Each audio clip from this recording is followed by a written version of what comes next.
4, I That'll believe. hit. 12 damage. That will kill the demon, who splits into 1,000 small bugs that float across the air. I'm going to jump up here. And be here. I think with my boots, I think I can make the jump. There, right? Not What? a problem. Okay. And then we roll initiative for next round? Yes. Good, I want to be at the very end. Yeah, me too.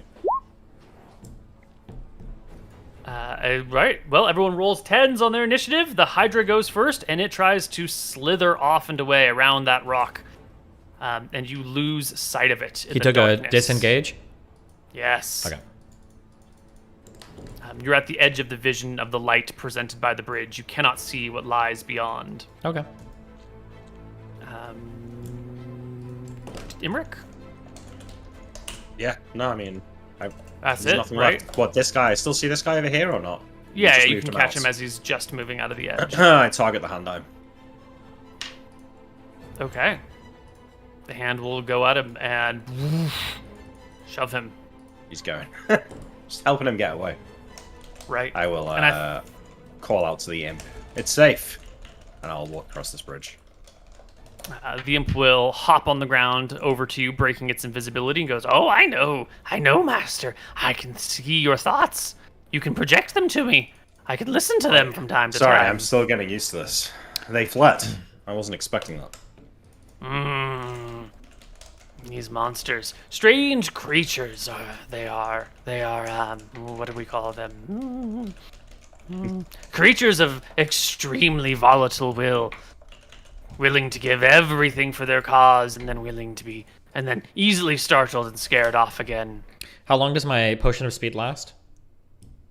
5d4 rounds. Do I roll that, or do you want to roll that, or? I can roll it, but I don't think it's gonna matter.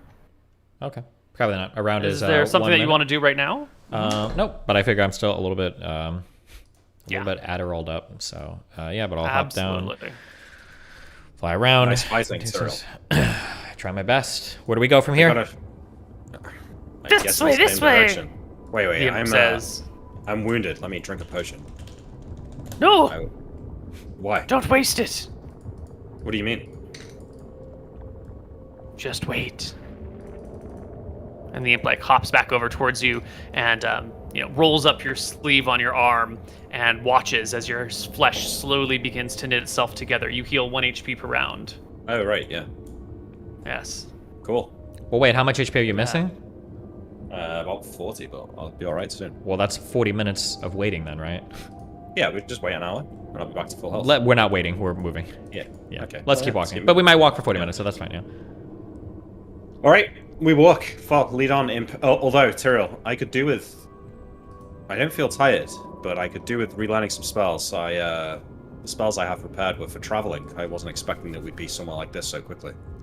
I'll ask the imp. Do you think we're to encounter more dangers before we run into your old master? Oh, certainly there will be many more dangers along the way. Plus the fireworm is... Oh, he's great. He's powerful. He's long. He's Okay. strong. And Then he breathes fire. Perhaps let's sit and wait then. You think this is the best place to rest? I say it's the imp. It's Shrug a to one bridge. place that's just- It seems kind of important. Like people will come back to guard it or Yeah, ambush people. So I let's move a bit yeah, off the let's- bridge. Yeah. Let's walk yeah. for like 5 minutes away, and then we can sit and rest for a moment. Is that okay? Yeah, let's just find like a crevice or something we can sit off the beaten path. You find such a place. And Okay. come to a nice rest. And I will... How do I feel? Like, I'm not tired, right? Do I feel like I can relearn spells? Why don't we take our first break right now, and we'll come back on the other side with questions and answers. Alright? Yeah, that's good. Okay. We will be right back.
Hello, everybody, and welcome back to Tombs of Scoria. Our party continues walking in some direction across the barren wastes, this abandoned plane of existence, only now occupied by all sorts of monstrous demons. There's, again, a difficulty in understanding how much time passes with nothing moving and nothing changing and no sun or stars or moons. But our party walks and walks. We would like to find somewhere to rest to relearn spells. Right, that's a fine thing. You find a little sheltered area between the crags of a few different spikes and sit down. Your only light being what is shed by Tyrael's sword and your infravision that you have. I don't feel like I need to sleep to be awake, but do I need to meditate or something for 8 hours in order to learn spells, or what? Jumping ahead here, man. Yeah, Sorry. as you walk through this plane, and it's difficult to tell how much time passes. Wait, You find real quick before we do this, just in case, before we find anything. What is a normal potion heal again? 2d4 plus 2. Okay, once my potion of speed is worn off, I'm gonna use a normal potion to heal up. Okay. Okay. 2d4 plus 2. That's 6 HP. Potion of healing. Okay, so that's fine. Okay. Then I'm gonna do one more. That's 7, so that's 13. Which brings me to full. Yes. Okay. Okay, I'm good. Now I'll continue. So you come to a resting place. Imric pulls out his spell book and tries to read it. The words are hard against the page. Your infravision isn't amazing. It's not like seeing in perfect daylight, but it's workable enough for you. And as you're sitting here and resting, you'll notice that you want for neither hunger nor thirst. And also, while your body does feel fatigued and your muscles feel sore, it seems to deplete itself rather quickly. You need neither food nor drink nor sleep while you're here. Or at least that's what you seem to have gotten after the 4 hours that you've been here. Mm-hmm. Yeah. Yeah. So, Imric, you want to memorize spells. Indeed. Now, normally you need to be fully rested in order to memorize spells. And that sort of applies here as well. But your rest does not come from sleep. Your rest comes from, well, sort of this weird thing that you're not able to quite grab onto. You're not going to be able to memorize spells willy-nilly. You can't cast 5 magic missiles and then memorize them and cast them again and memorize them and cast them again. You're still going to be limited to about once every 24 hours. But you won't need to be unconscious to do it. Okay. Alright, so I spent some time relearning my spells. It's going to take me a couple of hours to just even memorize them. And it's also going to take me about 5 minutes to actually do it. I'm doing it now, but... Right. Yeah. Yeah. So, the party can sit and wait. Tyrael, while Imric is doing his things, and he needs sort of like solitude and quiet to focus and study, you have this imp nearby if you wish to chat with it at all. If you wish to ask it questions about this place or other places, its history, what it knows. Do you have any curiosity? Nope, not at all, actually. I just want to know how far away are we from your master friend? Ah, well, there's the lake ahead. We must get there and find a way to cross. Have you ever guided humans through this plane before? No. You're the first humans I've ever seen. Well, outside of the pit. Those demons that we killed earlier, when we slew them, are they actually dead? Or do they come back in another form, or what?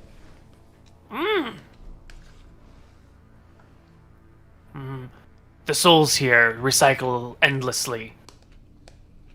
When they die, they become the smallest souls, just little tiny bits floating about. And then they consume each other and get larger and consume each other and get larger until eventually you see those creatures that you fought earlier. And those creatures consume each other to make bigger ones and bigger ones up all the way up to the fireworms and beyond. Beholders, that sorts of things. So, yes, it's dead. And yes, it's being recycled back into everything. One day it'll be many of the others. Understood. Is there something we should be particularly worried about in the upcoming path that we need to be prepared for ahead of time? The Great Lake of Lava. Beyond it is where the fireworm lives, in their little base on the lake. Is this fireworm He going to live- want to negotiate with us? Will he treat with us with you present? Or No, absolutely not. No way. No way, shape, or form. so how are we going to get him to help us? The imp looks over at Emmerich, who's studying. Oh, the wise master knows. I look over to Tyrrell and give a concerned look as I close my spell book and say, guess things work differently over here. I need to work out what it knows.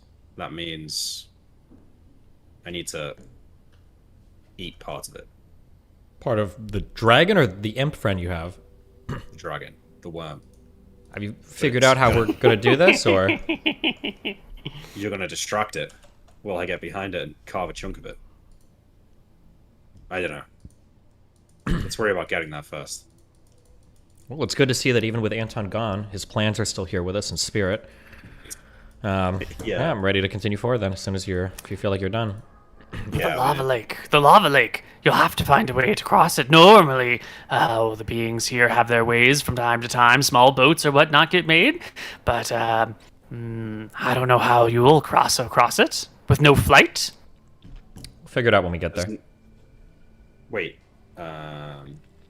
Yeah, like, you said you can levitate. Can I cast fly and use it to levitate or not? No, But if I had the spell levitate, which I don't, that would work. you could levitate vertically, but you could not move horizontally. Yeah, but could I use fly and only go vertically? No. So levitate's just stronger than fly here. Fly, it just doesn't exist here. Yeah. Yeah, okay. I can get across. Wait, how can you get across? I have a spell that I developed that can render me immune to fire. And heat. Will it render you immune to lava? And what? You're just going to walk across it? It's not solid. You'll sink in. You'll slip underneath it. I give him a nod. I can get across, but I'm not sure about you. Oh, Master's wise. Master's very wise. Let me think. Let's get to the lake gotta first. be- We'll get a scope of the terrain, and we'll figure it out from there, okay? Yeah. I start thinking as we walk. I'm gonna look through all my ridiculous stuffs and ones that I've got. There's gotta be something in here. Let's just, Did we you need to get, memorize let's spells? get there. Oh, yeah. Yeah, did I memorize spells? Yeah. Yeah. Okay. Yeah. Well then. Our party will continue their travels, arriving here at the edge of the lake. Good. We make it to the end of the lake. Yes. As with before, you can't really see anything other than 60 feet around you. Interior can only see the area around the sword, but I'm not going to bother fucking with the vision because you've seen the terrain. You can walk the perimeter. You can get a feel for what it looks like. But just remember that your vision is not as good as what is being shown to you on the map. Yeah. Okay, so to clarify, my Imric Simulation spell, which turns me into living flame, I should be able to just scoot across the surface of this lake, like amongst the flames, the big rising from the lava, right? Like that would get me Right. across, but not. I think I have the description in. Oh no, I don't actually. Does this feel like, is this like lava? Like, if I put my Yes. hand near it, I'm going to fucking melt, basically? Like, it's super fucking Yeah, hot. as you get even here, this close to the edge, you can feel the heat rolling off of it, and it's deeply uncomfortable. You've got a ring of resist fire, which might allow you to stand at the edge comfortably, but it is, boiling molten lava. That actually, the lava will shed a little bit of light. You can probably see this much. I remove my frost brand. I'll unsheath it. Does it have any interactions with the lava? Does it do anything to it? Or...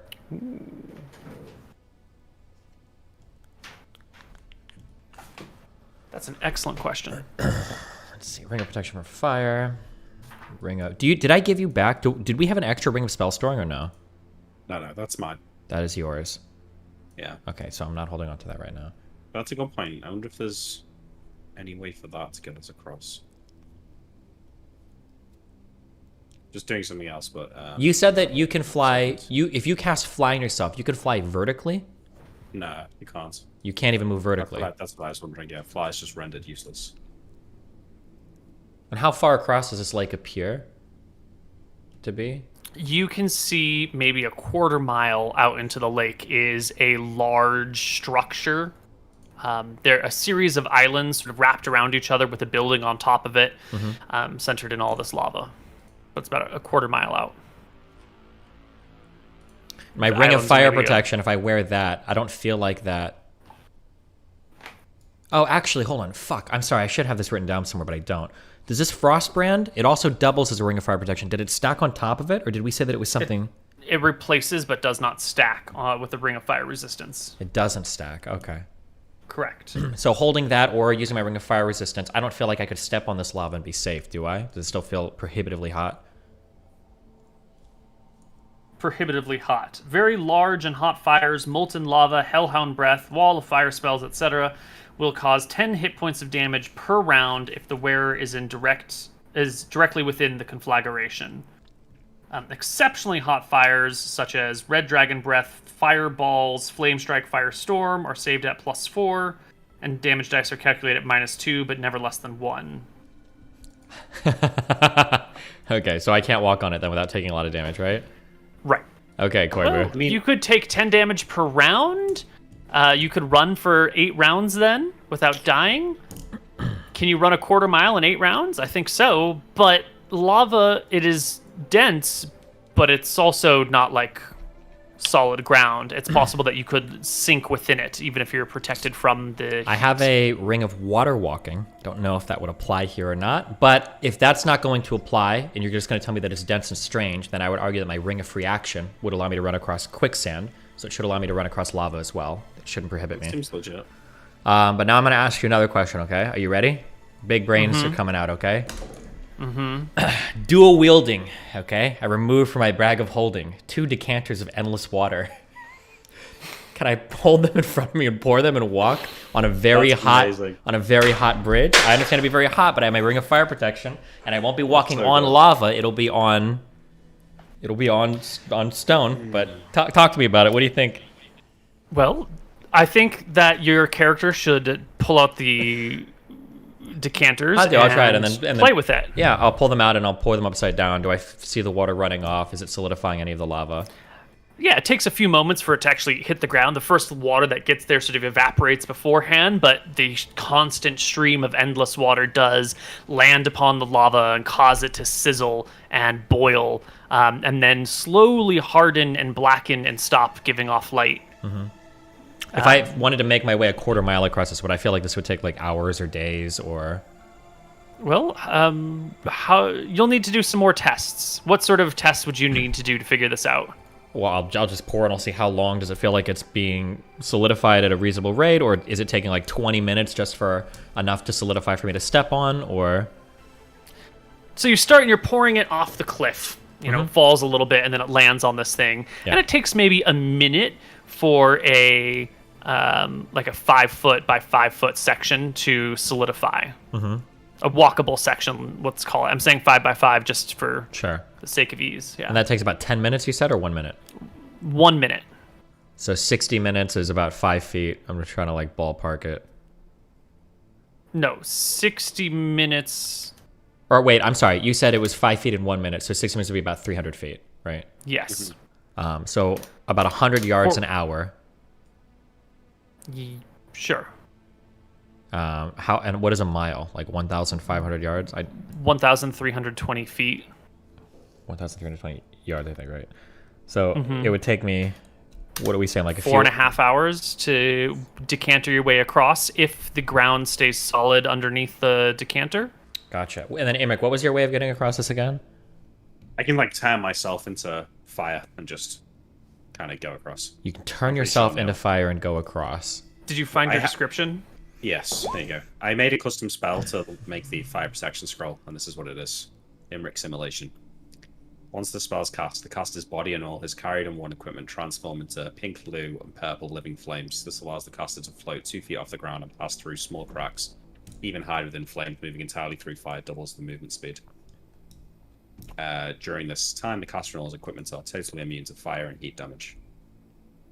I mean, and like, I've seen lava, not in real life, but there's always like little spurts of flame coming off the top. I feel like I'd be able to just skirt through all that. I'm a bit more worried about the imp, though.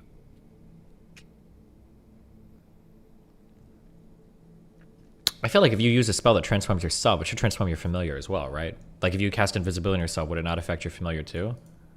Does not. I think so. Oh, I'm full health again now, right, Neil? Yes. What I could do, I didn't learn the spell, but if we rest here for longer and just wait a day, or however long, I could open a portal to the water plane, and just flood this thing with water. Oh, that would be the easiest if you could. Yeah, I don't know like how far the water would pass, but it would definitely do a lot. It'd make a lot of smoke though. It'd probably, I don't even know what happens if you pour a shitload of water into a lake of lava. Like, does it just explode? I'm not sure. It would just be lots of smoke, probably, right? As it cools and. You would probably get a section, maybe something like this, maybe a little bit larger. If you pour water into like hot oil, it blows up, right? That's different though. That's because the water is vaporizing and sending little bits of burning oil everywhere. Yeah. Because the oil is heavier than water, or lighter than water, so the water gets like under it and then explodes outward, sending that. But the lava's denser than water, so the water would pour on top, and probably just harden the surface and like slick across the whole. So it might actually be really good. Well, but you're not going to be able to get enough water to go all the way across, right? It's only going to open for an instant. No, with hold portal though, maybe. How are you going to do that? How are you going to cast 2 spells at the same time? We need shine. Your imp can't cast a spell? Oh. Mm-mm. If I had a scroll... Hey, let me just check. Maybe I've got a spell scroll. I don't think I do, though. Oh, I still have a whole portal scroll, so Tyrael could try and read it. Okay.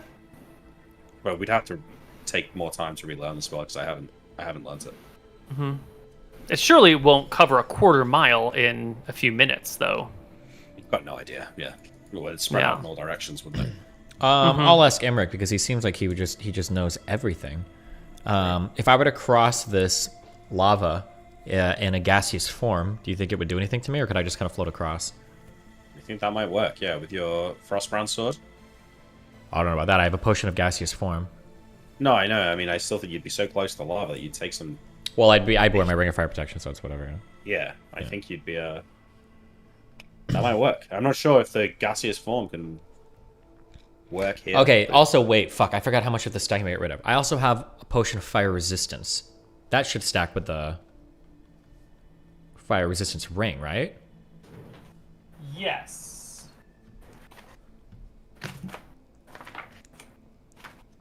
It's time to start using all the that we've saved till the final boss, all the fucking potions I have. Yeah, we've got so much stuff, I know. Yeah.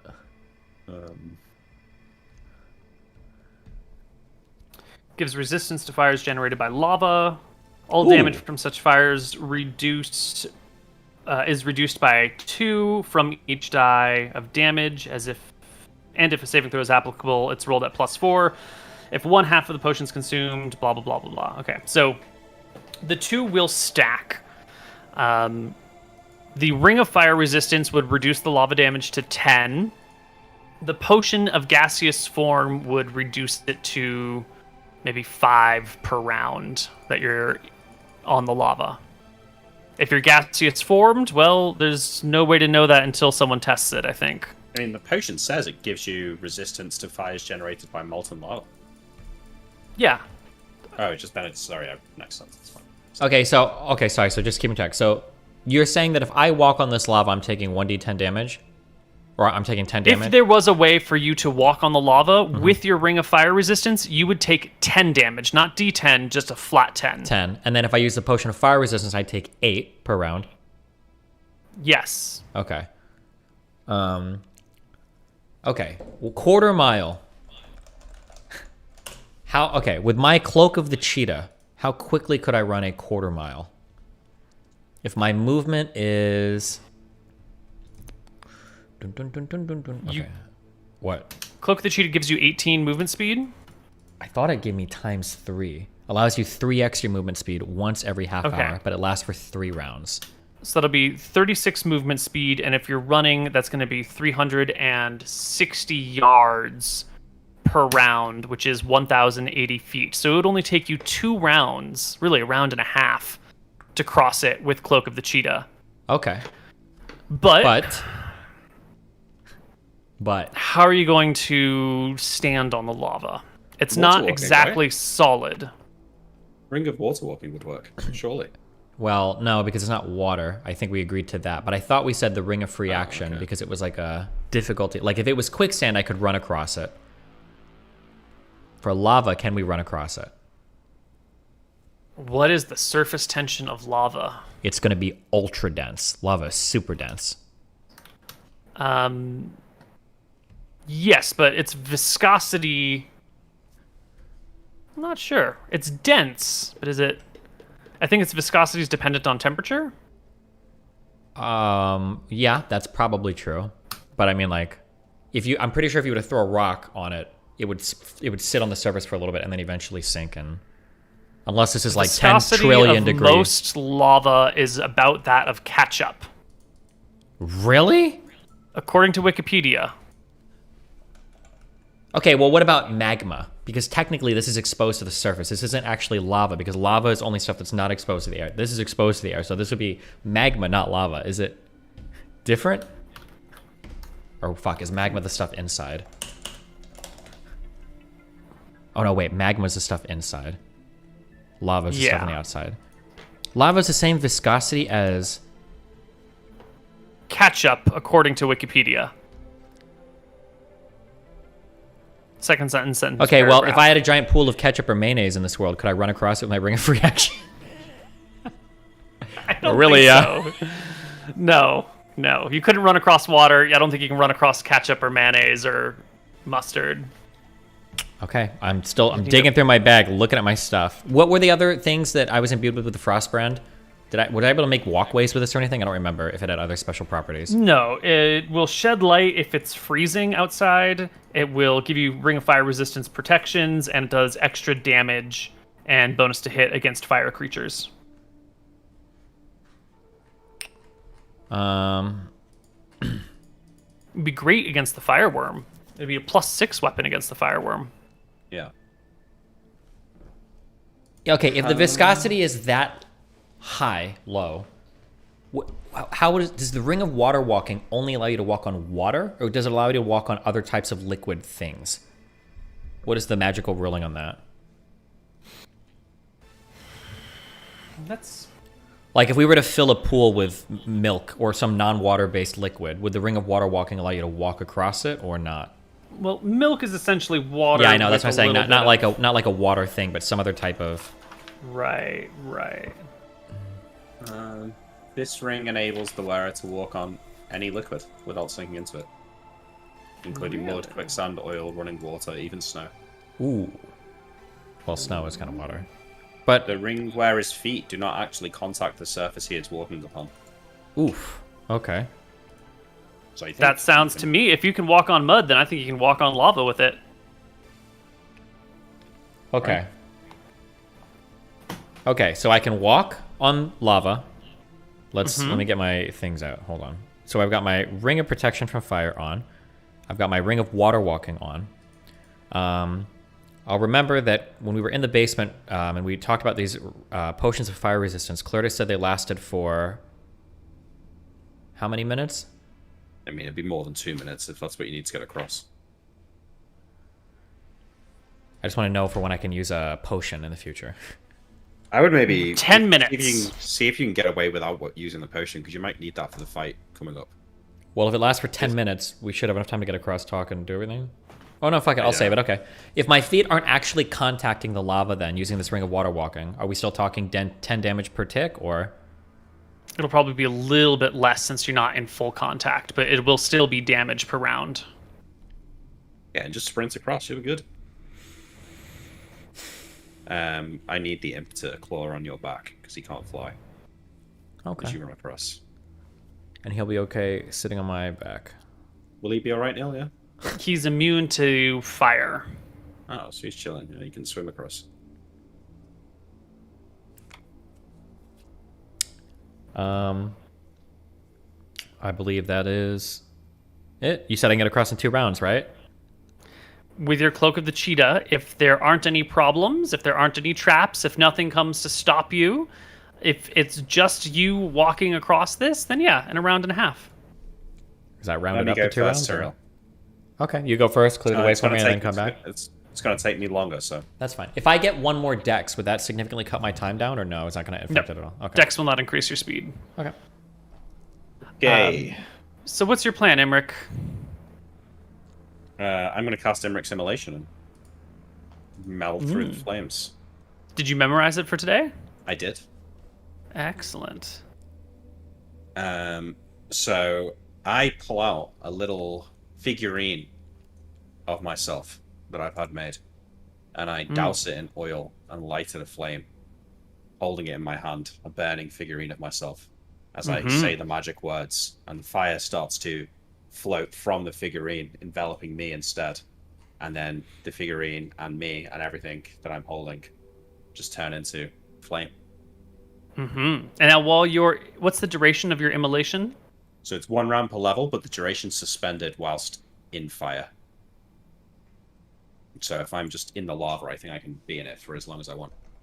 Well, lava is not fire. Lava is very, very hot, but is not fire. There are little spurts of fire that come out of lava because there's gases in there that combust when they reach the air. But it's definitely not the same as standing in a fire. So I think you'll be limited to your duration, which is 14 rounds. With the imp within a mile, it's 15, or is that what brings you to 14? That's including the imp, yeah. So 14 rounds. My movement speed is 18. That's gonna get me. That should be absolutely, yeah. Like, that's enough. Do we know the distance of this thing? Quarter mile. Yeah, we know that. How? The imp told us. You can just see. You know, you're making an educated guess. Because it's on fire, right? Okay. Right. Actually, before I cast the spell, I've got some other stuff to cast. I'm gonna cast Stone Skin on both of us, and I'm gonna cast Ultra Vision on Tyrael.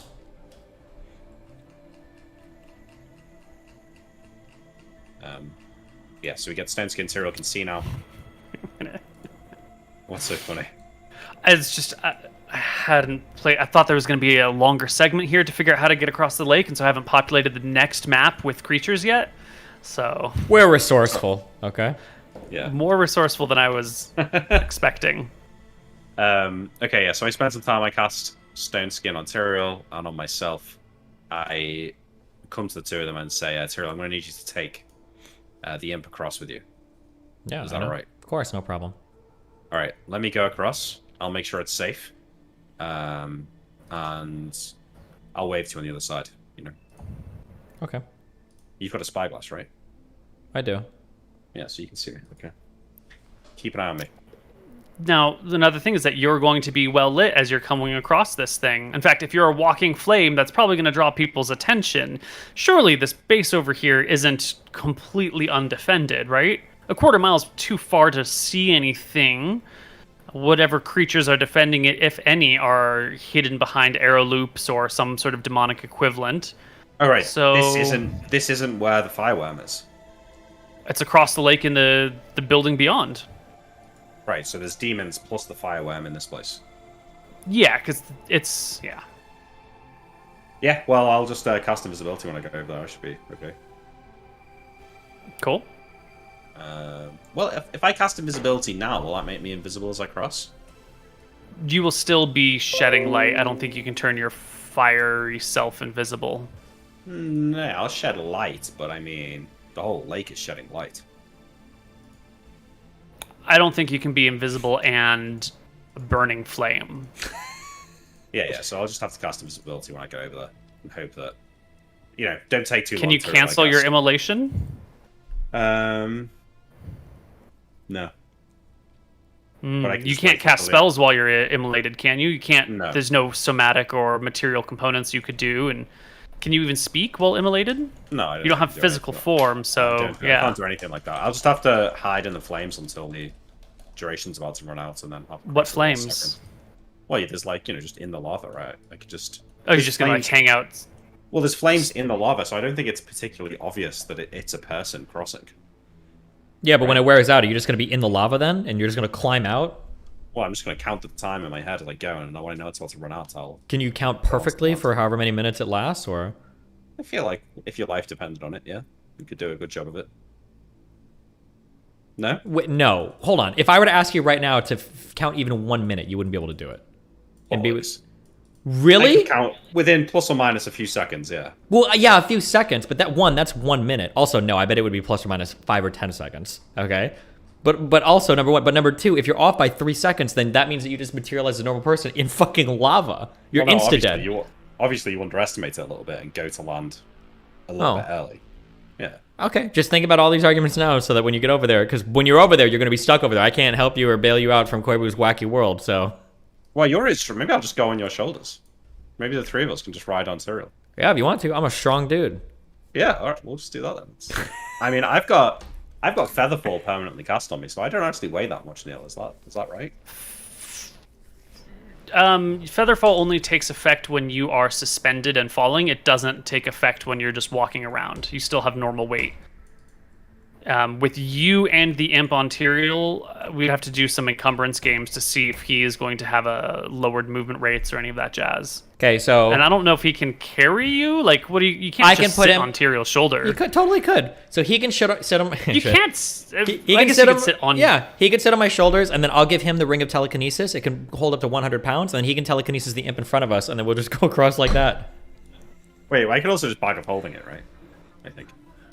Or he could do that. He could slide in that bag of holding, that horrible rule, that bad rule that Quibb made so long ago that has goofified so much of the campaign. No. It's in the books. It says you can go in a bag of holding, but it's limited to like 10 minutes or 15 minutes. It says there's no air, which is the right way to rule it. Yeah. I think I missed that when I was reading it. So there should be no air in the bag of holding.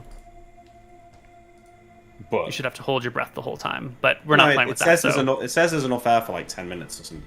Depending on the size of the bag. What the rule says doesn't matter, because we already have our rules, which are okay. We've got small two ways of doing mistakes. this. Either I can go across as flame and try and judge the time and may potentially get attacked on the other side. Or we can ride on Cyril's shoulders.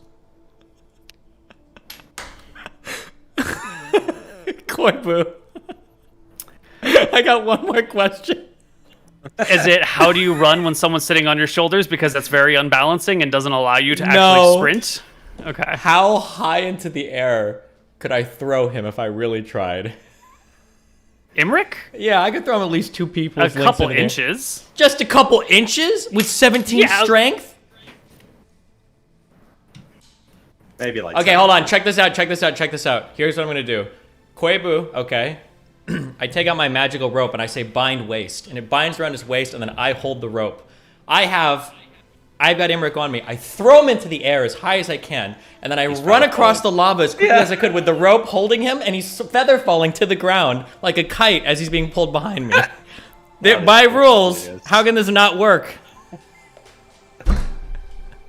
You don't even need off, to throw me it. You can't really throw a person that high in the air. I only need to throw him like 3 feet in the air, and then he'll feather fall to the ground, and I can run in 2 rounds. It depends on how long the feather falling lasts. If he's being pulled by a rope, he is no longer...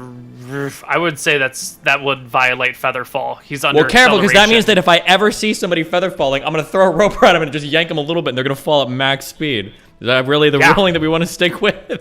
Yes, absolutely. Okay, well, I say my guess would be bag of holding then. If we can't do the Imric kite strategy, then... I think the bag of holding is the safest way, isn't it? I think so. Probably, you got to make sure it's not going to burn, so you probably want to like hold it above your head as you're running across. Well, I should be... All of my person is protected as much as anything else, I would imagine, right? My shit's not randomly going to catch on fire as I... That's true. Yeah. I think this is going to work, Neil. I don't know any reason why it wouldn't. Just if we get instantly attacked on the other side, you've got to like get me out quick. Yeah, I'll dump you as soon as I can.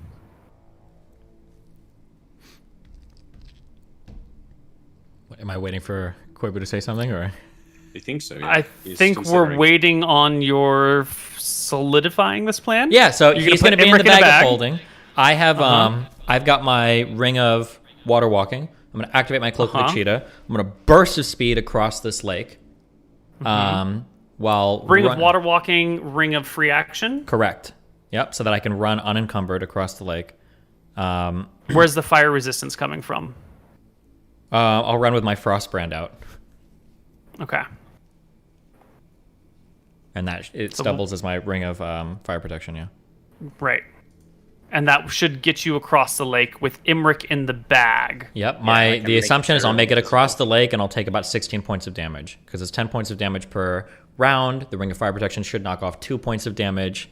I'm not even really making contact with the lava, so that should be another one. But but then I'll be running. It should take me 2 rounds to make it to the other end, unless there's some trickery or tomfoolery going on.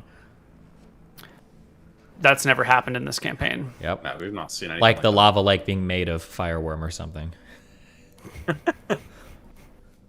Actually, while we're sitting here talking over our wacky antics, I'll pick up a few rocks and using my tremendous strength, I'll hurl them across the lava just to see if the surface gets disturbed, if anything does move or there's like a fire elemental or anything wacky happens.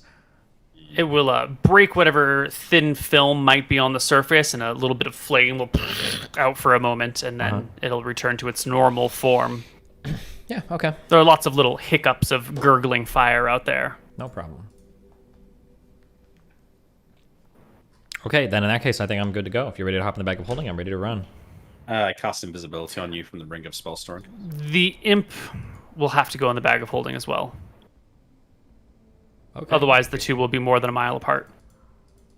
Can you not just like hold onto Cyril's shoulder? No, he's saying because extra dimensional space, you guys will be separated by more than a mile. But he can go in with you, I imagine, right? Or you can just lose a level while you're, while he's away. That's okay. Actually, lose 2 levels while he's away. Cool. Yeah, I'm alright. Yeah, you and the imp crawl in the extra dimensional space bag together. Getting nice and cozy. I cast invisibility on Cyril beforehand. Thanks. Excellent. I feel quite invisible. Yeah. As soon as his head is up there, I give him a nod. I pat him. He can't see me nod, but or maybe he can because of his glasses. I slide him into the bag and I prepare to sprint. Well, why don't we take our last break and come back on the other side? Sounds good. I just want everybody to know that you ruined the Imric kite idea, and that would have been epic. But That was so good as well. We'll be back. I do like it.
Hello, everybody, and welcome back. Tyrael. Hi. Well, before we talk about Tyrael, Imric, you cast Imric's Immolation and then let it expire because you changed your mind afterwards. I guess I did, Joe. Wow. Okay. Then, after it expired, you cast Invisibility On me. on Tyrael and crawled into the bag. Yeah. Excellent. Okay. Well, something's wrong. The combat music is playing for some reason. I don't know why, but Corey will fix it. Well, Tyrael, it's you and you alone. You're invisible. You have a ring of water walking and free action and a Frostbrand sword in hand. True. Did I just for setting the scene, did I just stand and watch like Imric just as a burning person on fire, just standing still for like 10 minutes while he was... Yes. Okay. That's good. I'm glad he got that out of his system. Okay. I'm so used to cast the spell. But I set foot on the lava and I begin running, or what? Where are we at? Yeah, that's what's going on. And as you begin to run across the lava, you'll see at the fort, in the distance, something's beginning to move out there. Something has come out from one of the many towers and is standing on a ledge of some kind. Like that. The tower, the fortress that you're going towards is essentially like a central building with a few small islands around it, upon which there are 4 separate towers and then some walkways and conjoining spaces. Cool. In fact, let me just give us one of these. Let me bring you to what you're running towards. Might take a moment to resolve and pop in, but this is the thing that we're dealing with, and you're coming from the southern side. You're coming essentially towards this landing place. Cool. There's some rocks here and some rocks here that you think you could probably grab on and then jump to climb on here, or maybe your boots are springing and spriting, you can just jump straight up onto this ledge. Yeah. But this ledge is a good 15 feet up, maybe 20 feet up. You'll know when you get closer. But as you're running, you see something coming out of this tower onto this ground floor. It is a 5'8" tall, 120-pound-ish demon. It's tall, well, it's not that tall, with slender, bluish-purple skin, high cheekbones, a very long, extended jaw/mouth combination. Small plates of bone extend upward from joints, protecting them and the flesh above. Wearing darkly dyed cloth of woven hair that drapes in long stretches. Long white hair extends from the backside of its head. Now, I don't have a proper token for this thing. Are you, and this guy is he can really see real well, even when I'm invisible. He's got good eyesight, just making sure. Okay, just making sure. Yeah.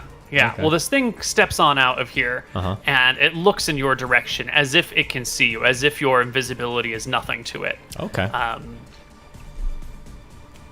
And you spend your first round running as it comes out and assesses the situation. And on your second round running... Well, hold on. Are we being fluid? I see the guy come out looking a little wacky, right? Do I get a chance to do anything if I want? Tell me, what do you want to do? So I'm running in a straight line. I see the... as fast as possible. Oh, yeah, you should take some damage for that first round, too. Yeah. You're not actually in contact with the lava, right? You're just... True. Above it. And I have my adjacent. Frostbrand on as well, you know. A lot of stuff. A lot of big things going on here. So why don't you take 5 damage from the first round as the heat of all of this singes your body. I can do that, okay. Remember, the Frostbrand removes 2 from every damage die. -5. Okay, so 82.5 HP. Okay, and then I see the guy. He is coming out. Yeah. It's coming out On your first round, definitely. As he's coming out, and I see him coming out, and I see that he sees me. Yeah. Yeah. I'm gonna reach into my bag of holding. I'm gonna grab and release a stone above me. Activate the Ion Stone number 11, I believe, is the one that gives me the Dispel Magic, or Absorb Spells. Okay. So it can float around me as I continue my run to the island. Right. So will you roll me initiative at +3? Because he's doing something too, and we'll see whose thing happens first.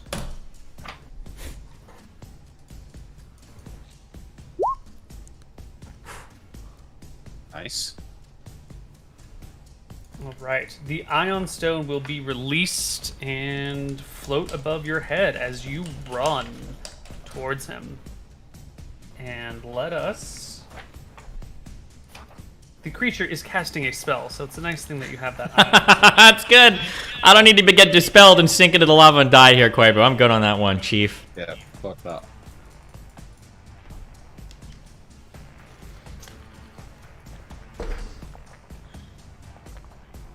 Now, this spell, which type of Ion Stone is it?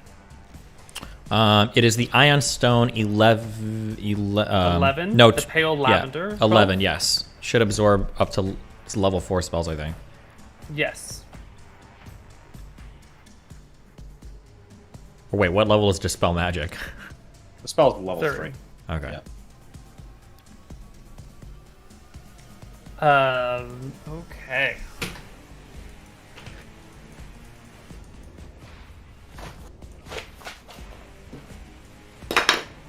I should have made you type your spelling before. I'm just kidding. I trust your Corvus. You gotta trust him. Always trust him. Most trustworthy DM out there. True. Okay. The creature hurls a fireball in your direction. The Ion Stone... Magical stones always float in the air, must be within 3 feet of their owner to be of any use. Hold it, release it, circling, whirling, d 3 feet from your head.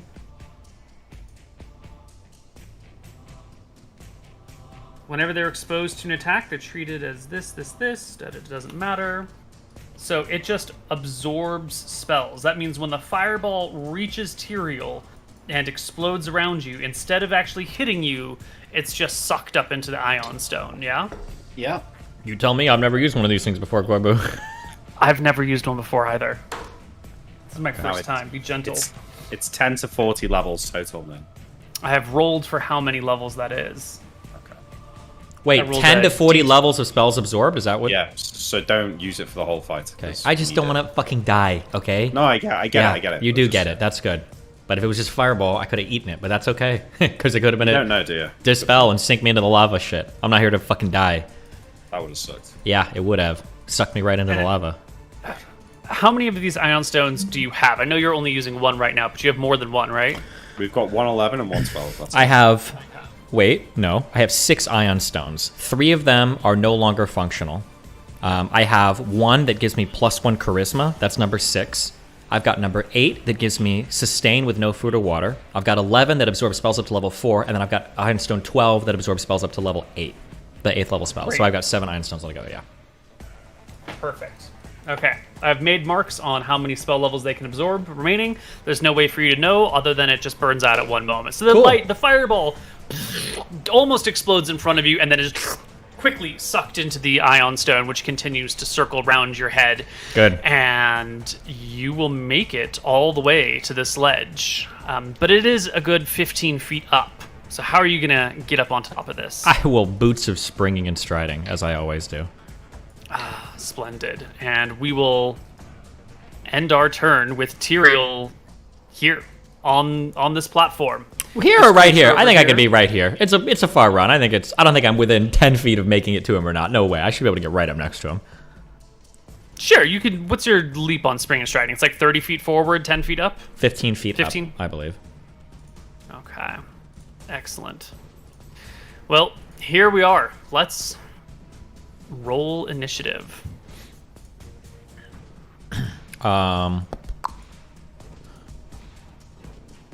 Okay. If I wanted to just grab the Iron Stone and bag it, is that going to be a full action, or? Yes. The Ion Stone floats 1 to 3 feet above your head. It talks about the difficulty of grabbing them. Okay, you that's might fine. need a net to do it, or Oh my god, Fuck! Sorry. I should hold over. I already rolled it. No, I'm just kidding. Currently down a party member, you know, by the way. I know, but I don't know if I can grab you and... Am I able to just take him out, or do I have to dump the whole bag? It will be a full action to get Emmerich out, and you can pull him specifically if you want. And then you'll have to pull out the imp as I can bring well. The imp out with me now. No, because if you and the imp went in together, I guess the imp was clung to you, so it's fine. You can bring them out together, but it is a full round action. Okay, I'll fuck it then. I'll roll and that full. Exposes you to an attack of opportunity. That's good. I will jump up here. You were right, Corbo. I don't think I can make it all the way over there. I thought we determined that you were over here. You made a fuss about it, and now here you are. That's good. Yeah, I want to imp the Emmerich out right behind me where he's going to be safe and protected. Good. That's my action. I don't know why I said initiative for attack, but I'll take him from the bag. Excellent. We have 2 Tyraels. We don't need the Hydra. Okay. And then we will roll these guys. Whoops, those should be 5. Should be at 9. And you should be at 5. And you are going at 3. And you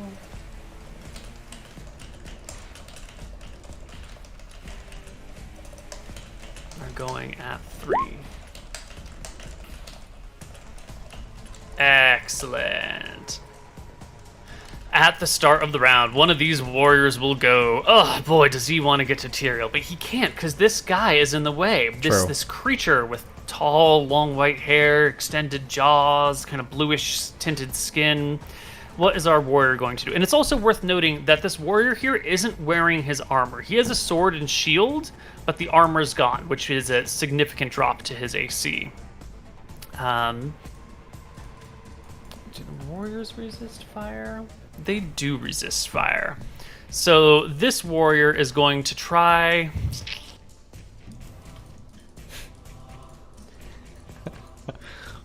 Remember, catch up, Koibu. Catch up. Yeah. Yeah. This warrior's going to come back here and get ready for something. That's all he's going to do. This one will beat you in initiative. The caster will beat you in initiative and opens up with a Lance of Disruption. Another wonderful damaging spell, but just gets absorbed by your Ion Stone. Oof, okay. And howls and rage, as 2 spells now have failed to hurt you.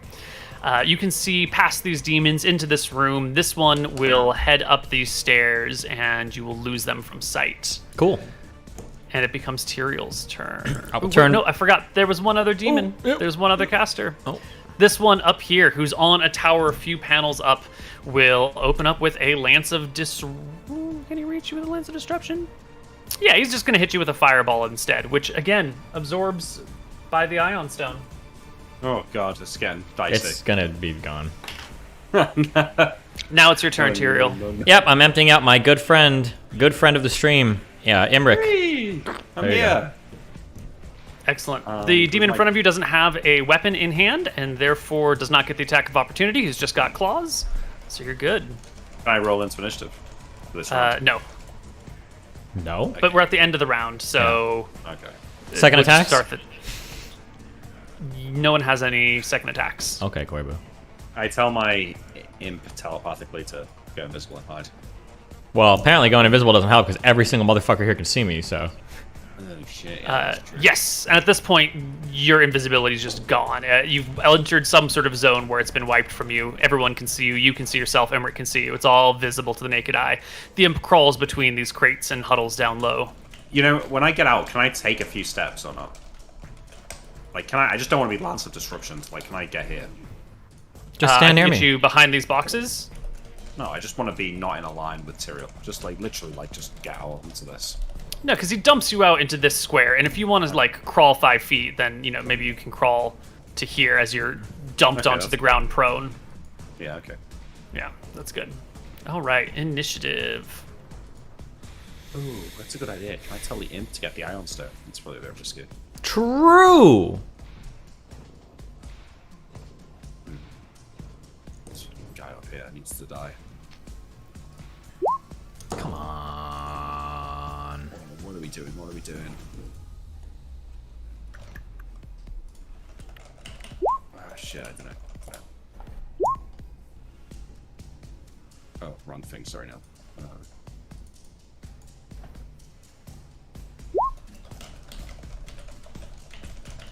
Eats me. Oh!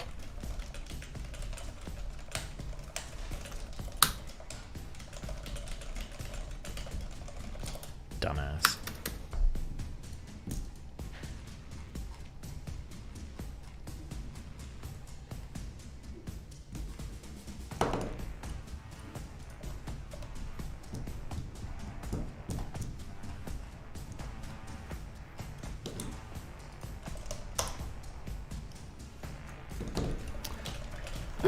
Monsters' actions have been decided and rolled for.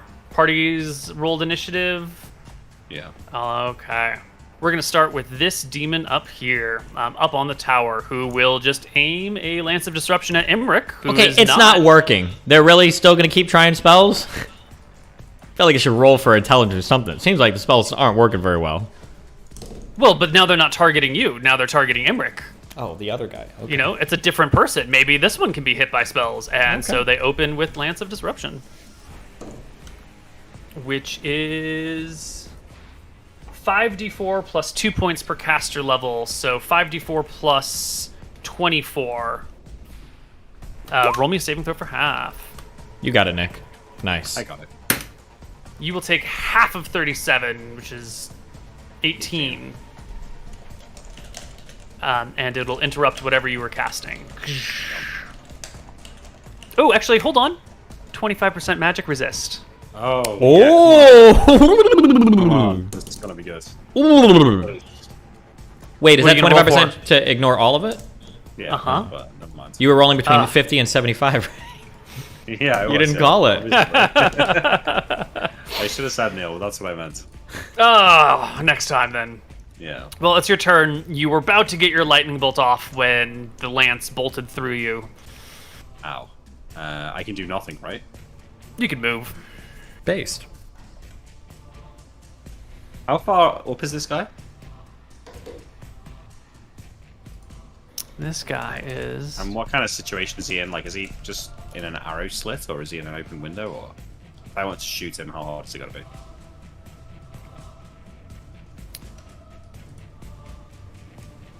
I need to find a better way of previewing these images. So lucky with the initiative as well now. I can't believe it. He's the one guy who rolls faster than I.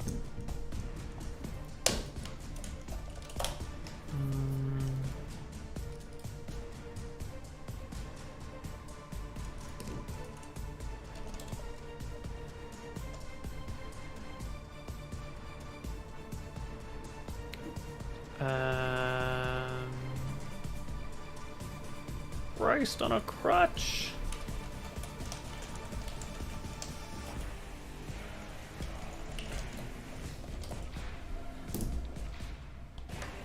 Okay, so this right here is the 1, 2, 3, 4, 5th floor. So he's on the 5th floor. Yeah, 5 floors above you, which is going to be, these are 10-foot floors, so he's about 50 feet above you. Well, what kind of arrow slits window situation? There's just a wall that comes to the chest, so chest-high walls. Perfect for Gears of War. -2? He's got 50% cover. -4 to hit. -4. But is he wearing armor, this guy? No. No. Okay. Did you want to move yourself somewhere? I guess I'll just, like, move away from the imp. Maybe, Okay. yeah. Fuck you. Okay. Oh, the other imp. Yeah, not yet. I get it. This warrior is waiting on his turn. Ready to action. This demon is going to cast a spell.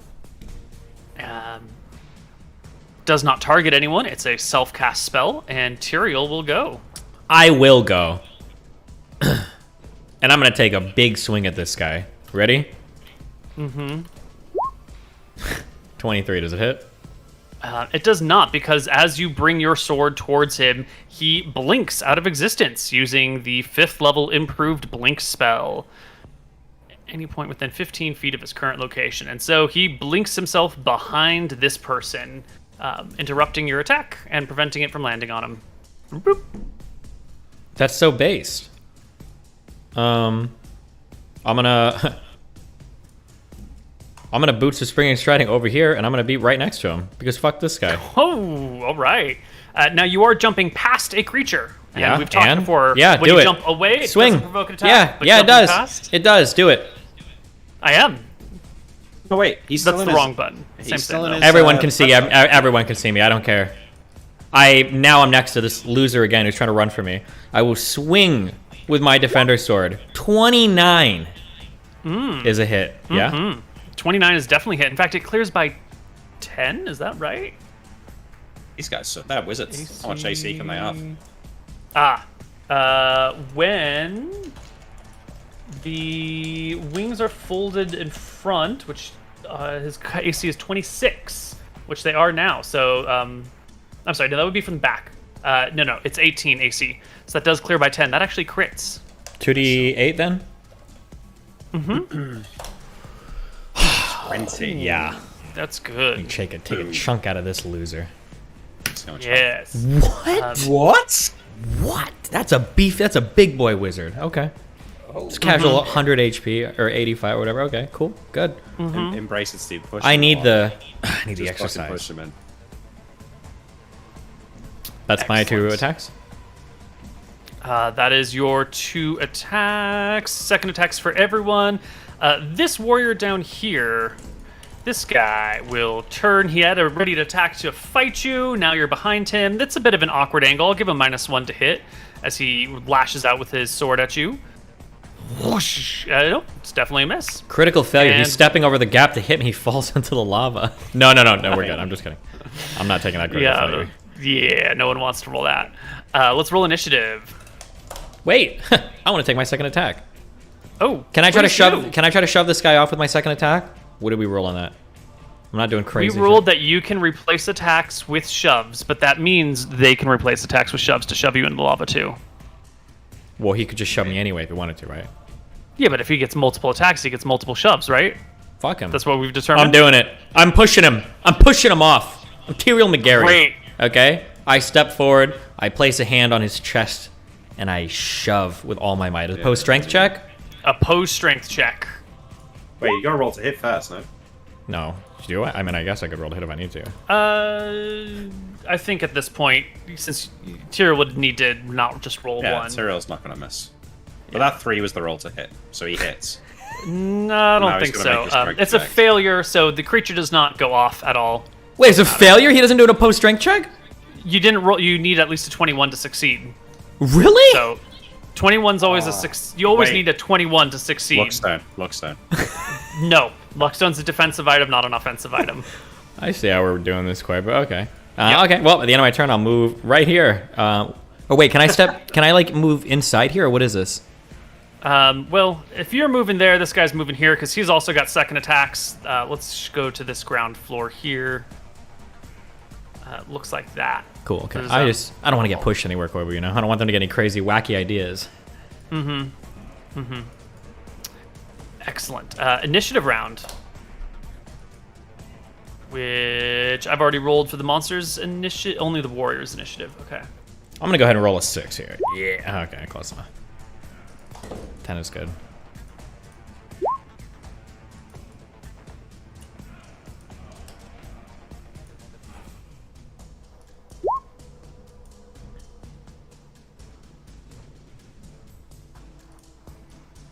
Is that the right?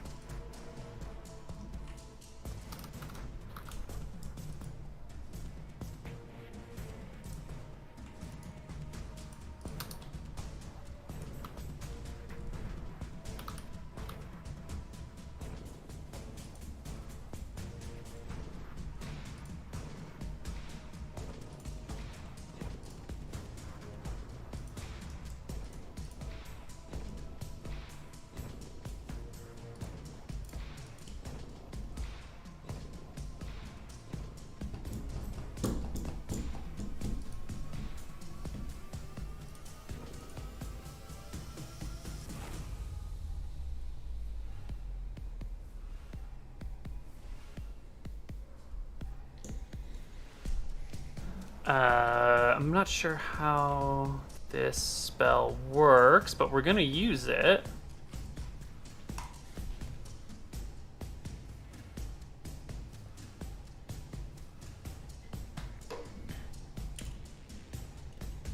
What spell is it? It's not worth figuring out right now. It's the spell. So we'll change it, and we will do... Yeah, that's great. They'll both do the same thing. Wonderful. It's top of the initiative order is this warrior right here. Shield, sword, no armor. You gotta be picking the spell before you roll initiative.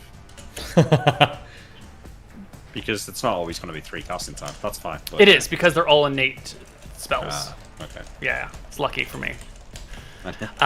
Shield, Shield, spear, sword, nothing else. This warrior will bring his weapons to bear against Tyrael McGarry with a 24. Nice. No good. Next creature is the caster down below, who will point his hand indoors and create a wall of fire. He's going to make a wall of fire appear, sort of like this. Tyrael, you are allowed a saving throw versus spell to not be in the wall of fire. And since there's nowhere to go but backwards, if you pass, you will be not in the wall of fire, but just beyond it. Was there an interesting ruling about the Frostbrand or whatever not taking damage from wall of fire or something? I feel like I remember. No, it just acts as a ring of protection or a ring Was that of it? fire resistance. Okay, I'll I thought check there. just to make sure. Yeah, I thought there was a specific call out about like fiery things or wall of fires, but I could be wrong on that. I will make the check. Yeah, the saving I'll throw check. against what spell or what? Spell, please. Okay, definitely pass.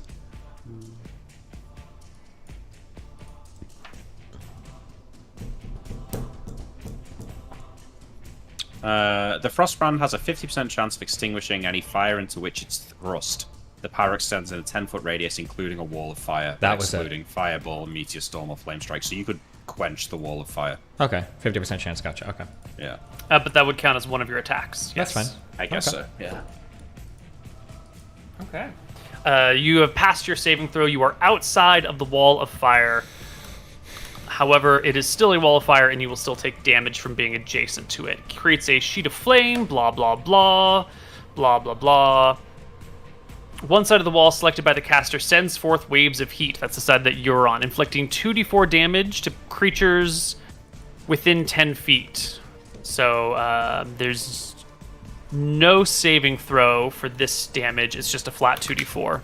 Gotcha. And it would now be you have a ring of fire resistance on, don't you? no. I've got Through the your Frostbrand. Frostbrand. Yeah, essentially. so it should be 2d2, I think, right? No, it subtracts 2 from the top, but no less than 1. So you will take 2 damage. The 1 goes to 1, the 3 goes to 1. Okay, works for me. Minor damage. Okay.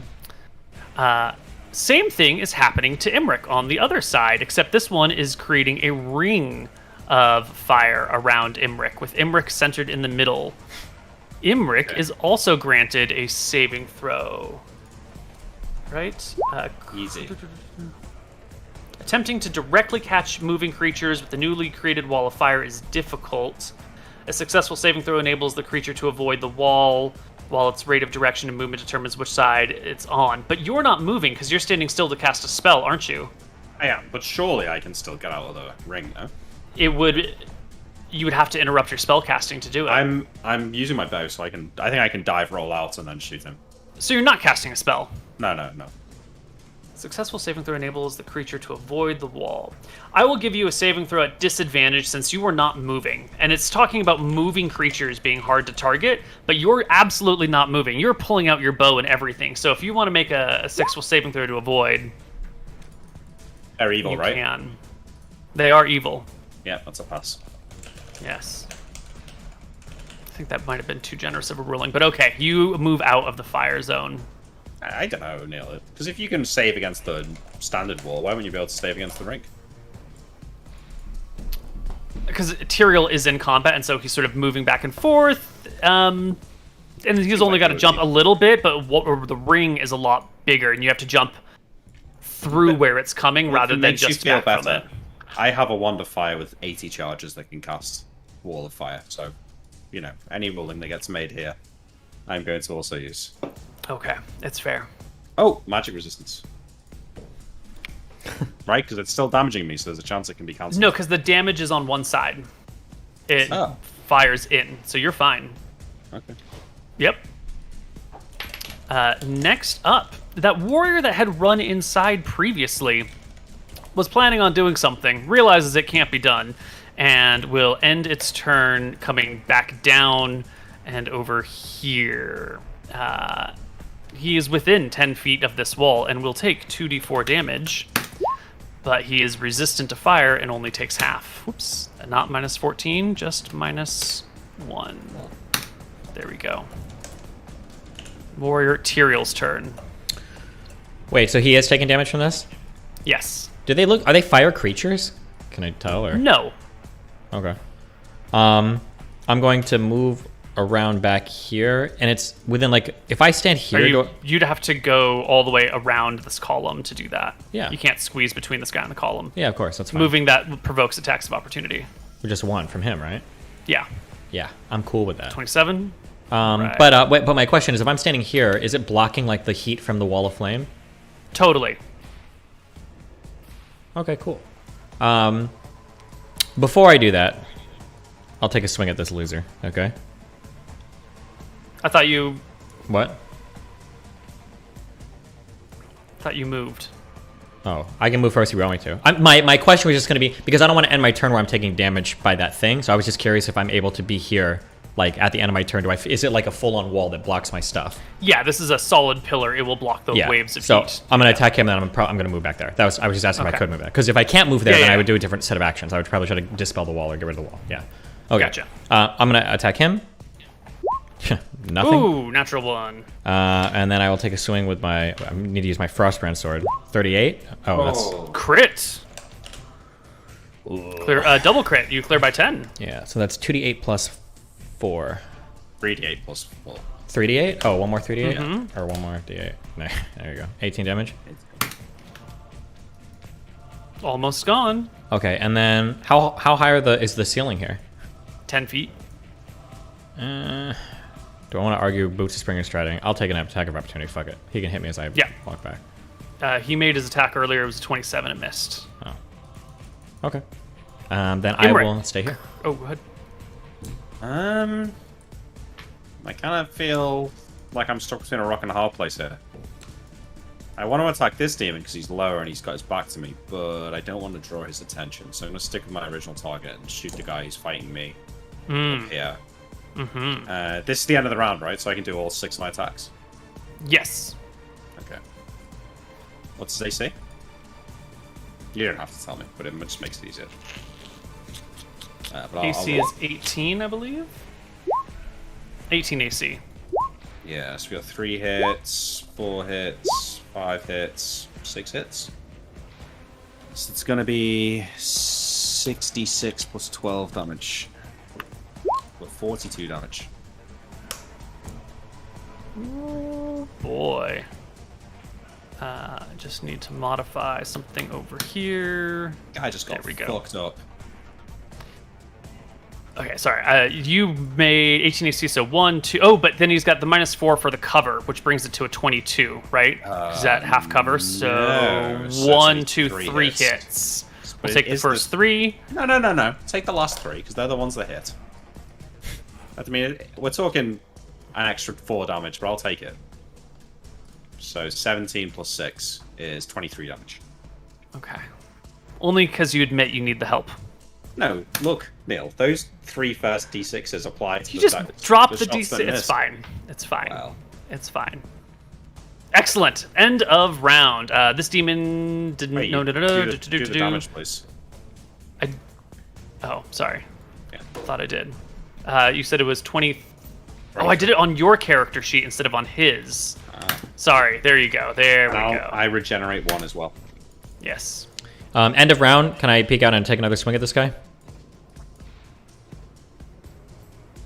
Second attacks. Yes.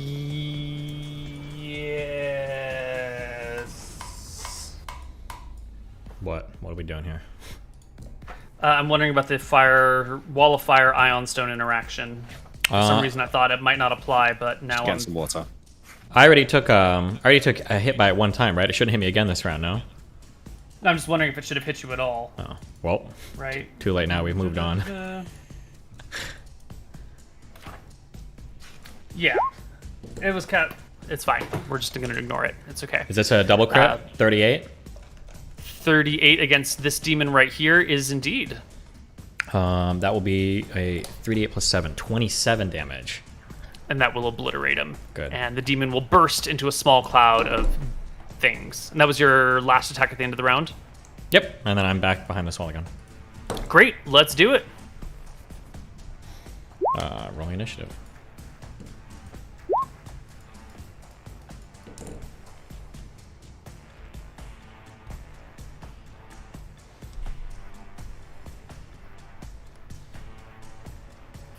Oh, wait, actually, I'm sorry. Can I just go upstairs? I should just walk up the stairs, right? I've got plenty of movement left. Yeah. Don't abandon me, though. I just want to go explore. Show me what's upstairs. You're fine. You go up one floor. Is there a window here? There is. That little white box is a window. Gotcha. Can I fit through it? Sorry, that's what I should have asked. Oh. I don't think so. It's a fortress. There's bars across it. Is there top floor? What is the next floor? Is there a window up there that I can go through? It's a fortress. All the windows are going to have bars to prevent people climbing in. Okay, I'll go back down to the base floor. But also cringe. Wait, hold on. Wait, no, wait. Go back up. Sorry. You want to go to the third floor? No, I like the second floor. This is a walkway that I can walk out on, yeah? Yes, it is. Okay, cool. Okay, I'll chill here. Okay. Initiative. Everybody roll your stuff. I rolled. I rolled as well.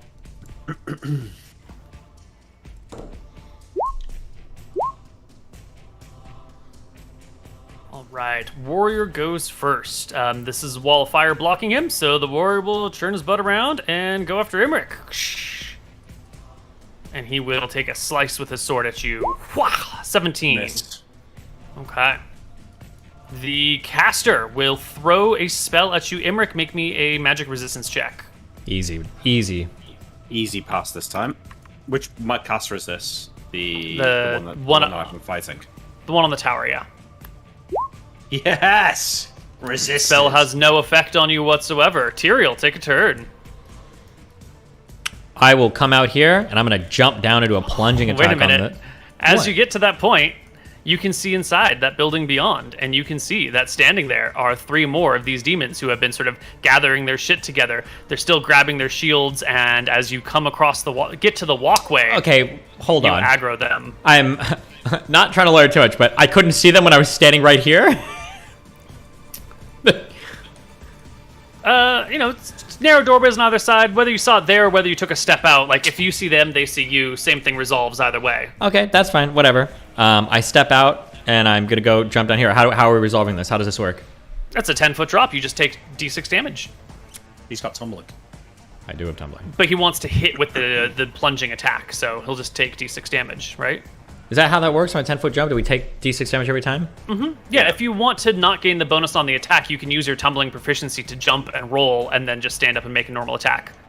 Okay, we didn't do then that you early don't on get the plunging bonus to attacks, hit. but I'll remember that for next time. Okay. But that does, if he's jumping on him, then does he get the d6 extra damage on the guy as well?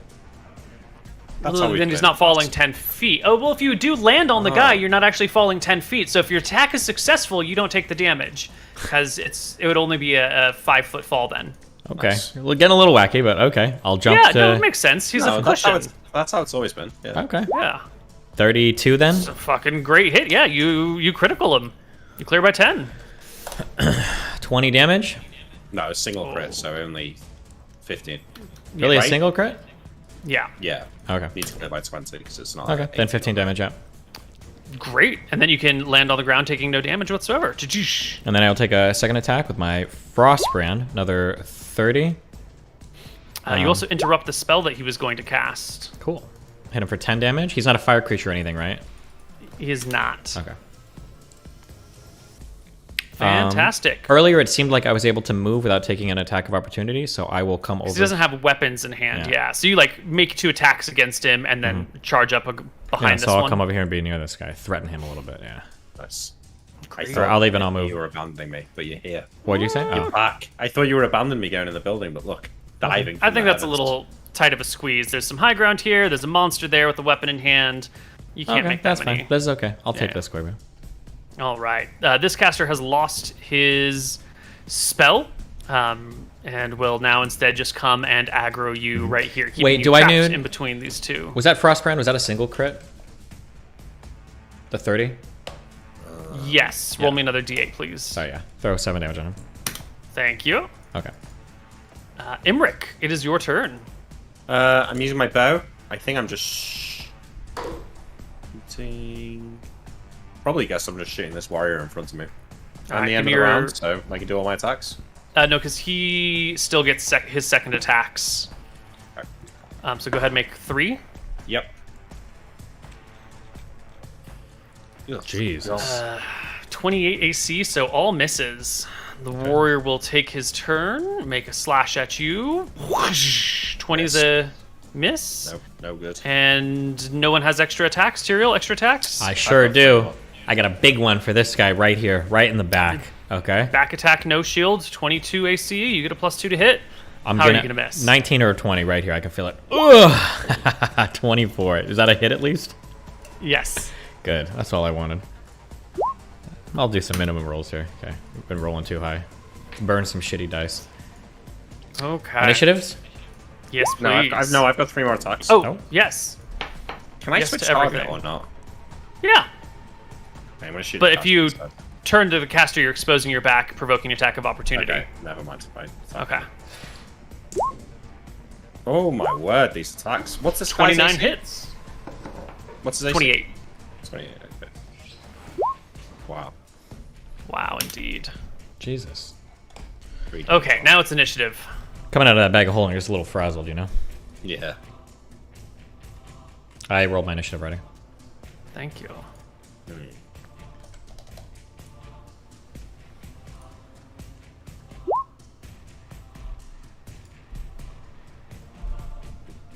Oh. It's gonna be good.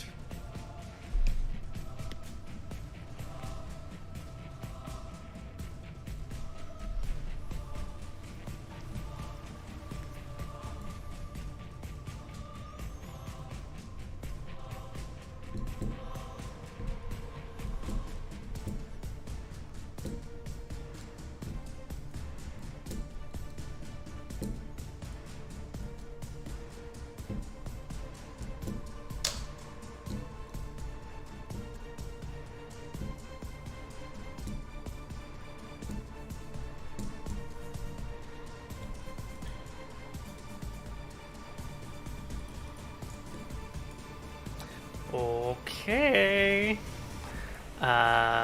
You're gonna cast that. And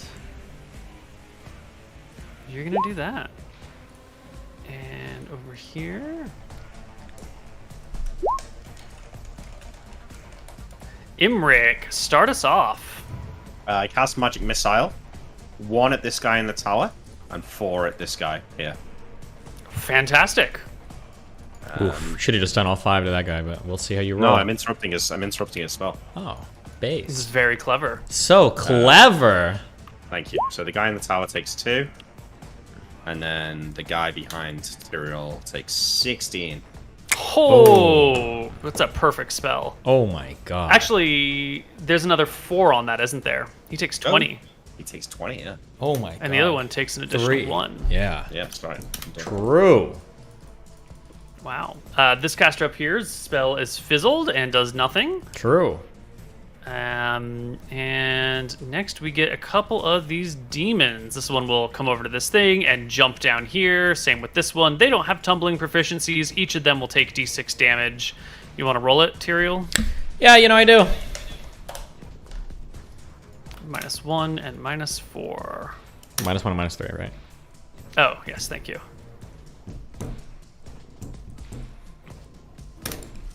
And then they just do this. You know, they get close. And they're satisfied. One, two. This one over here will take his 2 swings at Imric. Slashy. Both miss. Cringe. Okay. And this one. Now, Tyrael, you were facing this guy, right? You've been stabbing this guy. I'd probably just face him because I know the other guy has no weapon, so I'd probably just be facing him. Yeah. Wait, just before you have that conversation, this demon actually has blink on him, right? But I guess there's nowhere for him to blink. Well, didn't he use it when I attacked him?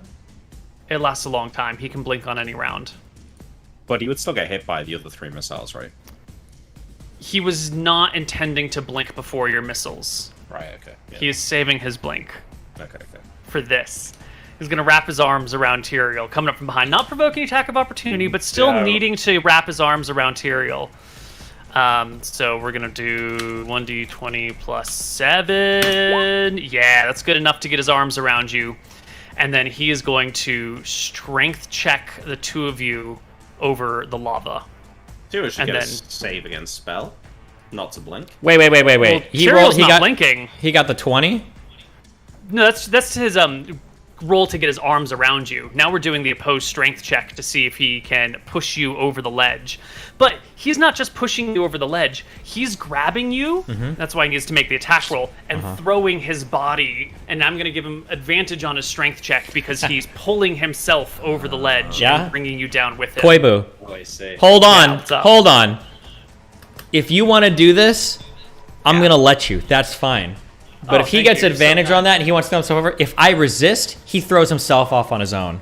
Because he's He's got literally... his arms wrapped around you. So if he throws himself off but you resist, then he's holding on to you while dangling off the ledge. And then I let go and he falls. He should fall. How do you let go? His arms are around you. If his goal is to literally grab me and take both of us off and I find a way to escape, he's going to throw himself off, I think. That's what I would think. If you find a way to escape, the strength check is just to see if he can pull you off the ledge or if you can hold back. All right, He's gonna blink back up anyway.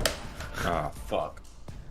I don't The care. 2 of you tumble off the ledge That's what I into the want. lava. Yeah. And before hitting the ground, he blinks back to the Fine. surface. Top. That's okay. Tyrael, you have your ring of water walking. I do, and I've still got And my your ice ring of brand fire out. resistance. So yeah, I'll probably Yeah, take 10 damage, ice but brand. Now, water walking is walking. If you fall on your back into water, you are not water walking. You are He just should get a on save to get lava. his feet below him.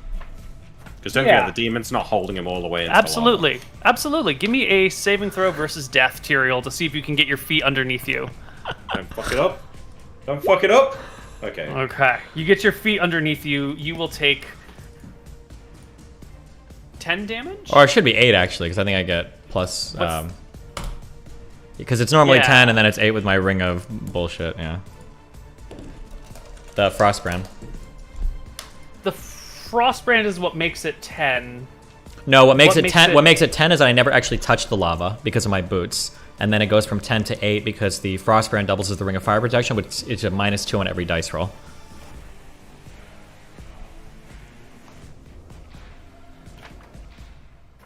It's the ring of water walking that makes it 10.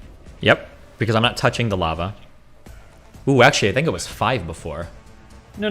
The ring of What? water walking doesn't make you touch it. It's the ring of fire resistance that turns lava to 10 damage.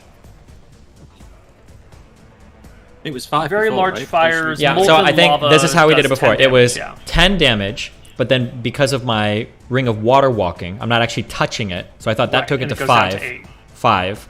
And then it was a frost brand that took it to 3 or something. That's what I No, think. the Frostbrand is what takes it to 10 because that's your essentially your ring of fire resistance. Okay. That makes lava only do 10 damage to you. And if you're just above it, not quite touching it because you get your feet under yourself, then it goes down to 8. Okay. All right, I took 8 off, so. Okay. Well, the demon did his best. Tyrael's turn. It is my turn. I will boots of spring and striding my ass right up back here. Like a phoenix rising from the fucking flames. Yeah, and I will fucking chop this dude's fucking head off. 28 is a hit. And he's Yeah, gone. fucked. Not so smug now, is it? I'm gonna turn around. 37. It's a 38 or 39 because it's either a back or a flank attack. That's all the crits in the world. Yep. That's a triple damage. So 3d8 plus 5, because it's only my frost. Oof. 27 damage. Okay. That's Those are my good. 2 attacks. I'm waiting for my second attack, and then I'm chilling. Yeah. These guys can now shuffle forward. That the other guy's gone, and this one will make his 1 attack. No, wrong demon. Yeah, nice roll. 24 plus back attack is 26 against your back attack AC, which is 25. So he will hit for 5 damage. He's hitting me for 5 damage? This guy behind you, yeah. What a fucking loser. Fine. Okay. And this one will come out to the bridge and observe but not jump down. Imric will take a turn. No, I already been. Magic missile. Then we're at the top of the initiative. Nope. Second attack. Yeah, second attacks. This guy. 26, does that hit? That does. Oh, he already took seconds. Oh shit, I fucked up so bad. I just realized I've had stone skin this whole time. Oh, yeah. Oh. I don't know how I that'll come in. suppose running across the lava is multiple footsteps over fire, then fire damage does reduce stone skin to nothing. That is the ruling I was going to give anyway. Oh, we can do that, but I want a little bit of HP back then, however much I took. No, because the fire still deals damage and depreciates stone skin. Well, then why would he cast stone skin on me before running across the lake? Because he didn't think that the fire would get rid of it. Also, I didn't have a chance to cast it on this side, right? True, he hasn't. Okay, whatever. My stone skin skill in account, but the Lance of Disruption will take no charge off. Yeah.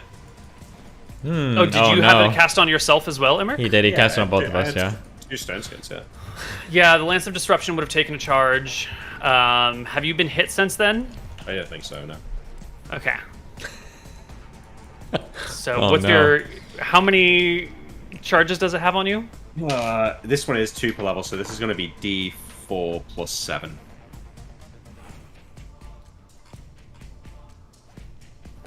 Great. Okay, these warriors all actually go before Tyrael, except Wait, for the real one on quick. the bridge. This was second attacks, right? End of round? Yeah, but they all get their second attacks before you. Okay, no problem. So this one will attack Imric. 18 is no good. One will attack you in the back. 28 will hit, and Tyrael will take 8 damage.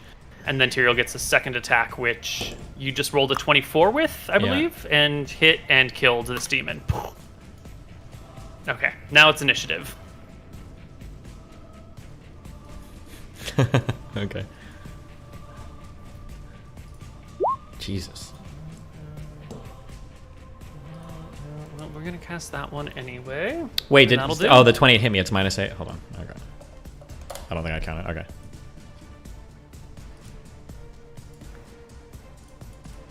Imric, you're starting us off. Magic Missile caster. Gosh damn it. Yeah. All of it? Yeah, there's been a lot of spell interruptions today, actually. 21. Almost gone. Yeah, almost. Caster will lose the spell, howl out in rage and fury, and the warriors will go all in a row. Only one can fight Tyrael at a time, so Do it. Fight sword me. attack. Miss. Nope. He did miss. Your turn. It is. Let me show you how it's done. 26. Does that hit? Miss. Really? Okay. Yep. 28 AC. Have these guys got armor and shield? What about this one? Shields? Crit. Just shield, no armor. Actually, double crit. 3d8 plus 3d8. 5. Ugh.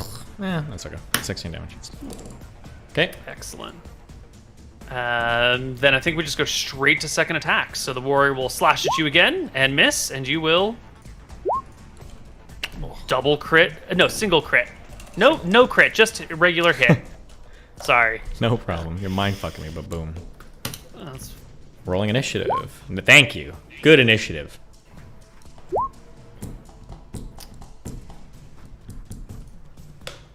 All right. I'm here to V8 kill. now. This one's doing 5. This one's doing 3. This one's doing 3. Okay. Demon Caster goes first and goes back inside. Oh, okay.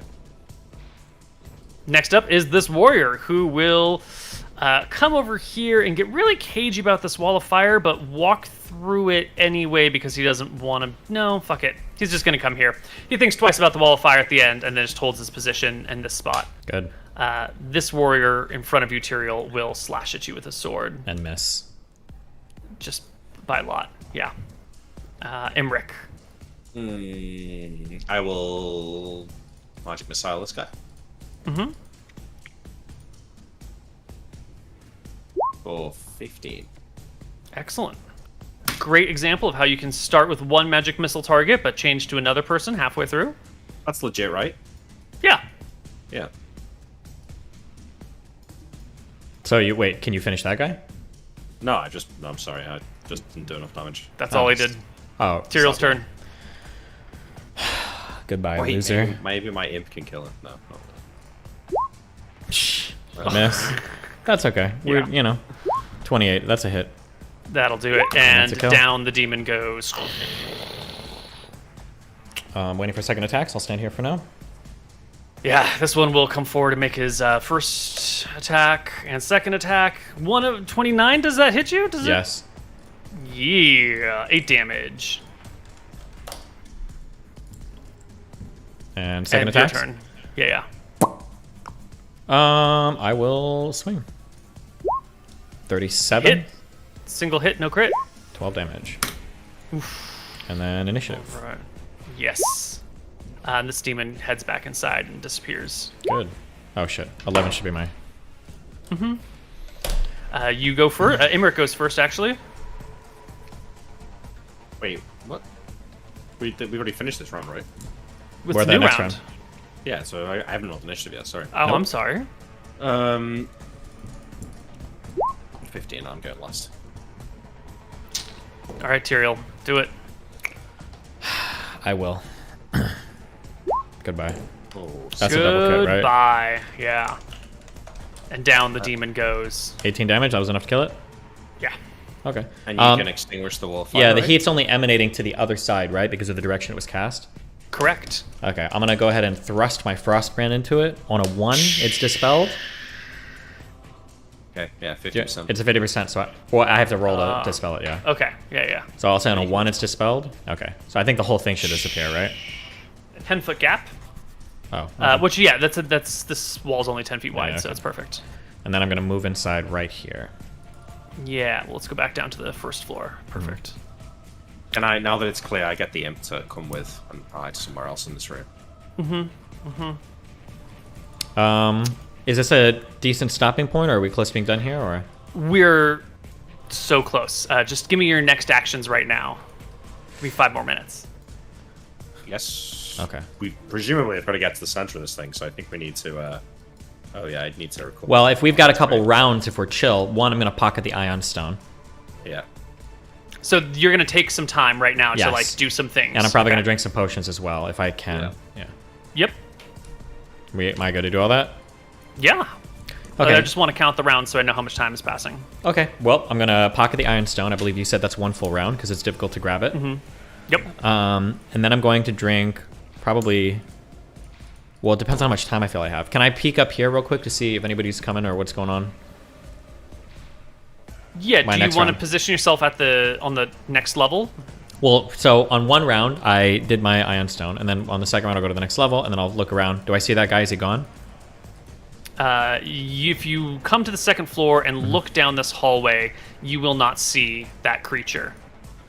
Okay, well, on that round, then, as I come up and I look, this is the second round after I pocket Ion Stone, I'm going to drink a potion of healing. Great. 2 rounds. Go ahead and drink the potion of healing. What? I've got an extra healing if you want one. No, don't waste them yet. What is the potion of healing again? Was it 2d4? 2d4 plus 2. Yeah. 2d4 plus 2. Okay, I'm going to drink 1 of those. What do you want to do in this round? Nothing, I'm just regenerating. Although I can cast haste on us if we're ready to, like, if it's go time. Well, I don't know. Well, if you're we're- probably going to want to talk about what you do before you do it, right? Yeah. Well, I think if we come upstairs, right, we peek through this thing. Do I see this this big pit of lava in the middle of this place? Yeah, you can't really tell that it's a pit, but you can see that it's like an open room with some columns in the middle of it. Unfortunately, with the way the map is, you see too much detail. Yeah. Well, I'm gonna guess that the thing is in the middle there.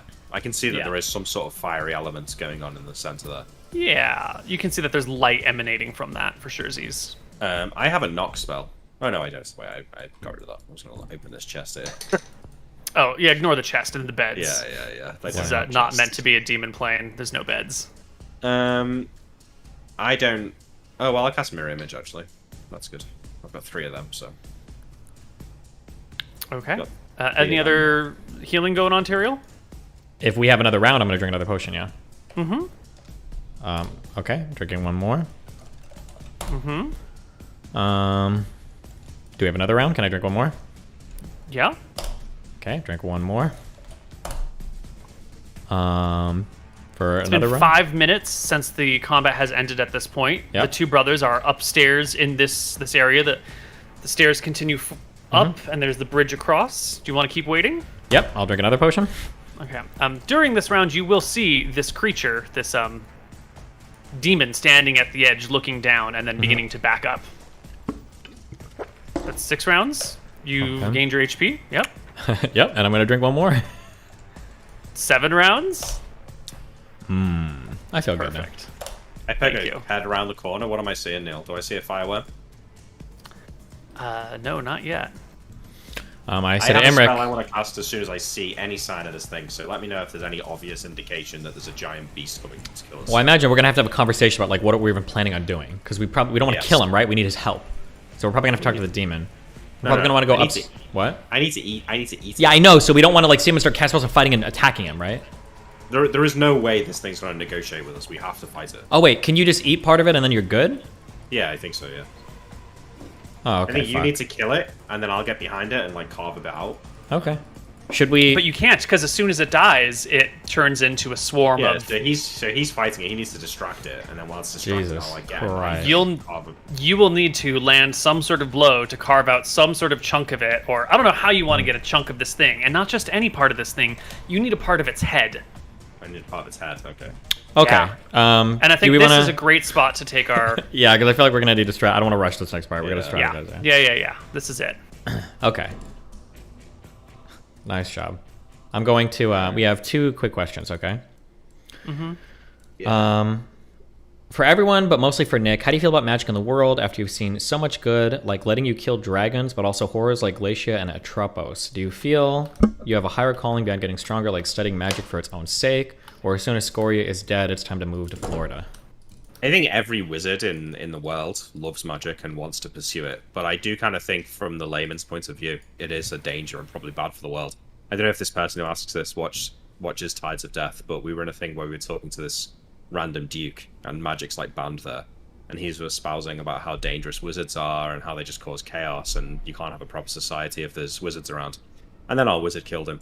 So, you know, he had a point, and I think he was right. You know, I think that magic is a force for bad in the world. It causes more problems than it solves, even though in a perfect world it has a propensity to do good, but I don't think it does. But I do think every individual wizard will always pursue more power because that kind of power is probably addicting. All right. Question for Koibu. Not including the gods, is there anything in standard D&D that doesn't exist in your world? Do tieflings and half-orcs exist? Are there classes that don't exist in your games? Or is everything there, we just haven't seen it because it's extremely rare? Oh, no, there's a whole bunch of stuff that doesn't exist. I haven't really decided on all of those details. I've taken the approach of crossing each bridge as they come. I haven't, like, sat down and tore out pages and added other pages in. But, like, tieflings aren't a thing, generally speaking. You know, definitely not on the prime material plane. Maybe there's, like, a tiefling somewhere on an outer plane or some other wild stuff. But they're definitely not the same thing. Dragonborn aren't the same thing. Our kobolds are canine-like rather than lizard-like, which I think is actually one of the older rulings. In the older books, kobolds were more like dog-like creatures rather than lizard-like creatures. But they also don't have their standard dragon affiliations. All of the planes have been completely reworked. Much is the same, but much is very, very different and doesn't exist. Okay. Yeah. Well, Yeah. we'll be back tomorrow. We might have to start a little early or cut it a little short because I have a night engagement, but we'll figure it out through DMs and we'll, yeah? Yeah, sure. I can probably stretch an hour early, but no more than that. Okay, Nick. Okay. Well, hey, I love you guys. Sounds great. Yeah, been fun. We'll be back tomorrow.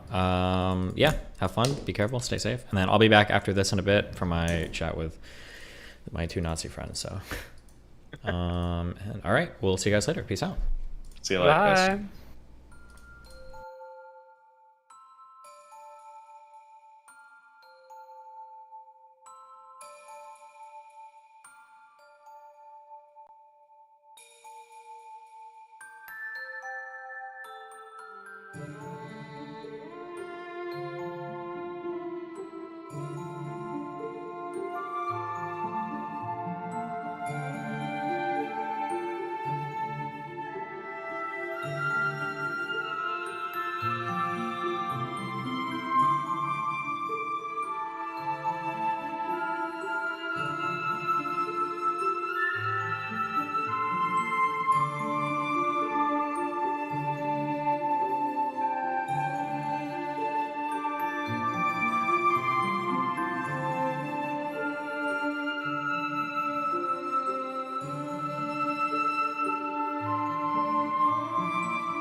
All right. Where are we at?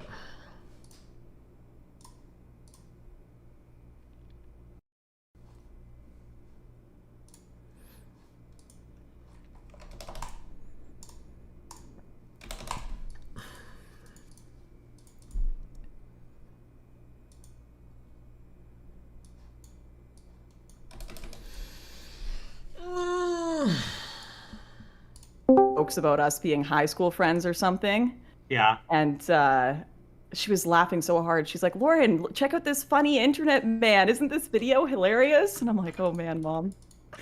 She has no idea. I'm not gonna share any more information. Let you enjoy the internet. God, the innocence. Hey, there he is. There's the man of the hour. My best friend, Nicholas. How you doing, buddy? I'm good. How are you doing? Doing great. Wait, what is your actual name? Is it Nicholas? Is it Nicholias? Or is it actually Nick on the birth certificate? It's Nicholas. Oh, okay. Pretty cringe, but... No way. What's your real name? Is it Steven? Yeah, what the fuck could Steven be short for? I don't know. Is it Stefan? Stefan? No, not if it was Monel? either of those. I don't think Steven is short for Stefan or Stefan, but nice try. What's what up? If you How we doing? transformed into a Chad and your name was Stefan Bonnell? That wouldn't be a Chad. That would be a Frenchman. Okay, which is That's worse like- than that's whatever the I am. Okay. Family Ties reference. Yeah. Oh. Gosh. Okay, well, this is a little bit. The display here's a little scuffed, but that's all right. Okay. What are we chatting about? I don't know. Who wants to start? I've got a few things. I think we should deal with our relationship issues, Nick. Yeah, we need to get into that. Let's get to the bottom of that. We do. Yeah. So what's your problem? Why are you always attacking me online? I think you've got. I always find this interesting. Like when I look at your community, the whole idea seems to be the world is a joke, so we're gonna laugh at it all. We're gonna make jokes about everyone. We're gonna mock it all, Joker style. And then I make the tiniest fucking joke about your community, and y'all lose it. You know what's crazy is that one tweet I sent that you weren't very impressed with. There's nothing like a cat boy scorned. I actually tweeted that initially, talking about Jaden. I didn't know any of the context. I just knew that he was scorned by you or you're something. saying he was scorned? Yeah, that's what I thought was the whole thing. And then you took it so personally that I was like, fine, you know what? It's about you, Nick. That was my breakup. I thought you were attacking me during kicking a man while Like, kicking a cat wasn't boy he the while- scorned one that was mad at you for something? So I just knew there was like drama in Catboy world. And then I was like, wow. Dude is dishing out jokes 24/7 and one joke, and I'm like on the kill list of the whatever you call your terrorist organization. Yeah, well, see, this is why it's important to have dialogue, because now we can set the record straight. See, I didn't know that. I thought you were attacking me. Well, listen, I'm a man under attack. Who's echoing, by the way? Somebody's echoing. I don't hear an echo, which means it might be me. Am I Yeah, echoing? I'm hearing I don't an know. echo. Yeah. Wow. All of us just horrendous with technology tonight. Yeah. So you gotta understand, I'm a man under attack. I mean, back in May, everybody's attacking me. It's Bronze Age pervert. It's my ungrateful former cult members. It's Mr. Mediker. It's all these other people. And so I thought, you're jumping in the fray. I'm not discriminating. I'm just, blasting everybody around. I don't know who's saying what. But this is what happens. You're like, I'm a man under attack. Do you think perhaps you make enemies? That you're making these people? Because I wasn't attacking you, and then I was like, well, now I am, And then it's like, everyone's attacking me. I can't understand why. You got a point. You may have a point there. But see, the thing is, me being the ultimate love monger, I start fights and then sometimes I patch them back up. Like me and Destiny. Me and Destiny got off on the wrong Wait, foot Nick, years I'm just ago. curious. Just a quick question. Do you ever read your chat? So is it spamming rape right now? Yeah, I'm just curious. I see. It's on your screen. Okay, I just popped in your chat to see what the discourse was, and man, they're really going off in there. Okay. I'm gonna hang on. Give me 1 sec. Yeah, just. Is he having a private conversation with his chat right now? I think Trying to tame them? I don't think it's going to be possible. All right, I had to reprimand. Oh, he just muted himself again. Oh. Did he mute himself, Steven? Are you Well, not I hearing can't us hear him, either? so. Sorry, Okay. I forgot I muted myself. I said, yeah, I'm sorry. They never do this, so I had to reprimand them a little They bit. never, because you never have a woman on stream. That's true. True, that is Actually, true. yeah. That's all good. So you know what, Lauren? I'm willing to put her there and say water under the bridge and say truce.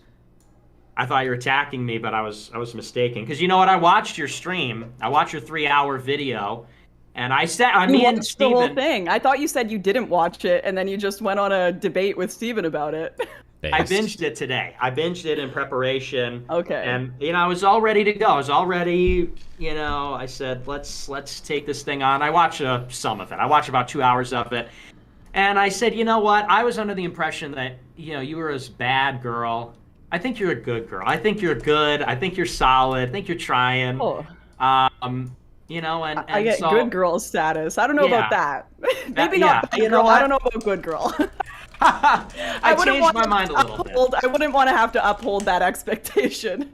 Well, I'll say this. And I talked to Matt actually about it a little bit because I know you talked to Millennial Matt, and I asked him to Matt, weigh yeah. in.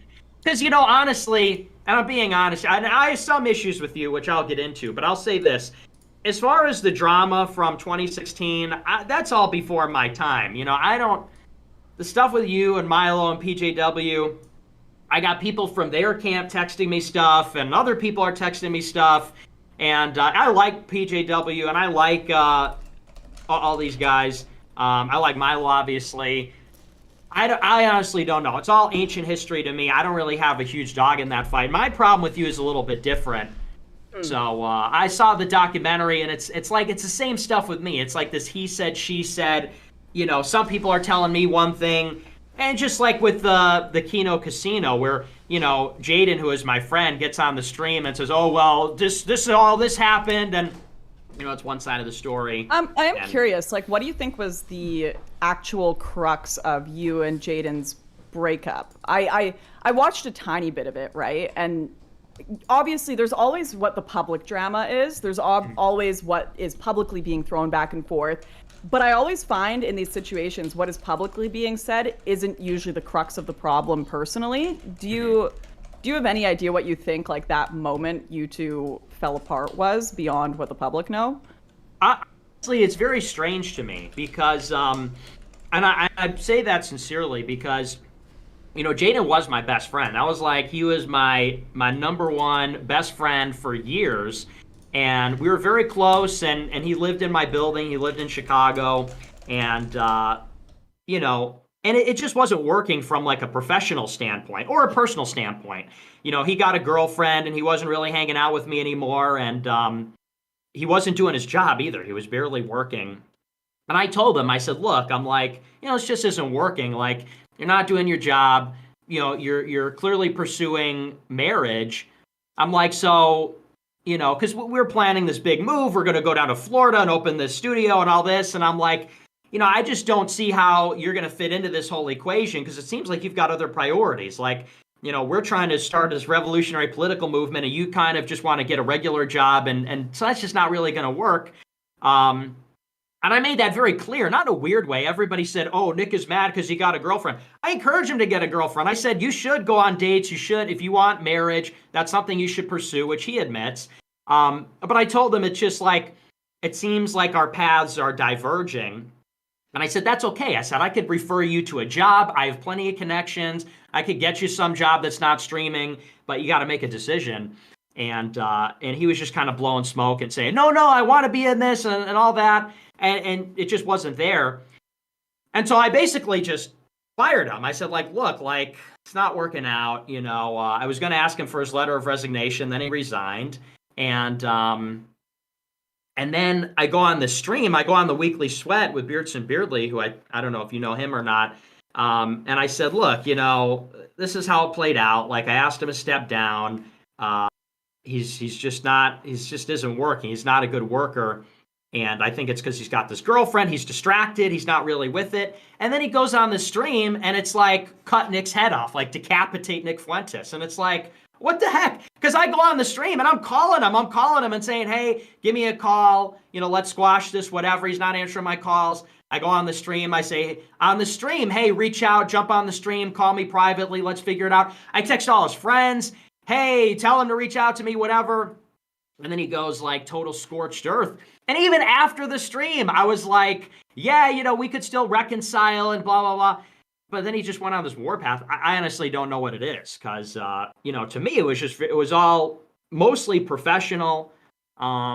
It wasn't very personal. I was a little bit pissed at him just because I'm like... What are we talking about? This is the most boring story I've ever heard in my entire life. Is this about your friend? Listen, I'm unpacking Nick's personal issues. We're trying Can you spice it up a little bit? Make it. We just had people trying to storm the FBI, getting shot. We've got papers, fucking warrants for Trump, and I'm listening to like, this is the most boring drama I've ever heard in my life, okay? Make it interesting. Okay, one last question. So I think I'd agree that there is something like not congruent with being successful in the world, certainly of political activism, and having a real life. Like as soon as you have like a family, you know, have things to lose, like girlfriend, whatever, it does make being involved in political activism super difficult because everything you do starts to affect them. And I was thinking about this, like when a girl that's in the streaming world gets a boyfriend and is public about it, usually it hurts her career. And I was thinking that would actually perhaps be the same for you, Nick. Like if you got a girlfriend, if I got a girlfriend? that would severely hurt your career. To be clear, on the streaming part, it only hurts your career if you've sold yourself as like the girlfriend experience. I think that's like the more important part. So for girls that fake being single, or for girls that's a big part of their content is making it seem like you could get with them having a boyfriend would hurt their stuff. If Nick has sold a big part of his stuff as being an incel, then obviously having a woman would hurt his shit. But otherwise, I don't think it would matter that much. But I can never tell with Nick where the truth ends and the irony begins, so it's hard to say. I'm a real incel, Destiny. Is that your plan for forever? Like, do you think you'll ever actually date? I think I will. I want to get married. I want to have kids, but it like, and you know this, Lauren, it's just difficult, and it sounds so gay when you talk about it, but as a streamer, because I used to talk about this with Jaden, because you know, he would be putting himself out there on dating apps and he would say, why did you get on a dating app? I'm like, the second that I create a profile on a dating app, some shit lib is going to screenshot it and post it and everyone's going to make fun of me on Twitter. I'm like, I can't just go out there in the same way. It just doesn't work like that. Also, you know, there are people that are actually trying to mess with me, you know? So and I know that sounds like paranoid or whatever, but I don't know if this ever happened to you, but people have tried to catfish me. People have tried this kind of stuff before. Bro, that's part of being an online celeb. You got to fight through it. I had somebody geolocate an IP to my home city and then get their sister to talk with me on the phone over the course of a weekend to try to impersonate somebody and it took me a while of figuring out what the fuck was going on because she had too many similarities. She was like talking like detailed shit about like real-time strategy games I was playing. I was like, there's no fucking way you know this shit. And then I finally figured out who that fan was. My chat knows that story, you motherfuckers. But listen, dude, just try it. Fuck it. Why not? Or here's what you do. Tell your fans right now, listen, everybody, here is some profile pictures. Everybody go make Nick Fuentes dating profiles. And that way, if you ever do get caught saying some like retarded shit, you're going to be like, that wasn't me. That was one of my impersonators. And then boom, you're good. Plausible deniability on everything. There you go. Yeah. The thing is, I mean, the way that I look at it is I'll probably meet somebody in the course of doing this over the next, few years. It'll probably have to be somebody that's adjacent to politics or a friend of a friend or something like that. And that's sort of how I'm planning to do it. But honestly, I mean, it's also something I just can't really fit in my life right now. It's very difficult, and I don't even want to begin exploring that because, I mean, I'm being investigated by the FBI. I'm involved in like 4 different legal matters. I got this platform. Like, I know it's lame, but it's also the truth. So yeah, that's my. Listen, dude. Priests in the Catholic Church don't take wives, okay? Because they're too busy pursuing that. They have to be allegiant to God. You can't be allegiant to God and a woman at the same time. And your God is your political movement. So there you go, dude. Well, my political movement is oriented around God. So exactly. You can't do both at the same time. You can either be a family man or a man for the movement. I want a male heir, Destiny. You have one. Yeah. Who's becoming a groyper. At least one. Who knows at this point? I got kids everywhere. You don't even know right now, okay? Bro. That video of... what is it? It's like your son schooling you on Ukraine. Oh, schooling me? It says a lot that you would listen to an 11-year-old and think, wow, he has really deep takes on foreign policy. I think this says more about your positions than it does about mine, but nice try there. 11-year-old, I'm sorry I have more faith in your child than you do. Yeah, smart. Yeah, you know, that 11-year-old kid sounded like he knew a lot about politics. That's, I don't think I need to say anything else, but. So, a wise child. Yeah.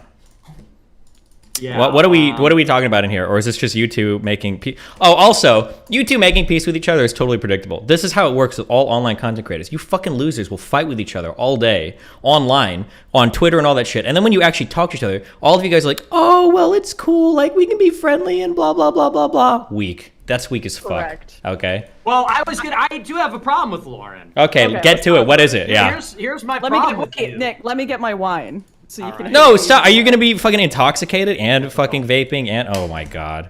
Typical.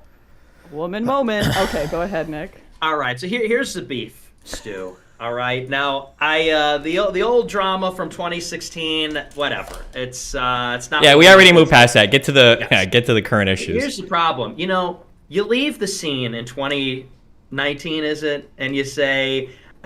You write this big long article and you say, I'm leaving politics, I gotta start my family and this and that. You come back a year later. Okay, we can't keep her away for a year. She has the bug, she's bitten, she needs to come back. She comes back a year later in 2020 and and by the way, I don't believe that there was no plastic surgery. I watched that video, something's up, it's lighting. I don't know about that. Let's talk about it. That's a very fun subject. Okay, go ahead. We get that, but substantively, so you do this video and you say, well, I just had to come back because 2020 is so crazy and we need nuance. There's not enough nuance in the conversation because not all black people are criminals and not all people posting the black square are racist. What I said. That's exactly what I said in my all video. All black people are criminals. Well, no, I'm kidding about that. But wait, so you don't disagree with me? Okay. So wait, so you expect us to believe that, you were done. You were out. You said, I'm finished with this life. But you just had to come back to tell stories that were nuanced. Like, I don't buy it. I think you like to be an e-celebrity. I think you like, which is fine. So do I. I think you like to be on the camera. I think you like the life. But you come back and say, I want to tell stories with nuance. Also, nuance is bullshit. We're in a war. And this, we need to hear both sides. Everyone needs to tell both sides. No, we don't. They all tell the same left-wing side, and we need the right wing to say, Alex Jones, Trump, we're all being censored on the right. We don't need to give any of our airtime to the left and their nonsense. So that's my beef with you, this new centrist thing. Okay, so first of all, this is why you watch the full video, not the 2-hour video or half of it, because I do talk about why I actually left and why I returned to politics and the reasons I didn't give publicly then, which was, as I'm sure you understand quite well, issues with government quite literally blackmailing me with ability to see my family or not if I didn't quit politics. So that was one of the largest aspects that I took a step back for. And then when I was on a different, more substantive visa, I was able to come back. And definitely I was more timid coming back because of all the drama that was going on behind the scenes that I spoke about in my whole truth video, and seeing so many people that I was friends with lie about me. Like, I'm sure if you've had a lot of people lie about you too, Nick, I know that. Right. And when people only want to see those lies, all you want for them is to kind of consider for a second a little nuance, maybe look at both sides because you're right and you'll convince them to come over. But you have to have them, first of all, open their eyes to both sides in order to do that. And that's what I think of also with convincing the political climate right now. I don't reckon you're a big fan of PragerU. I think one of the most cancerous things they ever did was tell a bunch of teenagers, never, ever get into the arts, only ever do the trades, don't go to university, don't get involved in politics, just do trades. And then we've completely lost the culture. We've completely lost the ability to influence what people actually love and enjoy, which is art, music, movies. And we have to meet them halfway. You can't just create content in one silo of the internet and expect normies to find it. You can't, you have to bring it to them. They're stuck in this culture of despair without a whole half of the story, half of the information.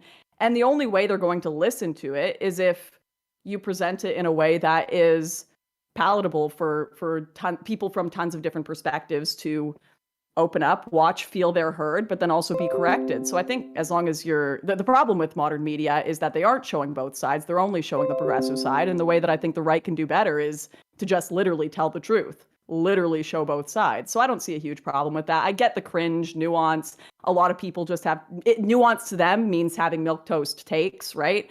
Not really taking a position on anything, but you can show both sides while showing two extremely strong opinions on the issue. You can watch my movie Crossfire. We've got some pretty, controversial controversial takes in there that you and your audience would probably enjoy. And then we also have like leaders of Black Lives Matter showing their side, and we leave it up to the audience to pick what they think the better perspective is. I think that's one approach you can take. Maybe you disagree. Well, so be it.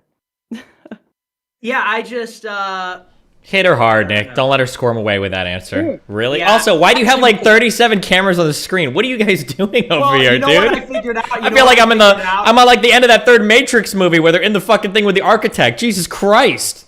While Lauren Southern was talking, I figured out what I was doing wrong. What I have to do is I have to just capture the Discord screen and have my camera go into Discord and my OBS capture the Discord. Like an idiot, I've got it all backwards. You're figuring it out. Good job. Yeah, I'm learning. I'm younger than both of you. I'm younger than, as I like to remind you, I'm younger. Weird. Wait, how old are you again? Lauren Southern. I thought Lauren was older.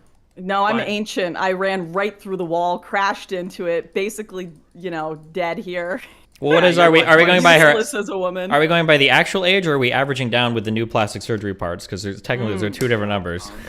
Yeah, so let's explore that. What's going on with the plastic? Let's talk about plastic surgery. This is why women get plastic surgery, is because when I was younger, I used to get lip injections, right? And I'd get little injections and stuff because that was the cool thing. When I moved to Toronto and I got involved in the world of media, all the women in media, conservative media around me are like, oh my gosh, you've never gotten lip fillers? You've never gotten this and that? And I was like, oh, well, shit, I better try it. Oh, did we lose Nick? No, did Nick die? I'm just trying to... You're seeing how many more cameras you got. Oh, good job, man. Okay. Thank you. Yeah, so I try all that stuff, and everyone's like, Lauren, Aryan hero, whatever. A lot of people that would be I was bleaching my hair, all of that stuff, and everyone was like, beautiful, natural Aryan goddess. And then I stop putting injections in my face. I stop dyeing my hair. And all of y'all jump up and down and start screaming plastic surgery. And this is the problem. Women will get really subtle plastic surgery things to make themselves look younger. And guys genuinely do believe it. But when they think about plastic surgery and they talk about women who get plastic surgery, they're always thinking about the most extreme versions of it. So they'll always be like, oh, it looks disgusting. It looks disgusting. But in truth, when they see really subtle versions of it, they like it. And that's why women get it. And then when we stop getting it, well, people like you and your audience who don't really have a conception of what it looks like mock you for getting plastic surgery when you've got nothing going on. Yeah, it's actually the lack of... You shouldn't be getting plastics. Well, I guess you learned your lesson then, huh? That's what happens when you play around with the play around under the needle, or what's the expression under the just decrepit now, Nick. Under the scalpel. No, I mean you look good. I'm just saying that you transformed and people commented on the transformation. True. But like, what do you think of that idea? Like the idea that men can't really notice when women get subtle plastic surgery and subtle makeup as well. And they think their perception of what women look like has been completely skewed by this. So they think like a normal, youthful looking female face is one with a little bit of plastic surgery, a little bit of makeup. And they think that's like what the average woman looks like without makeup. And then when they encounter a woman, like it's gotten to the point where you talk to women or men about their dating experiences or hookup experiences, and women will like run off to the bathroom in the morning and put makeup on and then go back and lie down so that the guy never sees her without makeup. Do you think the standards for what women should look like have been set to a bar that forces them to keep trying to meet it? Or do you think we should just, women should be walking around makeup free 24/7 so we reset the standards? Women should be naturally sexy on demand, I think, and that is What does that mean? Without surgery, without all that business. No, I'm kidding. You shouldn't be getting plastic surgery. You shouldn't be, and the makeup. I don't know anything about makeup. I don't know anything about that or about, and I can't tell. Well, the real question is who's setting the beauty standards? Who's the one putting on the makeup? Who's the one getting the plastic surgery? Who's the one morphing guys' minds and warping it into this horrible view of not knowing what a woman should look like? Technically, every time you as a woman engage in that makeup and plastic surgery, you are engaging in toxic femininity. That's what we're calling it here in the omniliberal movement now. That's the counterpart we've made to the toxic masculinity movement, because women aren't held accountable enough for how much they're ruining both sides, okay? So every time a woman puts on makeup, every time a woman gets plastic surgery, that's the equivalent of a guy beating his girlfriend. Okay, 100%. You know what's cool about this dynamic is despite being slated as the centrist in the conversation by you, Nick. I actually think I'm the outlier. I'm the devil's advocate here. You both hate women, and I don't. Oh yeah, that's So true. I'm, Well, uh, I hate women. contrary I hate on women that. and men. Nick just hates men, and we're not sure where you are because every new video you seem to change all your positions. So who knows? Oh, nice one Got him. up top, Can we? Wait, are you? Am I to your left? Right? Okay, close enough. like this, like this. Look at Okay. these losers. Look at that. What? Best friend. Let's go. Yes. Number 1, best friends, and we hate women. Let's go.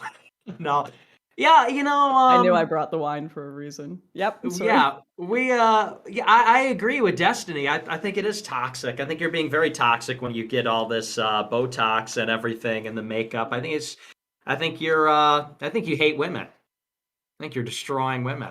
Well, then that just don't makes really all care. 3 of us in agreement, doesn't it? No, because me and Nick want to see natural women, but you over here, you're on the feminist grind. We all know the 3 G's of the feminist grind: gatekeep, gaslight, girl boss, and that's what you're doing right now. Okay. You are setting an unrealistic beauty standard by putting on makeup and getting plastic surgery and then complaining about said beauty standards. That's what you're doing right now. We all see it. We all know the game that you're playing. I stopped with the lippy. Okay, you can tell. I got no lip now, and all the Black Twitter make fun of me for it now, right? But we do have the makeup going. It's like a set expectation though. Men will be like, wear no makeup, and then you wear no makeup, and they're like, damn, are you sick? Yeah, and girls will be like, Did be you get yourself, be yourself, leukemia? be yourself. And then you show up on a date and they're like, are you only 5'9"? See ya. So where's the Wow, problem? It's almost like women and men are both superficial and suck. Here comes the nuanced take. This Yeah, like, king, everyone's this king right superficial. here is just going off. This is why we love this man. Thanks, I'm here. I'm just here to keep women down. That's really my only goal on the The internet. now. omni-liberal himself. Yeah, I don't mind a little bit of makeup. I think that's acceptable. I just got in a argument. I was just at a wedding the other day, and my super Catholic friend, he's like, no makeup at the wedding. And I'm like, I don't know. I mean, is it really? But the plastic surgery is not cool. And you can't get mad if you're doing plastic surgery and then you're not, and then everybody points it out. Also, as you're... Everyone accuses you of doing plastic surgery. Well, you did! So you did!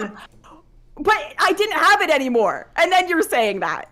Well, I mean, you're pointing out the differential. So it's like, you did get plastic surgery at one point. Is your real name Lauren Simonson? Is that true? It's not No? actually. Never. I was born with the last name Southern, which is Okay. sometimes I wish it was Simonson, because then I'd have, I don't know if you probably deal with this too, Nick. Like, you go to check into hotels or whatever, and you're always worried someone's going to recognize your name or something. So that's always been a bit of a bother to me. I wish I had set up like a fake internet name, but I never realized that my videos were going to blow up or anything. So didn't really prep for that one. Why do people say your name's Simonson then? I've heard that for years. Yeah, I have family in Denmark with the last name Simonson, which is like the 7th most popular last name in Denmark, and it just means son of Simon. But you got, there were a bunch of people that had a massive conspiracy about me being like the granddaughter of a Jewish rabbi in Denmark with the last name Simonson. But if you scroll down his page, like 2 paragraphs, it literally says he has no children.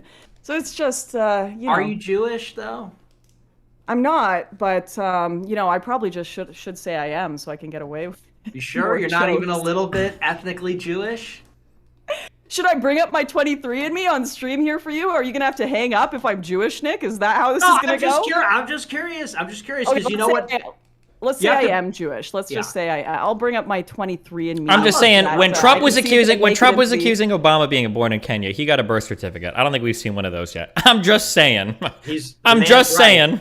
The man's talking. Let's see the birth certificate. Also, 23andMe, Yeah. didn't they already admit to falsifying the data on that? They stick a little bit of African DNA in there just to trigger people. If that's ran by Jews, wouldn't they be actually complicit true. in covering up your Jewishness?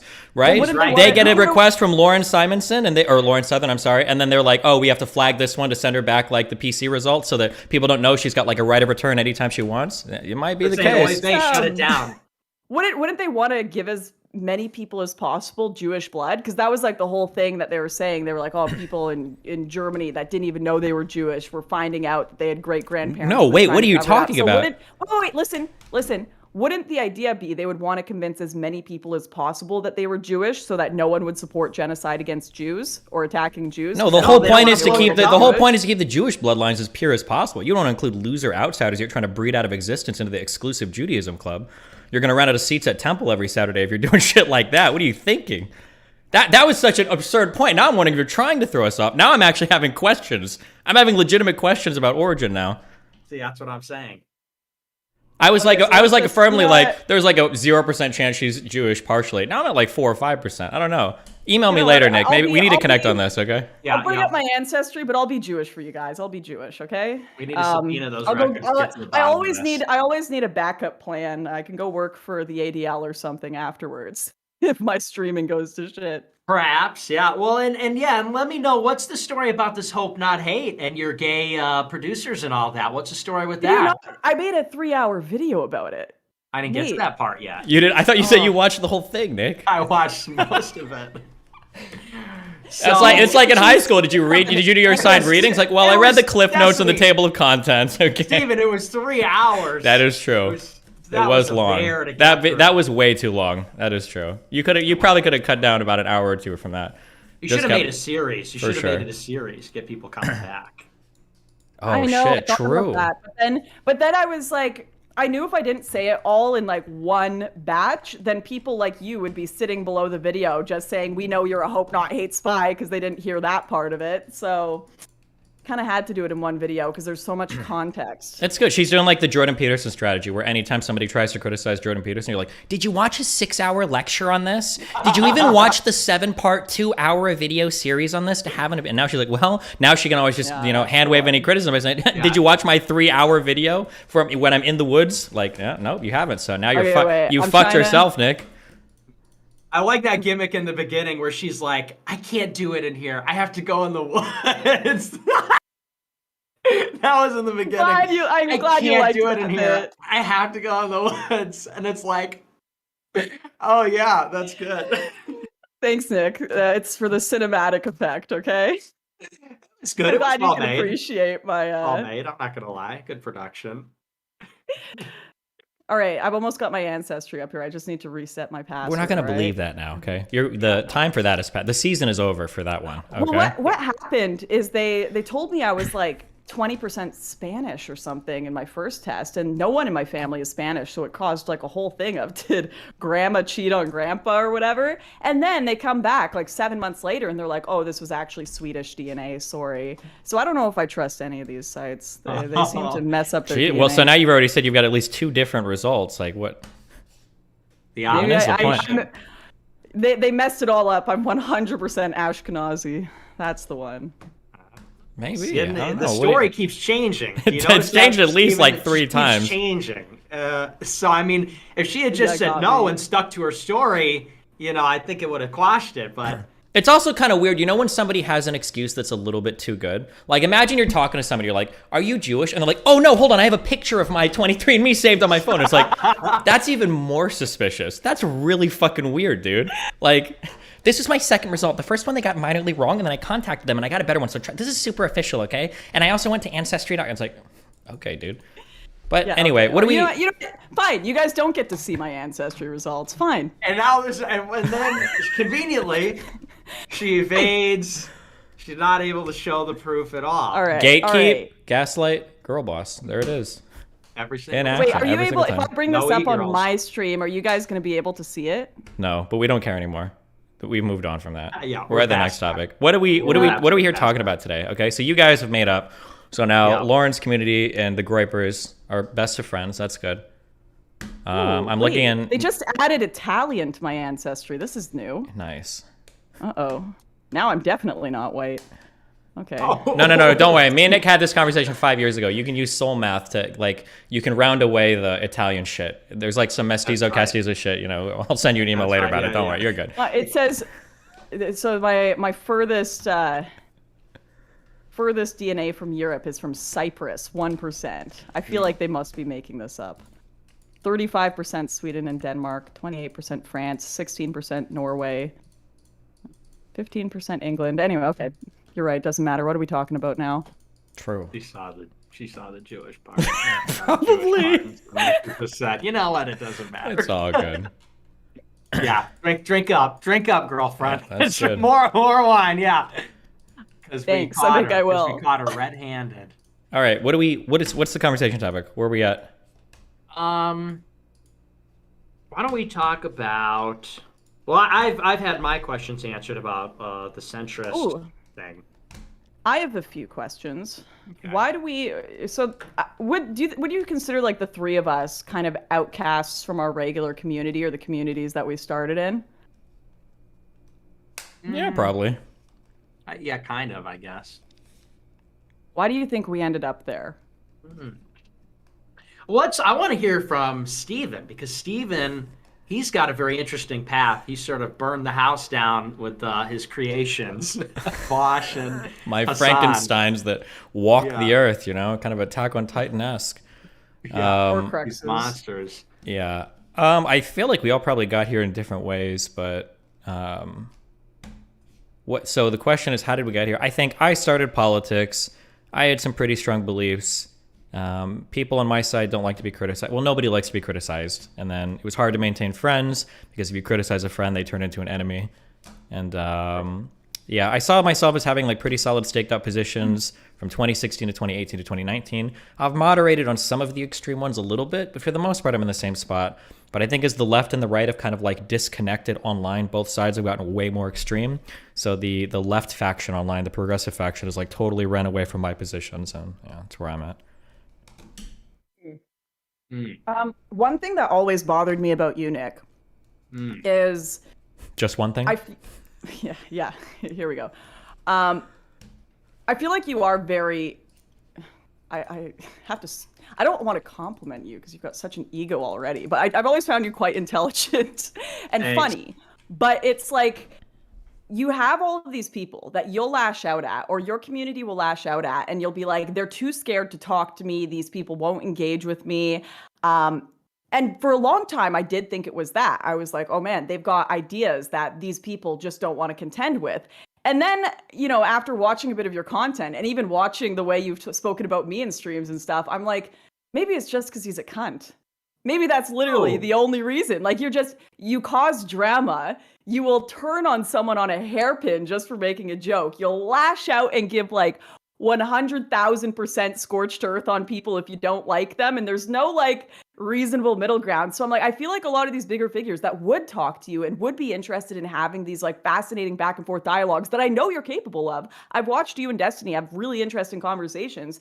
They won't, because they're like, that is just dragging me into a world of drama. They see Cozy, they see Ethan Ralph and everything going on there, and they're just like, I don't know about that one, bud. And I wonder, like, Nick, don't you think you could possibly do more in the world and do more with your ideas and activism if you toned that down a bit? But I also don't know if toning that down would change, the character that you've created on the internet.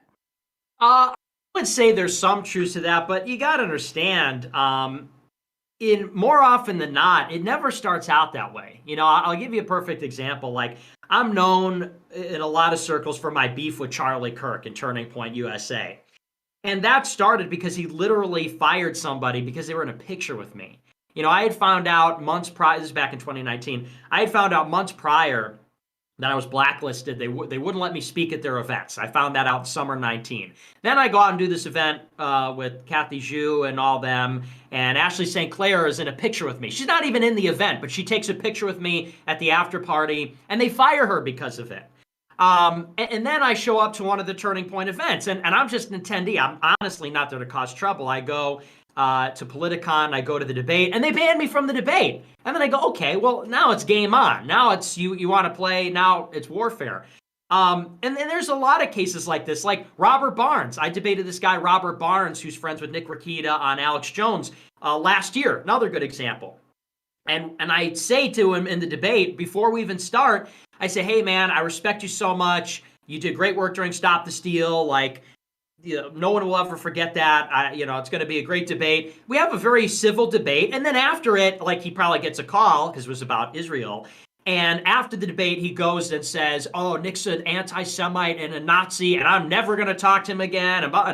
And like, this is the kind of thing that goes on over and over. And so I agree with you.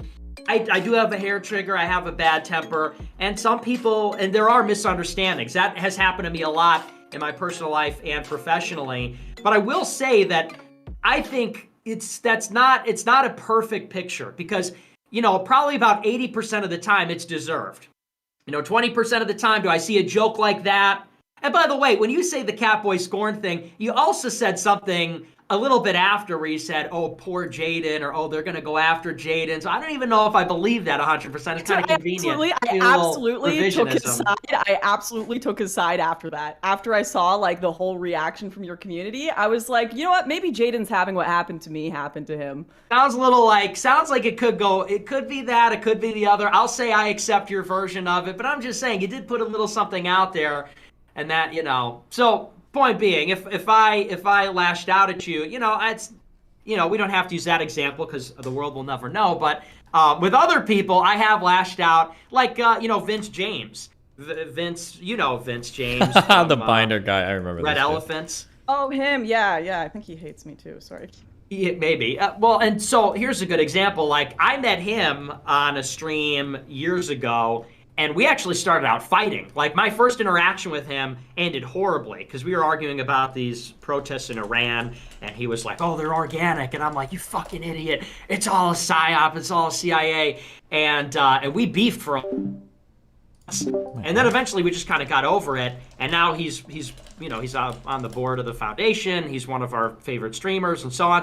So especially with men, sometimes you have to fight first, I feel like. I know maybe you guys would think that's toxic or something, but I don't know. I feel like it's almost natural sometimes, just lock horns. And I don't see, I don't hold a grudge. I don't see the big deal. Some people take it very personally. So, What do you think about that? Yeah, I mean, everyone has their own perspective on it.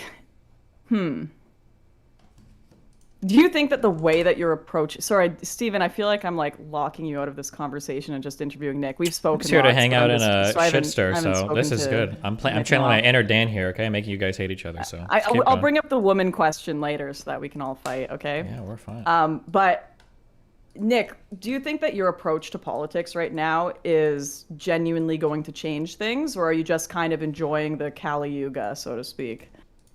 Yeah, I think it will, and here's why. Because I actually put a lot of thought into this. When I dropped out of college, my parents got all on my case, and they're like, you need to get a job or go back to school and this and that.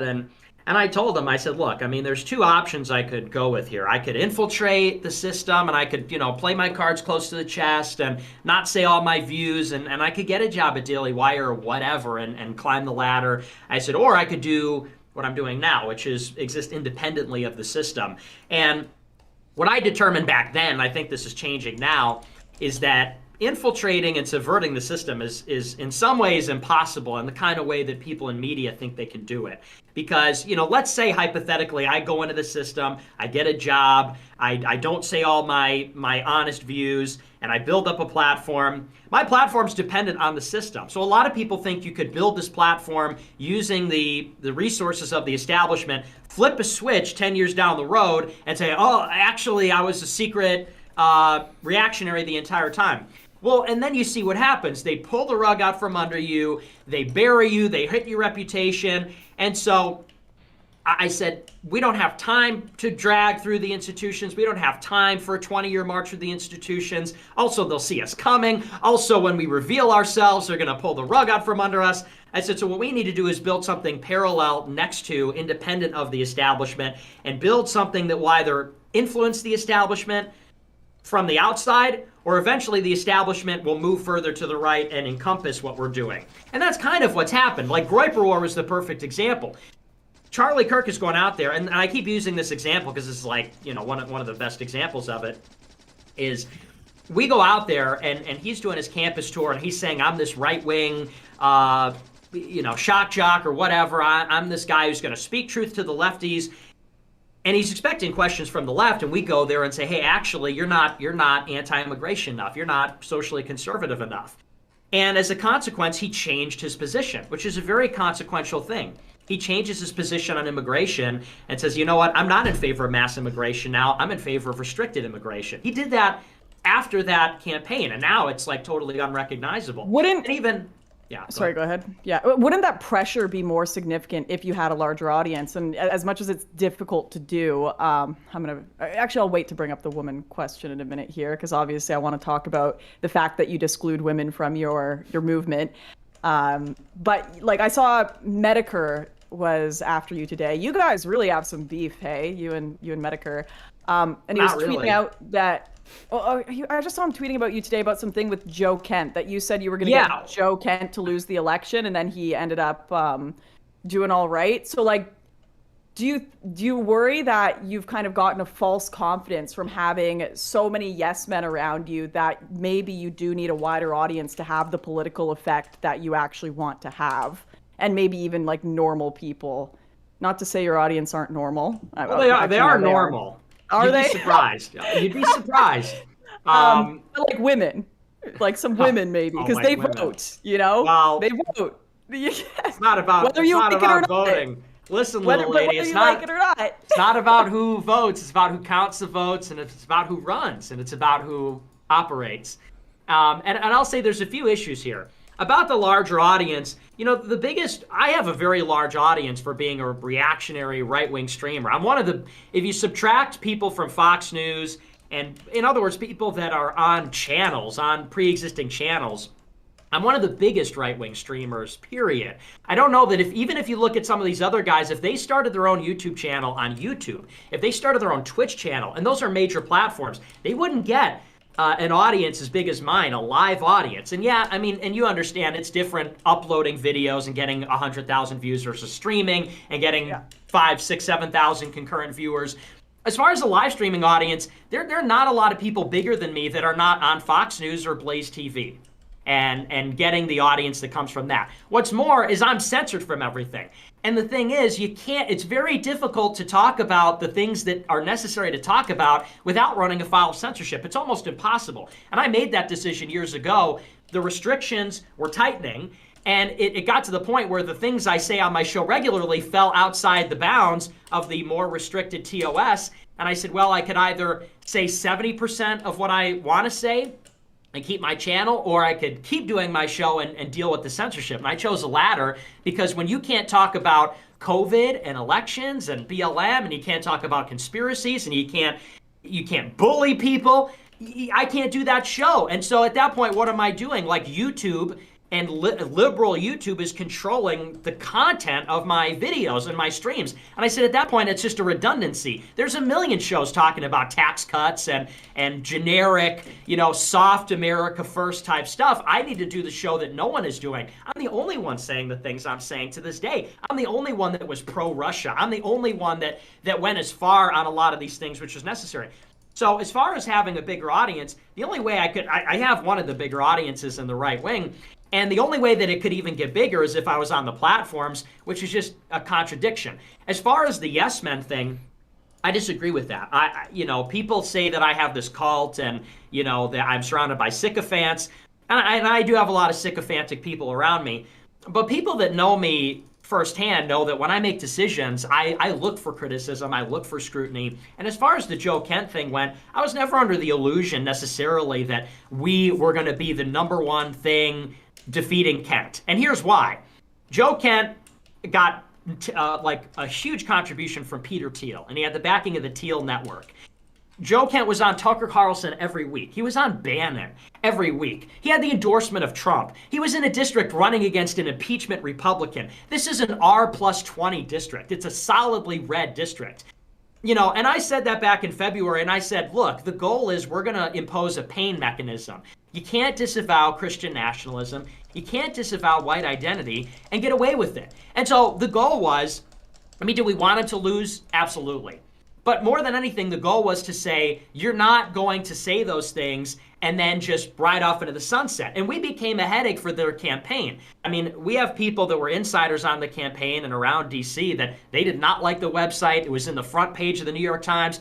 We spent $100 on that effort. That was a $100 investment to run that website and to buy those stickers. And we got a front page. And it was because he was not going hard against illegal immigration. That was the reason? No, it's because after AFPAC 3, he put out a tweet and he said, you know, I disavow AFPAC, I disavow Nick Fuentes, which honestly, I didn't care that much about that. It was what he said. He said, I disavow Nick Fuentes because throwing your religion in people's faces is divisive. And throwing race in people's faces, that's a sideshow. He goes, we need to focus on inclusive populism. And there's a real dialectic going on right now after Trump leaves the party, which is, are we going to embrace economic nationalism, working class populism, or are we going to embrace Christian nationalism or something, or American nationalism, something more reactionary? That's a real thing that's going on right now. Bannon, Tucker, and others are articulating this idea. Was there another candidate that you were supporting, or were you just attacking him? Because I think that's So what was the other candidate?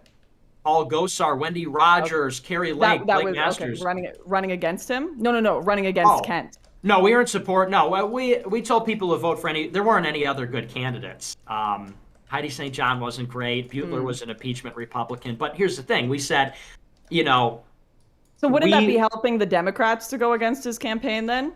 It's not about Republicans and Democrats, Lauren. It's about Joe Kent is a young guy who is a good-looking guy, and he's going to be a leader in Congress. We're going to have to deal with this guy now because he is young and he's handsome and he's articulate, and you got to give the devil their due. And he's going to go in there and hijack the Trump succession and say, actually, Trumpism is about inclusive populism. That is far more toxic than like a standard lame Republican, which is Butler or the other. So, like in Canada, we had this situation where basically the Conservative Party brought in a leader that was essentially a progressive leftist, pro-vaccine mandates, like Canada is all about diversity as our strength, this, that, and the other. And a bunch of conservatives voted for Maxime Bernier instead to kind of send a message to the Conservative Party that you have to be more like this if you want to get our votes. And it quite genuinely tipped the election results in multiple provinces across Canada. Multiple candidates that were Conservatives would have won their seats had people not voted for the People's Party of Canada. But like, to me, that is giving a solid messaging of this is what we want to see. Right? This Maxime Bernier guy who's standing up for regular working class Canadians, who's against the vaccine mandates. And it wasn't just telling them what we don't want to see. I think that's some of the problem that I have with the approach of constantly attacking the Republican establishment, who need to be attacked because they're not doing much, right? They're just sitting on a treadmill letting the world be run by progressives or supporting them when they can. But that you have to offer an alternative. And sometimes I wonder what your alternative is, because it just seems like it's just mocking everything. We do have an alternative. I run an annual conference. I run a conference every year. Who is your alternative candidate that you would like to see? You've named a few. Blake Masters, I've met him. He's a good guy, right? You've named a few, but I guess in one of those Joe Kent situations, it would have been cool to have a candidate that you were telling people to put their votes forward. But I guess not always. Not always possible. This transpired in March. So I mean, you can't organize, and running for a federal congressional office is a big undertaking. It's not quite so simple as, this guy disavowed us. Oh, okay, here's a candidate that we're gonna run. And again, the goal was very limited. The goal was extremely limited, and that's why it was a success. I mean, the grand slam would have been Kent losing, but obviously, I was gonna say. There's millions of dollars pouring into the district. We spent $100 on this thing. We're going up against billionaires and millions and Tucker and Bannon and all these players that want to get, and Trump himself endorsing Kent, and even Gosar for that matter. The limited objective was to say, look, we want to send a message to Kent and to everybody else that if you disavow Christian nationalism, like we're a faction in the party. You can't keep hitting right. And you say, like, I supported Joe Kent until he attacked us first. I had a call with Joe Kent. I had a call with the candidate and wanted to support him and was going to put up money behind him. And then he went out of his way with no provocation to say, we don't like AFPAC, it's too Christian, it's too white, it needs to be more inclusive, it needs to be more multiracial. And I said, okay, well, here's the problem, is all these Republicans, it costs them nothing, and they don't think twice about attacking people to their right. They don't think twice about throwing someone under the bus if they could save their own skin and say, well, that guy's a real white supremacist, I'm one of the good ones. And so the limited objective here was to say, we want people to think twice. If I say I disavow Christian nationalism, am I going to get this campaign, which was ridiculous? It was meant to be sensational and ridiculous. Joe Kent, a CIA. Am I going to get something like this in my district? People showing up to my town halls, stickers, a website, they're under my replies, going viral, digging up all my dirt. And we did have that effect. We have people on campaigns across the country, and they said, and I've heard this, that candidates are saying, I don't want to disavow Nick because I saw it happen to Joe Kent. And I think that makes it sound personal, right? That makes it sound a bit personal. But anyways, I'm done with my questions. I will bring up the woman question at some point, but I want to give the floor to Steven because we've kind of just sat him in the corner for a bit. I'm just hanging out, playing video games. I got free content. You guys print me money right now, so. Okay. Bro, great, we awesome. love Steve. Let's talk about Let's Steve. talk about this conversation, okay? You're both pissing me off. Nick, what were we okay? going to talk about Steven No. with? Yeah, go ahead. Hold on. Okay, you're asking a question as a challenger's position, and then he's responding, and then you guys aren't pushing it any further. But he didn't actually answer any of your actual questions. Yeah, so I did. No, you didn't. You were fucking dancing around this All right, bullshit. let's hear it Yeah. then, So the Steven. question is from Lauren, okay? Because I don't give a fuck. I hope all your movements fail because you guys are abhorrent people. But Lauren's question was, do you think that by being more exclusive with the type of audience that you appeal to, do you inhibit your ability to grow to an effective political size? And you didn't really address that. You just kind of talked about, yeah. When you say exclusive, do you mean like women? Because she hinted at that, or do you mean something else like people like Joe Kent? I don't know. Ask her. That was the original question, and then you didn't really. Neither of you really got to that. Let's bring up the woman question. Let's just Boring. throw that. Wow, you guys social can't even do hand grenade in disagreements. there. Unbelievable. Well, about- wait, hang So on, about I disagree on exclusivity. that. cowardly. Oh my Well, here, god. I want to answer the Steven Unbelievable. question because I'm not afraid of you. I'm not afraid. Okay, of here. you. Okay, let me. Okay, I'll monologue for 2 seconds. Okay, so All right. here's an issue that I see sometimes. Okay, you have political movements, and what'll happen is they will stake incredibly hardline positions on things that don't really win them any voters, but it can lose them a lot of voters. So in my Steven's camera just disappear for everyone else, or Yeah, just he's mine? being absorbed into the blockchain. Yeah.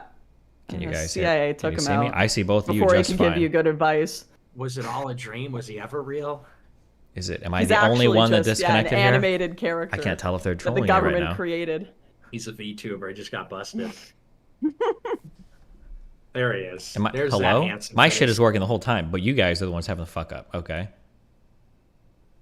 All right, you're back. Hello? Hello. Am I good? Yeah, we can hear you. Okay. Hello. Is it? They're not trolling, Sir? right? Are they trolling me? They're not trolling. You're No, you're there. back. We can hear Okay. you. Are well, you now there? you just took the wind out of my sails. Okay. I was about to go on an epic Vosh rant, and now you just shut me down, and now I just feel like a fucking loser. Okay.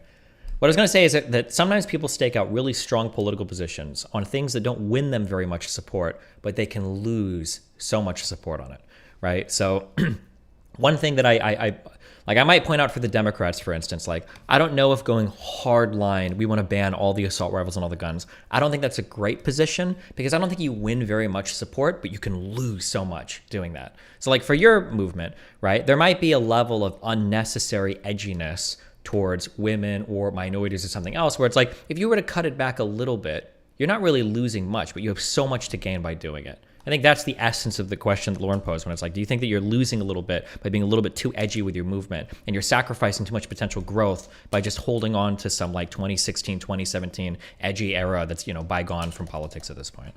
Especially when the edginess seems to be memes for the most part. Like, Yeah, they're not like crucial think- or integral parts of your ideologies or Yeah. your movements. Like if you lost all of it, you wouldn't really be losing much, but the potential upside is huge.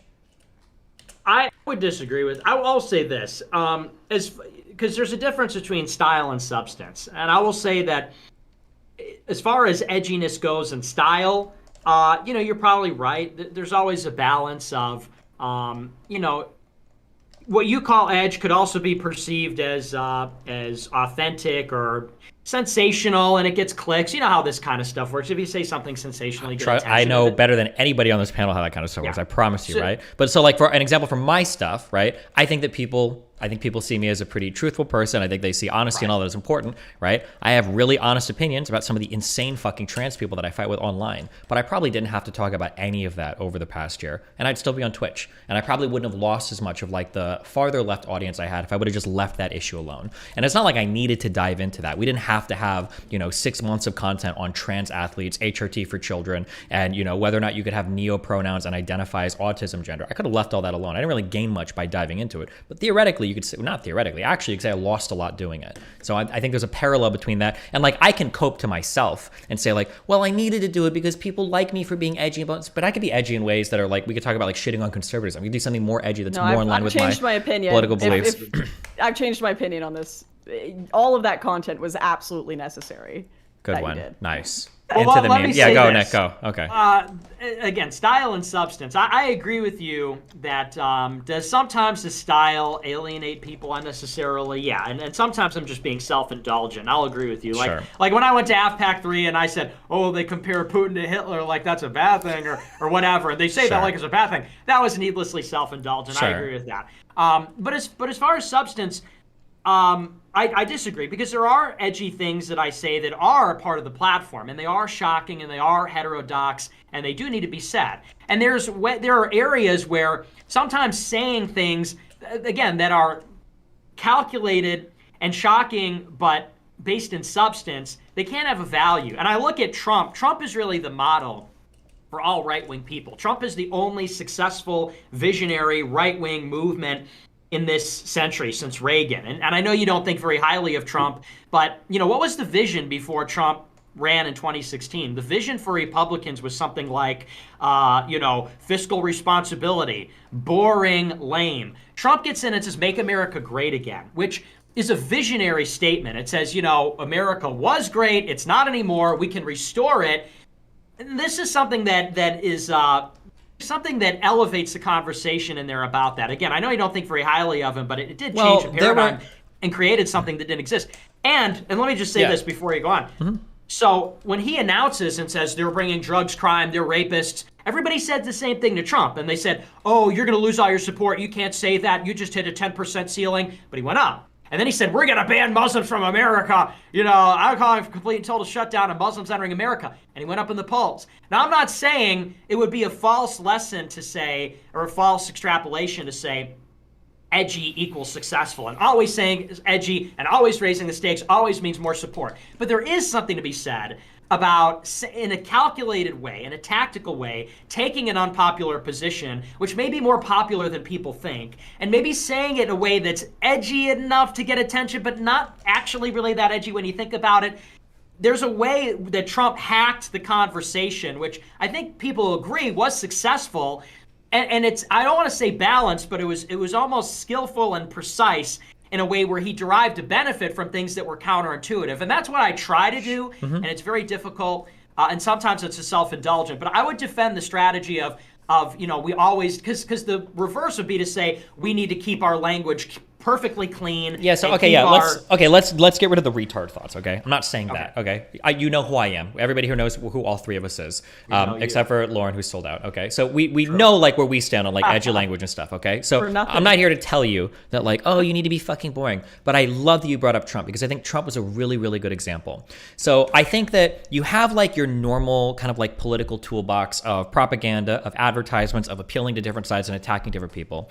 And if you want, you can put that aside and you can dig into like the special toolbox. The special toolbox is what Trump took out. And that's got things like name calling, saying things you probably shouldn't say, taking positions that are a little bit too edgy, staking out strong spots on things that don't even win you support but could hurt you, like saying women should be arrested for having abortions, right? Trump did that. So that special toolbox has incredibly powerful tools. But the problem is, while there's a huge upside to those tools, to being able to wield them in an effective manner, I think there's a huge downside too. And I think Trump has run into that multiple times. There were times when Trump, he did this during the campaign trail and then it disappeared during his presidency. There were times during the campaign trail when he was running in the primaries where Trump actually showed flashes of maybe what he was like as a younger man, where when he lost a primary to either Cruz or whatever, he would get on stage and say, you know what? They fought hard. They did really well. And I respect them. They did good in that. And when he said things like that, I was like, this is a really intelligent man that knows when to turn it on and knows when to turn it off. And I actually had a lot of respect for him. And I kept thinking, it was like, man, worst case scenario, if Trump does become president, this is a very intelligent man that knows how to apply pressure in the perfect way, but can pull back and be a statesman when necessary, which is like a key skill set for any leader, right? You need to know when you can apply pressure and when you need to ease off a little bit to win support.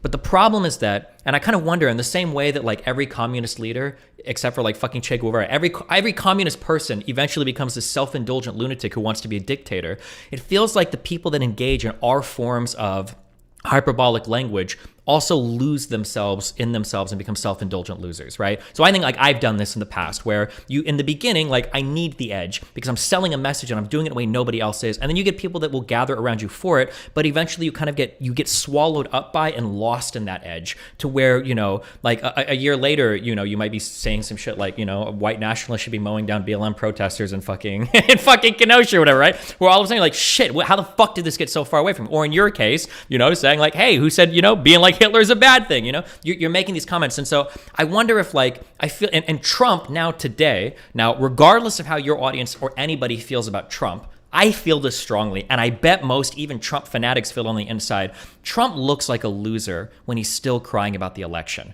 That's something that, like, for all of his messaging, he needs to just let that go and move on. He can talk about the Make America Great, the wall, or whatever, but every single time this guy gets on stage, he's crying about how the election was stolen, and it makes him look like a loser, which isn't normally how Trump presents himself, you know? I think he could do his little song and dance after the election for a while after, but to still be going on about it today, at some point I have to wonder, are you making strategic decisions to, like, razor focus your rhetoric in the most pressure-intensive way possible, or are you just like a self-indulgent loser who's gotten lost in themselves? In my opinion.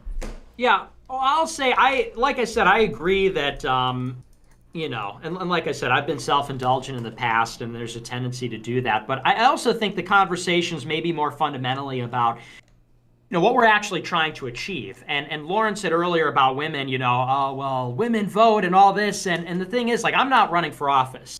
Now, I may run for office in the future, and that's a different conversation. But the question is, what are we trying to achieve, and how do we get what we desire, which is we want to shape the society. We want to change the way society runs. And how do you do that? And I'm oversimplifying here, but it's a helpful way to think about it. My way of thinking about it is you could sort of come out here with a weaker message, weaker in style, weaker in substance, and you could probably have more money and have more people in there by appealing to a broader audience and appealing to a lower common denominator. You could, on the other hand, say something very heavy and very intense and very brash, and you could appeal maybe to a smaller crowd. You know, people are going to be turned off by it. It's exclusive. But the people that you appeal to, it's going to be, it's sort of like the candle that burns twice as bright and half as long, so to speak. And the point, and that's not a perfect analogy because it says that there's this relationship between the intensity and the duration. Mm-hmm. But the point is, it's more intense. And although exclusive, it's more intense and maybe can exert a comparable level of power. And I think you could certainly see that with the Groypers. Where the Groypers, we don't have the funding that Turning Point does. Turning Point has $40 million in funding. We don't have anything near that. Okay, and Tucker Carlson is at Fox News, which is he's pulling, 4 million viewers per night. We don't get anywhere near that. But you could say, arguably, that the Groypers are punching well above their weight based on our relative size. Everybody in Capitol Hill knows about the Groypers. Everybody in the right wing knows about the Groypers. And I think that has a lot to do with the fact that we're looking for zealots. We're looking for people that are intense. We're looking for people that are going to, that this is going to be the driving thing in their life. We're crusaders. We're not looking for casual participants who are going to be turned off and say, well, he said this thing, I don't like it. Well, those people aren't going to be the revolutionaries. We need 10,000 revolutionaries.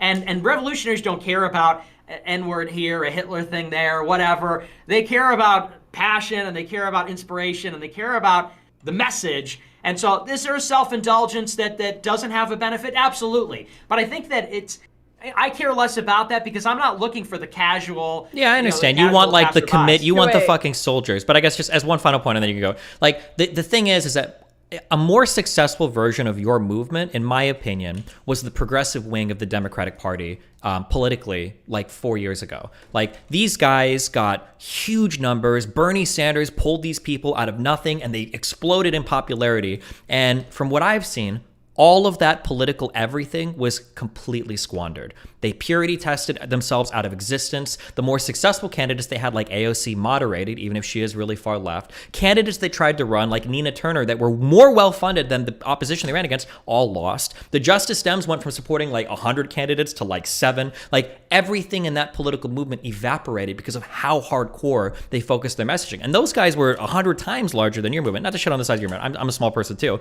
But like they were so big, but it feels like they were so focused on that zealot message, like we're not going to compromise, we're going to remain as ideologically pure as possible. And now where are they? What do the progressives have to show for it in the United States?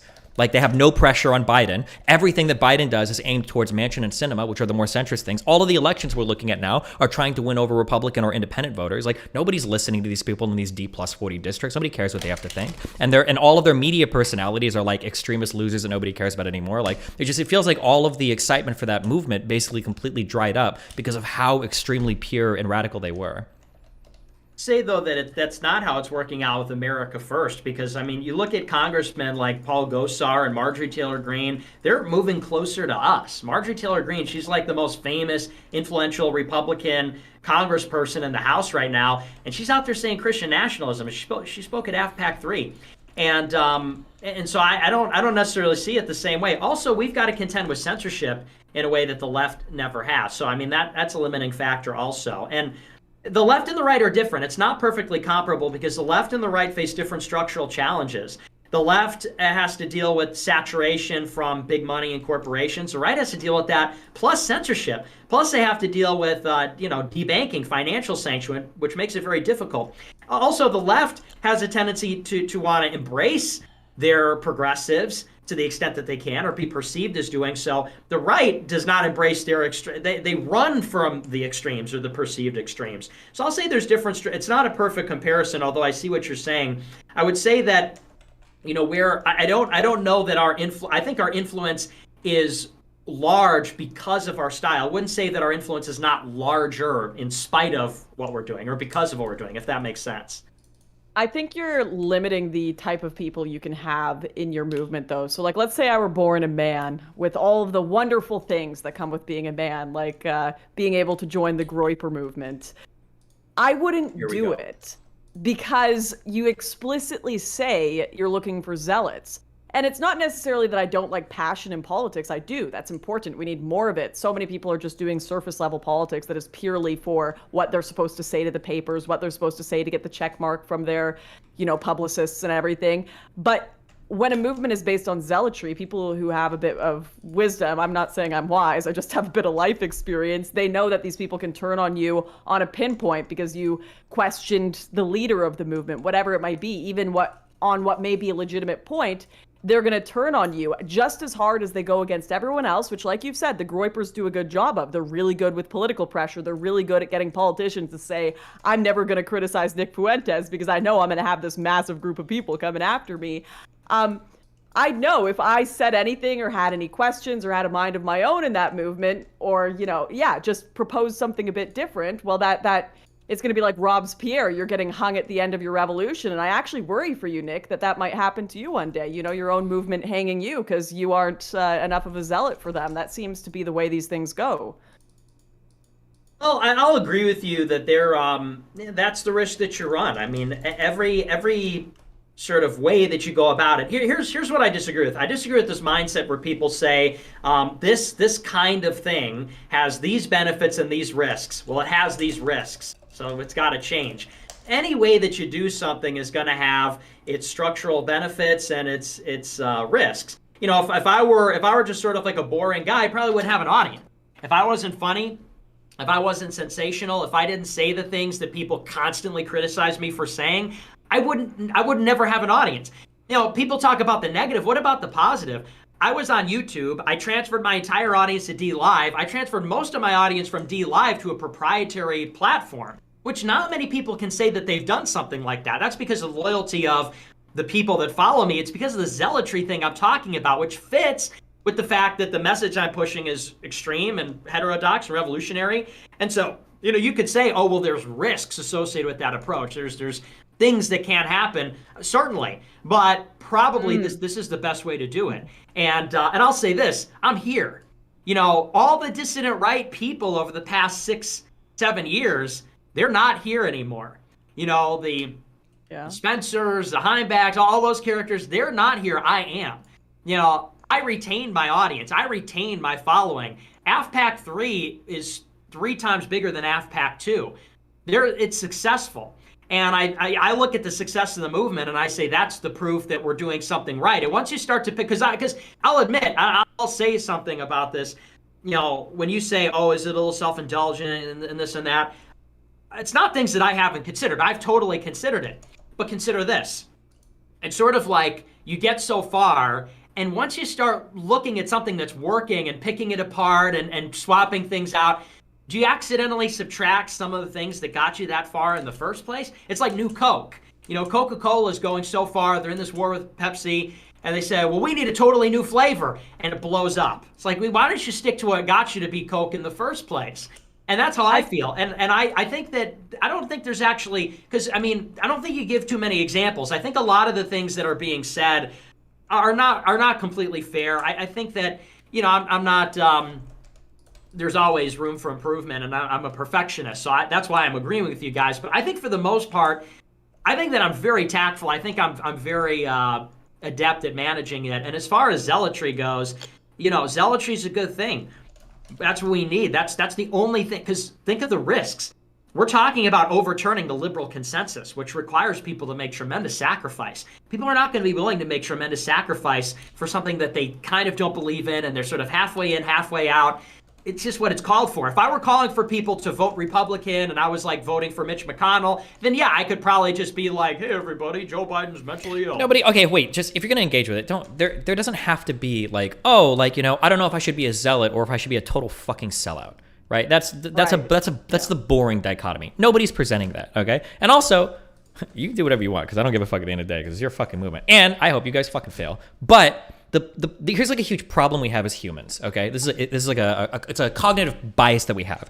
If we do something and we're improving, or if we're doing well, we think that nothing that we're doing is inhibiting our progress. It's very easy to see when you're succeeding, and it's very easy to see when you're failing, but it's really difficult to see if you could succeed more, right? Like, there are things that I could go back in my career, and if I could just delete one or two statements, I would have no impact basically on how edgy I'm seen, on how authentic I'm seen, but I would have an immensely positive impact on how other people see me, in terms of like if I could delete like 1 or 2 or 3 or 4 or 20 edgy statements. Like, there are certain things I could get rid of and be totally fine. I don't think that means that you have to be like, oh, well, I'm a total sellout fucking loser. And every time you say that, it makes me think that you're a little bit scared to engage with the criticism honestly, because honestly, Nick, I see a younger me in you, okay? A scared, autistic Hispanic boy, okay, who has issues. But like, those statements are, in my opinion, and I'm only saying this, I'm not even attacking you, I'm attacking my former self. Those are my cope statements. When somebody's like, don't you think you could tune down the edginess just a little bit? I'm like, no, that's an important part of who I am.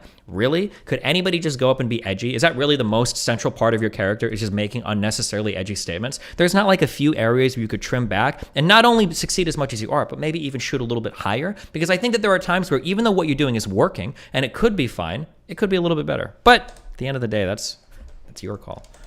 Like I said, I think that you, I think that if you wanted to go over everything I've ever said and find some things that are self-indulgent, I think I agree with you, like I said. But I think that, again, the question is, you know, what is the presentation going to be? Because if you're talking about, you know, a few things which are regrettable, like I said, deleting a couple of clips versus changing the entire style. I mean, my style is confrontational. My style is provocative, and almost necessarily so.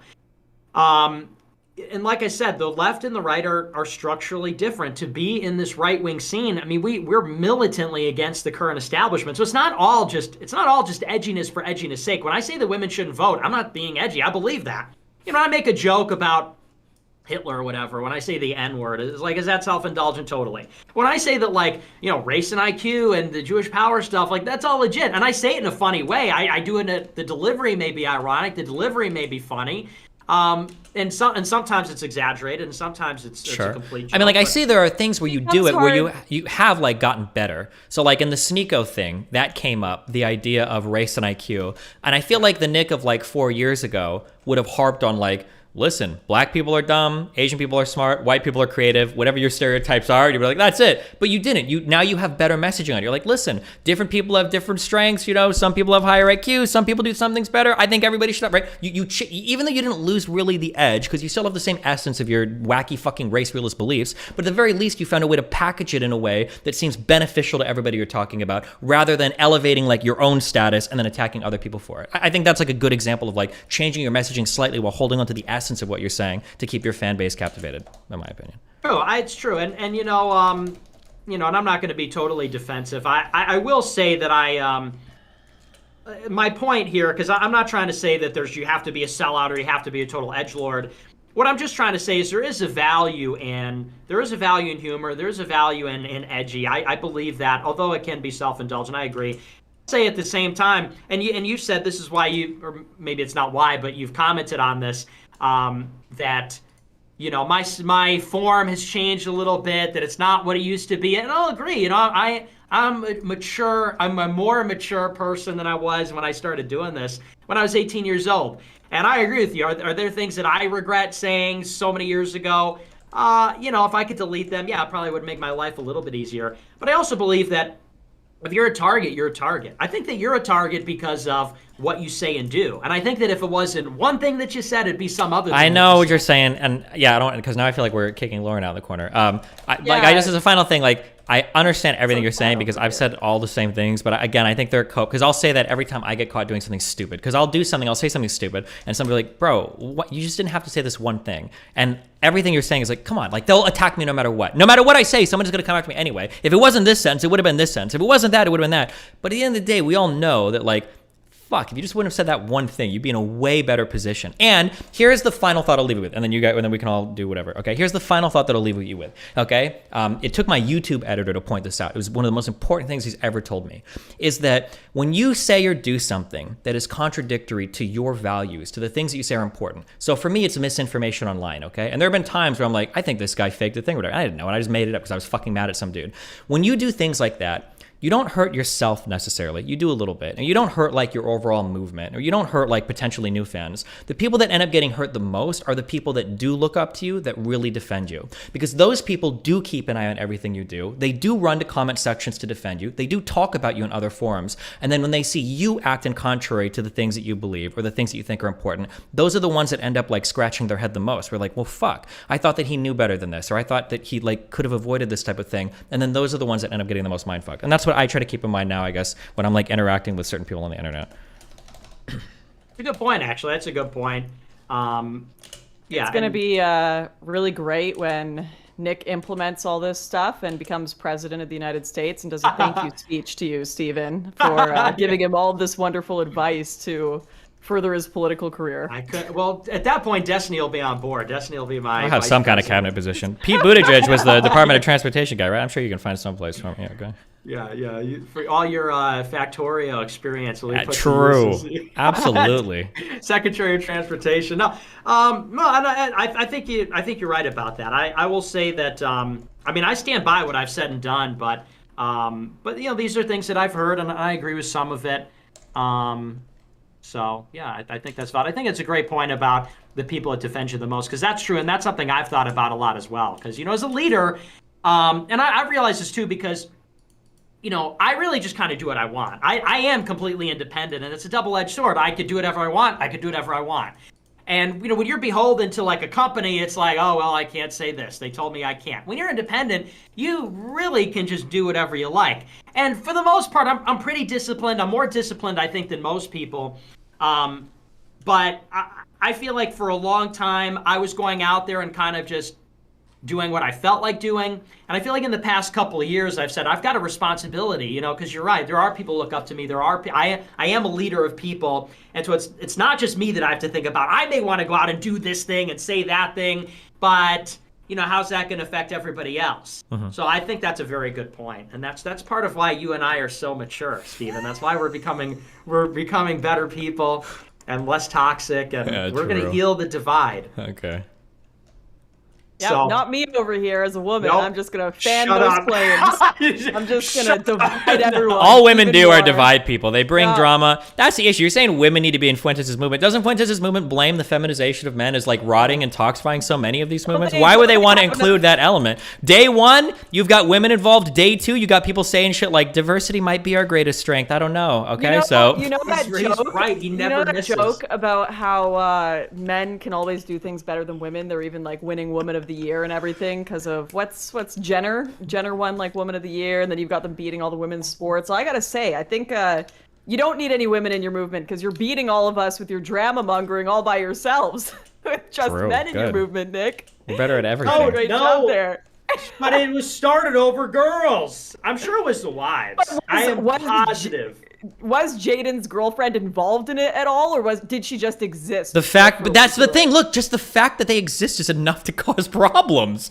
That the fact that you even have to ask that question. If there was a man involved in this drama, would you be like, well, was it the fact that, he did something, or was it just his existence? People are like, why would the existence of a man cause problems? But when somebody says there was a woman, oh, that's enough. You don't even need to tell me anything more. Like, there was a woman involved. Obviously, shit is fucked. Like, yeah, I guess so. Now, is that because men can't control themselves when they're exposed to women? Yeah, and that's something that needs to be considered. I respect that. And women, and that is true. I also think though women are divisive, and women have a tendency to not all the time, but they can isolate man and. Sorry, I'm being ironic. I don't know if you guys can tell or not. I don't actually hate women. I'm sorry. It's not that the woman is absolved, but. Woman is there to tempt the man. Look at the Garden of Eden, right? Eve was the one that gave the apple to Adam. A man's test is a woman. You have to be able to resist and figure your path forward. That's what we do, A woman's test is material. You and me, Destiny, there it is. That's what we do. Let's fucking go. Was Jaden's girlfriend a government honeypot to tear apart the Groypers? Is that what the theory is here? She just does it without even knowing it's happening. Women just emanate drama. It was him. He was a simp, and I should have known better because he was total he's simp not a energy. Woman. So what? He's okay. So men can cause drama too. Well, it's because of their weakness towards women, and that becomes a liability. And I should have known that. I mean, I remember I told this story on a stream. This is how bad it was. Me, Jaden, the buddy of ours, went down to Florida. We drove there because I was on the no-fly list at the time. And he was texting her the whole time, Snapchatting, texting her, which is whatever. We drive back up to Chicago, okay? And it's a 23-hour drive because there was a blizzard. Listen, when I talk about women, just ignore it. Close your ears, children, okay? Don't listen. Like, historic snowstorm when we're in Indiana, and it's like 15 miles an hour on the highway from Indianapolis to Chicago. So a 17-hour to a 23-hour drive. So we pull over in Indiana, and we're like not even close. And I go to the gas station to get food or whatever, and he goes to my buddy in the car. He goes, hey, should I just like call an Uber over to my girlfriend's house like right now? Because she lived like a couple hours south of Chicago. In a blizzard! We're in a blizzard! We just drove 17 hours. We're like close, and he wants to get out and call an Uber in the middle of this snowstorm to Uber to Urbana-Champaign so he could spend the weekend with the girlfriend because it's her birthday or whatever. Unbelievable. Unbelievable. Wait. It gets better. It gets better. Okay. It gets better. So this is just like insane behavior. So then we finish the drive, 23 hours. 23 hours in the car. No sleep, no stops, no nothing. We pull up, we're unloading some boxes and everything. We brought some stuff back from Florida. He races out of the car, shovels the driveway, jumps in the car the second we get home, and drives 3 hours, another 3 hours south. Couldn't wait the day, couldn't wait until the next day, drive 3 more hours south so we could visit the GF. And it's like... But you say that like from a woman's perspective, you're like describing Noah from The Notebook. He'll build you a house. He'll do all these this is exactly why they need to not be involved. Oh my God. And she brings up the Jewish media, Hollywood, Jewish-owned media as an example of how men should act. Like, come on, are you even trying at this point? Are we gonna? Where's the ancestry? Now I want to see the 23andMe because I don't know. Cover. Unbelievable. She's not even trying. Unbelievable. There was a time as a professional esports player, I will say a long time ago, there was a time where you could trace the career of any man through esports based on his relationships. You're watching a guy, Huck goes over to Korea, plays. Wow, he had a really shitty performance this tournament. What happened? Oh, he broke up with his girlfriend. This guy is on a fucking high. Oh, he's got a woman. Oh, this guy just girlfriend breaks up, girlfriend drama. All of the tournament performances go to shit. There were times where on teams, the rule was, if you're going to be on this team, no fucking girls. Because as soon as they got involved, it was all over, dude. 100%. Someone just super chatted me saying this is like watching an autistic family sitting down for dinner. Great. Well, good. Wonderful. They're the Jesse Pinkman to our white family, I guess. No, but okay, so okay. Okay, but where are we? Get married one day, Nick. Don't you? Yeah. Like, wouldn't you want, if you have a wife, wouldn't you want to love her so much that you'd want to be with her on her birthday, even if it were in a snowstorm?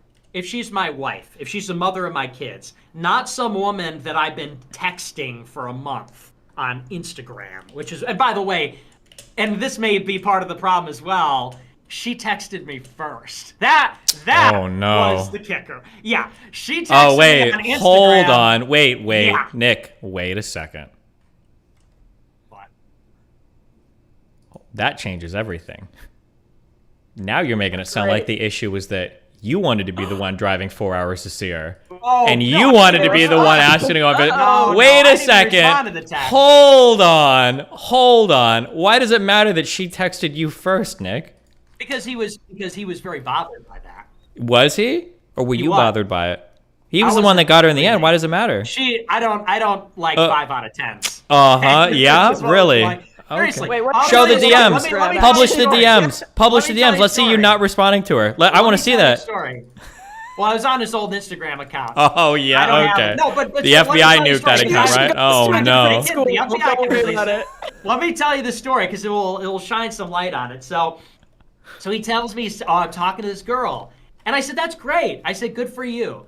And he goes, you want to see her? I said, sure. So he shows me, and I said, I think I've seen her before. I said, I'm not sure, but she looks familiar. And he goes, oh, really? I said, yeah. I said, I think she DM'd me one time. I think she replied to my story. And he's like, no, that's impossible. No, she doesn't even like you. And I was like, oh, okay, geez. I said, I thought the name rings a bell. I thought I saw her before. And I was almost certain that I had seen her before. So he comes back 2 weeks later. And he's like, oh, yeah, like, I guess she did DM you. And I was like, oh, really? What did she say? And he goes, oh, she replied to your story one time, and she watches your show. So I never replied to her. She replied to my story. She was in the, I didn't accept the message request. It's not really, gawky, not really my type. But anyway, so, and then that kept being brought up. Me and my buddy kept ribbing him about that. This girl was a Over 5 out and of over 10, but you glimpsed this picture, and you're like, I remember her. Yeah, I recognize She was the one.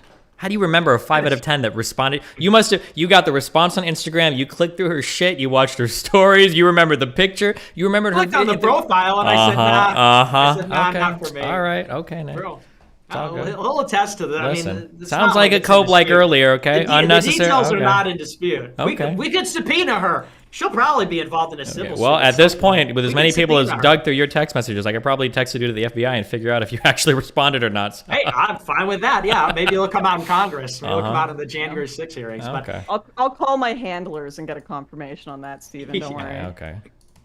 So there's all these confounding things. This is what happens. This is what happens when. That's why I've said for years, no e-girls. Okay. No e-girls. E-boys, okay. No sense. Can we talk about how e-boys are just as much of a problem though? No. No, well, we're gonna talk about it, so that's All too right. bad. Sit Bring it down, on. Nick. You're the youngest at the table in I'm this already autistic sitting. family, so yeah, get your. All right, mommy. Let's whip something up. Whip something up for me. You're about to get whipped here. Let's see it. Okay, onto the e-boy question. Let's go. Do you think that men can handle having 10,000 women in their inbox asking for sex? Do you think men can, their brains can handle that? Well, I know I can handle that. Absolutely, yes. Okay. Of course. Yeah. Was that supposed to be a hard? That was such a woman question. Do you think you could handle so many women wanting to fuck you? Do you know what that would even be like? So many women propositioning you for sex, and every man is listening right now, what the fuck kind of dumbass fucking question is this? Yes. No. Fuck me to death. All the 10,000 women at once. Yeah. What I'm trying to get to is I obviously know a lot of women in the political movement, and a lot of women in the political movement date men in the political movement. I'm not going to get into anyone's shit right now. I've always ended up on the other side of this, the one you guys don't see, with girls crying in my arms, vice versa, over some e-boy that they had one back and forth fight, or she did something he didn't like, which happens in relationships, right? You have disagreements, you work through them. And the guy will just end the relationship because they've got 10,000 other women ready to have sex in their inbox. There's no incentive. That's actually to try super to repair the fucked. relationship, and their brain is so wired towards Coomer Instagram DMs rather than trying to make a relationship and community work, because that's got to be impossible. I can't imagine trying to go after somebody when they've got 10,000 other potential matches on Tinder that at any moment can step up. I don't know. Yeah, that's true. We should be empathetic towards women on that one. That's a rough one right there. He doesn't miss. He doesn't miss. I mean, what's that like? Well, when it comes to women, like even a woman that is like a 1 out of 10 that has no followers on anything, she's still gonna have like 40 Indian men asking to see boob and vagine, right? And so like women kind of get this mechanism to just ignore. I'm not sure men have that capability to like just ignore women that are coming onto them. And part of the theory that you've put forward, Nick, is that they don't have that capability. They can't control themselves around women. So with e-boys, when they've got a bajillion women coming onto them, I don't think they can control themselves even less because they've got so many women up in their shit. Yeah, some can't. Then that's a problem. That's a problem if you're trying to be in an organization like this.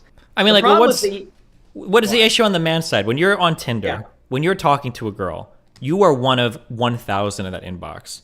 And you have to do everything within your fucking power to, like, bring this woman within your orbit and hold on to her, knowing that at all points in time, you're competing with 20,000 other dicks that are orbiting her. It might be friends. It might be fucking family, depending on where you're from. It might be other people on Tinder. All this shit is going on, okay? You're dealing with all of this, right?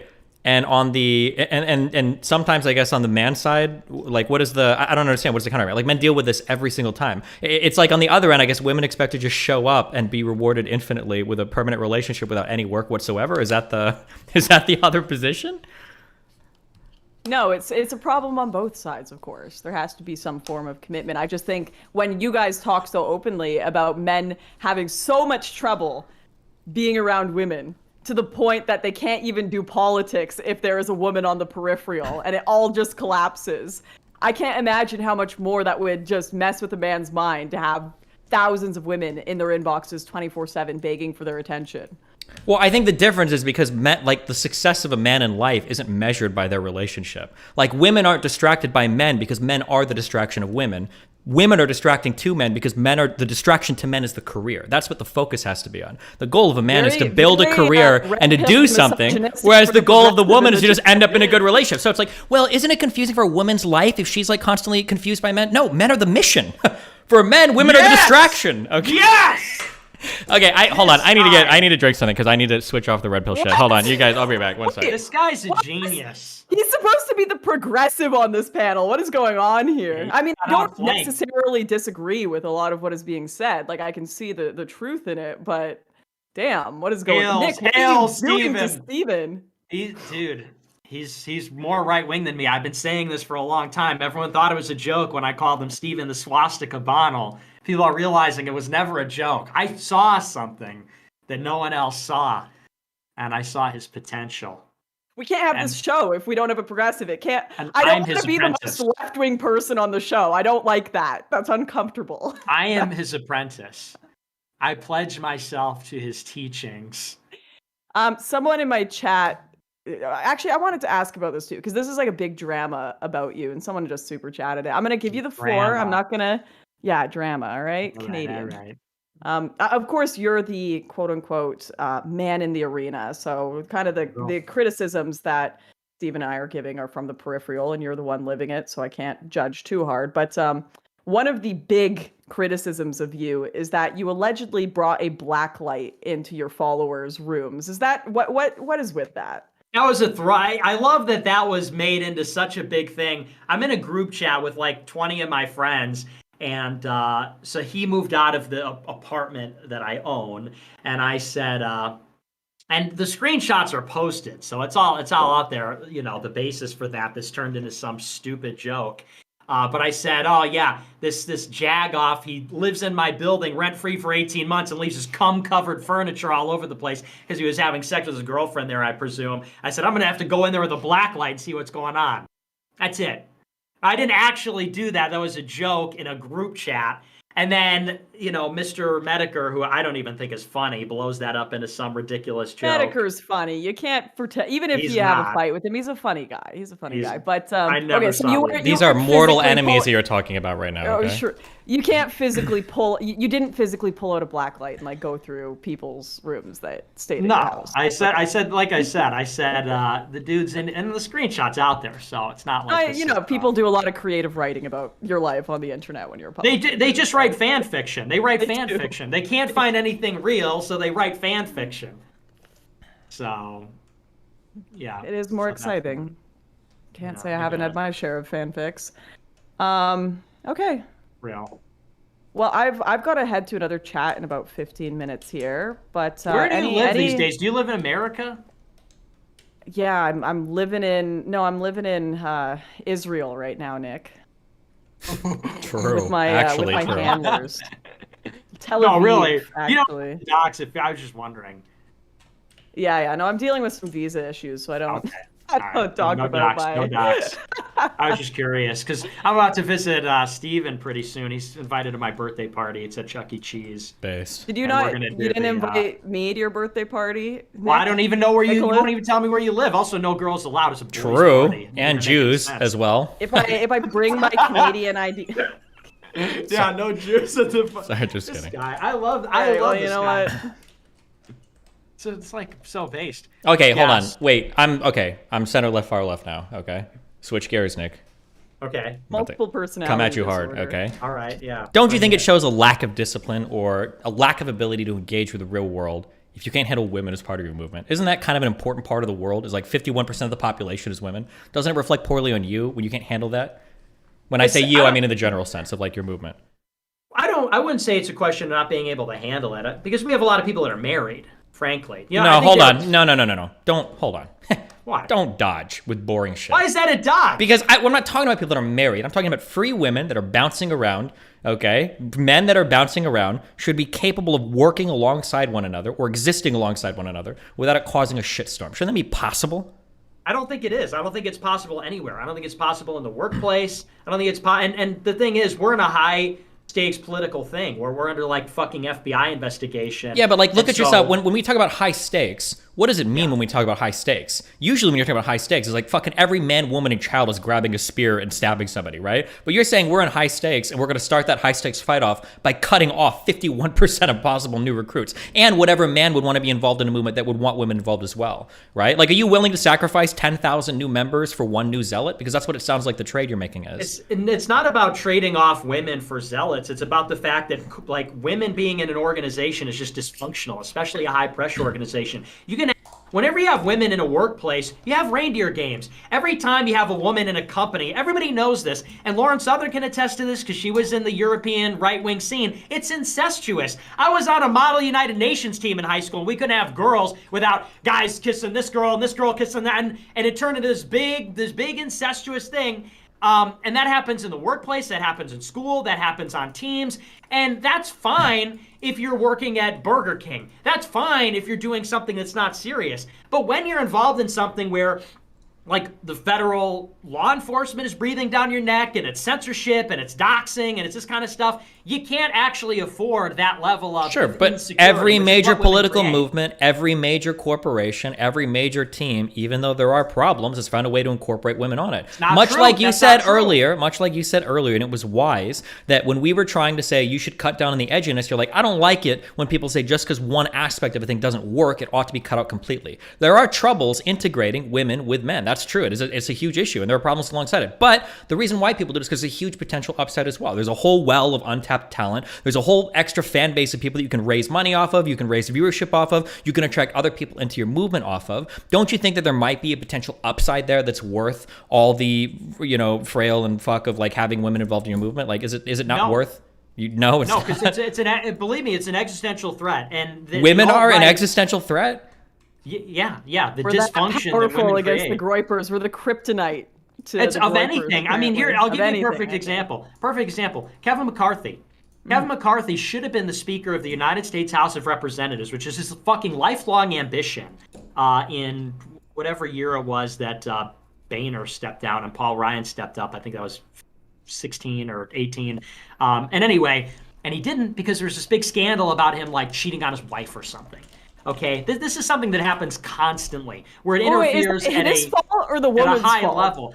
Okay, listen. Okay, it's not about you for 1 second. All right, No. ma'am. I just about me at all. I'm asking if he cheated on his wife, wouldn't you see that as a moral failing within your Christian worldview? And the man should take responsibility because when you sin and you make a mistake, the best thing you can do is take personal responsibility instead of blaming the people around you? We need to avoid occasion for sin, an occasion where temptation will occur. And women being involved in these kinds of things, it literally serves no other purpose other than as a breeding ground. You bring women into college, you bring women into the workforce so that they can find husbands.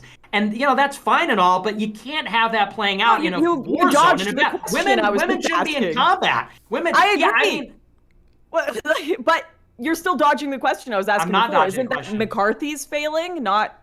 I'm not women interested. failing? I'm not interested in quote unquote whose fault it is. The problem is we're trying to create something that works and is viable. That's the whole question here. Well, yeah, I think It's so. not Like to fixing draw, the problem. to draw a parallel, Totally, right? yeah. We all know you guys know it because you probably type it on fucking your 4chan every day. What you know the despite thing. Despite making up X% of the population, black people commit Y% of the crimes, or whatever, right? When you talk to a person on the left, their response is, well, yeah, of course. Look at the environments they're in that are causing them to make those decisions, right? Whether it's poverty, whether it's differences in income, whether it's lack of education, job opportunities, broken families, whatever, people on the left will point to all these environmental circumstances. And you guys, both of you, will say things like, well, that doesn't matter. You just need to rise above. You need to be better. You need to blah, blah, blah, blah, blah. And you're telling me that one man can't even overcome one woman that wants to suck his dick? Like, on what ground can you possibly tell anybody or compel anybody to any sort of moral, calling or any sort of virtuous behavior if you can't even resist a woman? Okay, but that's the thing. We're not saying that a person can't or can't be expected to. I don't. I'm a celibate. Not talking about asexual you. This ain't incel. about you. You just said to Lauren, this isn't about you. This Point isn't about being you. is- I'm just saying that shouldn't point men being be is able to what- exist around women without going crazy?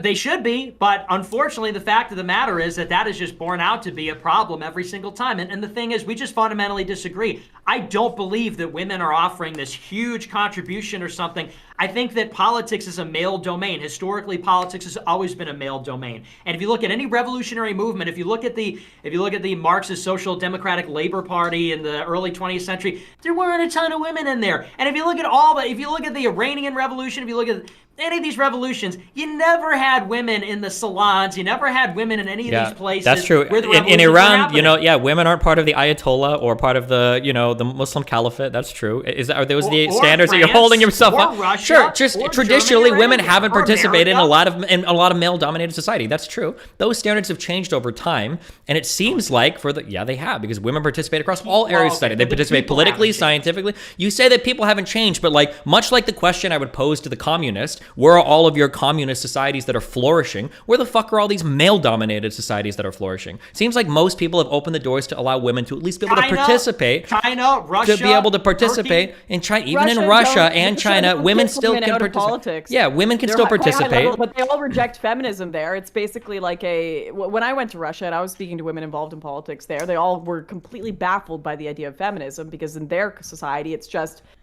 egalitarian. Not egalitarian, sorry, it's based on your performance. So if you're doing the best, you're going to make it to the top, and some women do, lots of women don't, but they're just a society that allow women to compete but don't have the same handicaps that we put in the West, which has caused a lot of animosity towards women. So when you point to Russia, you actually are pointing to a society that does include women in a way that I think is the most positive. That is ridiculous. Russia is not a feminist society. It's a didn't say patriarchal nobody said it was society. feminist. And it's a society No one where said that. women... I said it was the opposite. Show me all the women participating in the highest levels of Russian government. It's not there. I mean, that's just not even true. No one is saying at the highest levels, but they can highest one of the most decorated fucking snipers of all time was that Pavlichenko woman who killed 300 fucking people in the military. And that was in the 60s, right? So even in Russia, even in the military, where you would expect only the male is men, even in Russia, women are participating at levels that they traditionally didn't in human history. So, I mean, standards have changed. And again, looking around the world, 2,000 years ago, there weren't successful capitalist societies. 200 years ago, there might have been successful, all male societies. But it seems like as the world changes, more women participating in more areas of society has led to more flourishing in these countries. I just don't see these ultra patriarchal countries that are doing so well. That are these are the standards by which we should compare ourselves. Again, much the same I challenge the communists. Where are all the successful communist countries? Where are all of the successful men only run these countries? I would totally disagree, because the more patriarchal countries are the ones that are advancing, and the ones that are more feminist are collapsing. Like the United States, look at our vice president. Look at Kamala You can Harris. say, look at our vice president. Look at The United Nancy States Pelosi. in collapse is 100 times more successful than Russia thriving. So, like, is that really the standard that you want to... Because of where we came from. Because of... You could say that, but it's in motion. It's dynamic. Yeah, America is bigger than Russia. That's because America's got 200 years of... Basically, it's a white ethno-state on the North American continent. And just in the last 50 years, or 30 or 40, wherever you want to say it started... That is when things started to turn around, and as a consequence, now we're headed in the wrong direction. So you can't. I don't even know if you'd say that's. I take credit for 400 years. I don't even know if you'd say that's when it started to turn around. Even you settlement. citing the Soviet Union. The Soviet Union was an incredibly progressive place. Like, they aimed for. They didn't have to deal with the same racial issues in the United States, but they pushed women like a motherfucker in the Soviet Union because that was part of their, like, all workers are fucking equal. I'm pretty sure in Russian politics today, or in Russian corporations today, women are overrepresented because of the huge pushes that the Soviet Union made up through the early 90s in order to push women to these positions. So even that shining example is an example where, like, women are doing really well. And if you go to these, like, even third world countries where people get fucked, one of the easiest ways to inject more capital and make these places more successful is usually to empower women to do things. It's like investment in women businesses that allow them to participate in education and the economy. Like, you're doubling your population in terms of who could potentially contribute to the well-being of your nation, rather than just having, like, baby making machines. Okay, but what are we actually talking about here? Because if you look at the Soviet Politburo, there's no women. And if you look at the Standing Committee in China, there's no women. I agree with you. There were women working, and the Soviet Union was, Marxists generally think that sexism and the central bank of Russia is literally ran by a woman right now. I mean, like, they existed. Russia you can throw some arbitrary thing, but you brought up the Soviet Union in particular. We're talking about political leadership. We're talking about revolutionaries. We're not talking about feminism broadly in the society, or women working in a factory, or there was a woman sniper in the military. We're talking about a political movement under siege, high-pressure environment, whether women should be involved at the highest levels. And I've said that the answer, as a rule, should be no. Now, obviously, there are some exceptions. We have people like Michelle Malkin. She's on the board of the foundation. We're supporting Laurel Loomer for her candidacy in Florida. We're supporting Marjorie Taylor Greene. We've got women on the intern program. But the idea that it should be a co-ed space, the idea that it should be a rule that women and men are going to be working side by side as a rule and consistently. So you just want to have, like, a sister organization for women then? Wait, if you're supporting Marjorie Taylor Greene, she's necessarily working with men. So isn't that going against your own ideology? Because she's going to be in government working alongside men. I know you're face palming right now, but wouldn't it be more consistent to just reject her entirely? No, it would not be consistent, because what we're after, by the way, is total victory. We're after victory by any cost, and we have to work with what we have. And what we have is... So that's a compromise. That's what we've been saying the whole time is, yeah, women can vote, so you have to work with what you have. You have to do something.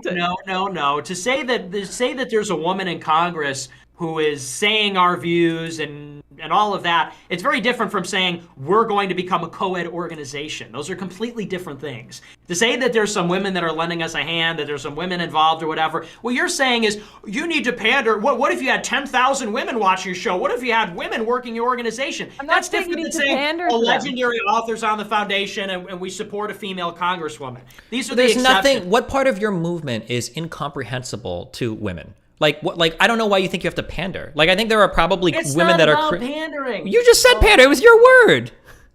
You're saying I should pander to women. No, no one is saying you should pander. Just don't be so fucking anti-woman, and you'll probably be okay. I'm not anti-woman. You literally are saying women aren't welcome in your political movement. How much more anti-woman can you get?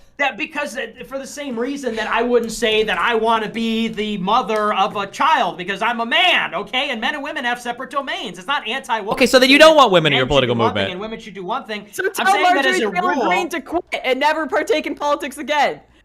Yeah, that would be the consistent very fun position. Because you're a feminist and you're a woman, but this is the way that society's worked forever. Okay? Oh my goodness! I agree with a lot of the analysis all women are feminists. She is a feminist. That is true. So wait, does that mean Marjorie Taylor Greene is a feminist and you're supporting a feminist? I think that in a sense, all women are feminists. They can't help themselves. Sorry, I'm just kidding. I'm on the left now. No, that's a good thing. They are all feminists. I agree. What you're talking about is very different. You're saying it's a co-ed organization or a movement that's broadly welcoming to females. The message of the movement is this: women's domain is in the house. Women's domain is as they make the nest. It doesn't mean they don't leave the house, by the way, but it means that they're not being pushed in the workforce. It means that they're not going to be running for president. It means they're not going to be lawyers and all this kind of thing. Wait, can I get a allowed to leave the house little printout card to give to, You shouldn't have left the house. You should have left the house. Look at the rampage. Look at the rampage you went on over the past years. You blew up generation identity. You blew up the alt-right. You should have never left the house. It would have been different. It would have been different. Identity. Oh, we could get into that. But I don't want to relitigate all this ancient history that I was basically a fetus. Oh, so now you want to bring up, so after you bitched out of the earlier fights, now you want to bring up the conflict. Oh, look at you guys. She left a pretty Look at you two. She left a trail of destruction in Disappointing. Unbelievable. She never never had left any the house. conflict with GI. Look at Faith Goldie. Look at Faith Goldie had her kid, and now where? Wait, she's got a kid? Where is she? She's gone. Did she had a kid? I don't know if that's public, but she's married. Okay, she's starting a family. Oh, didn't mean to say that, but point being is, where is she? Where is she? I don't see her on this panel. She's not here. She's at home, and that's consistent with what she said. And that's where it should be. And you left this rampage and left all this destruction in your wake. Now I gotta clean up. I gotta clean it up. You and Milo and all these other people, you had your fun, and now leave it to the Zoomer, leave it to me to come and sweep up the shit and build AFPAC without any women. Without any women. And by the way, no Katie McHughes and not Peter Sweden's girlfriend, who turned out to be a fucking fad. How's that for a little? Peter Sweden's girlfriend was a literal MI6 agent, but I'm being told we need women in the movement, and Katie McHugh, she was in the movement, she gave the email server to BuzzFeed and got fucking everybody pinched. No women in the movement. How many men have turned out to be feds in these movements?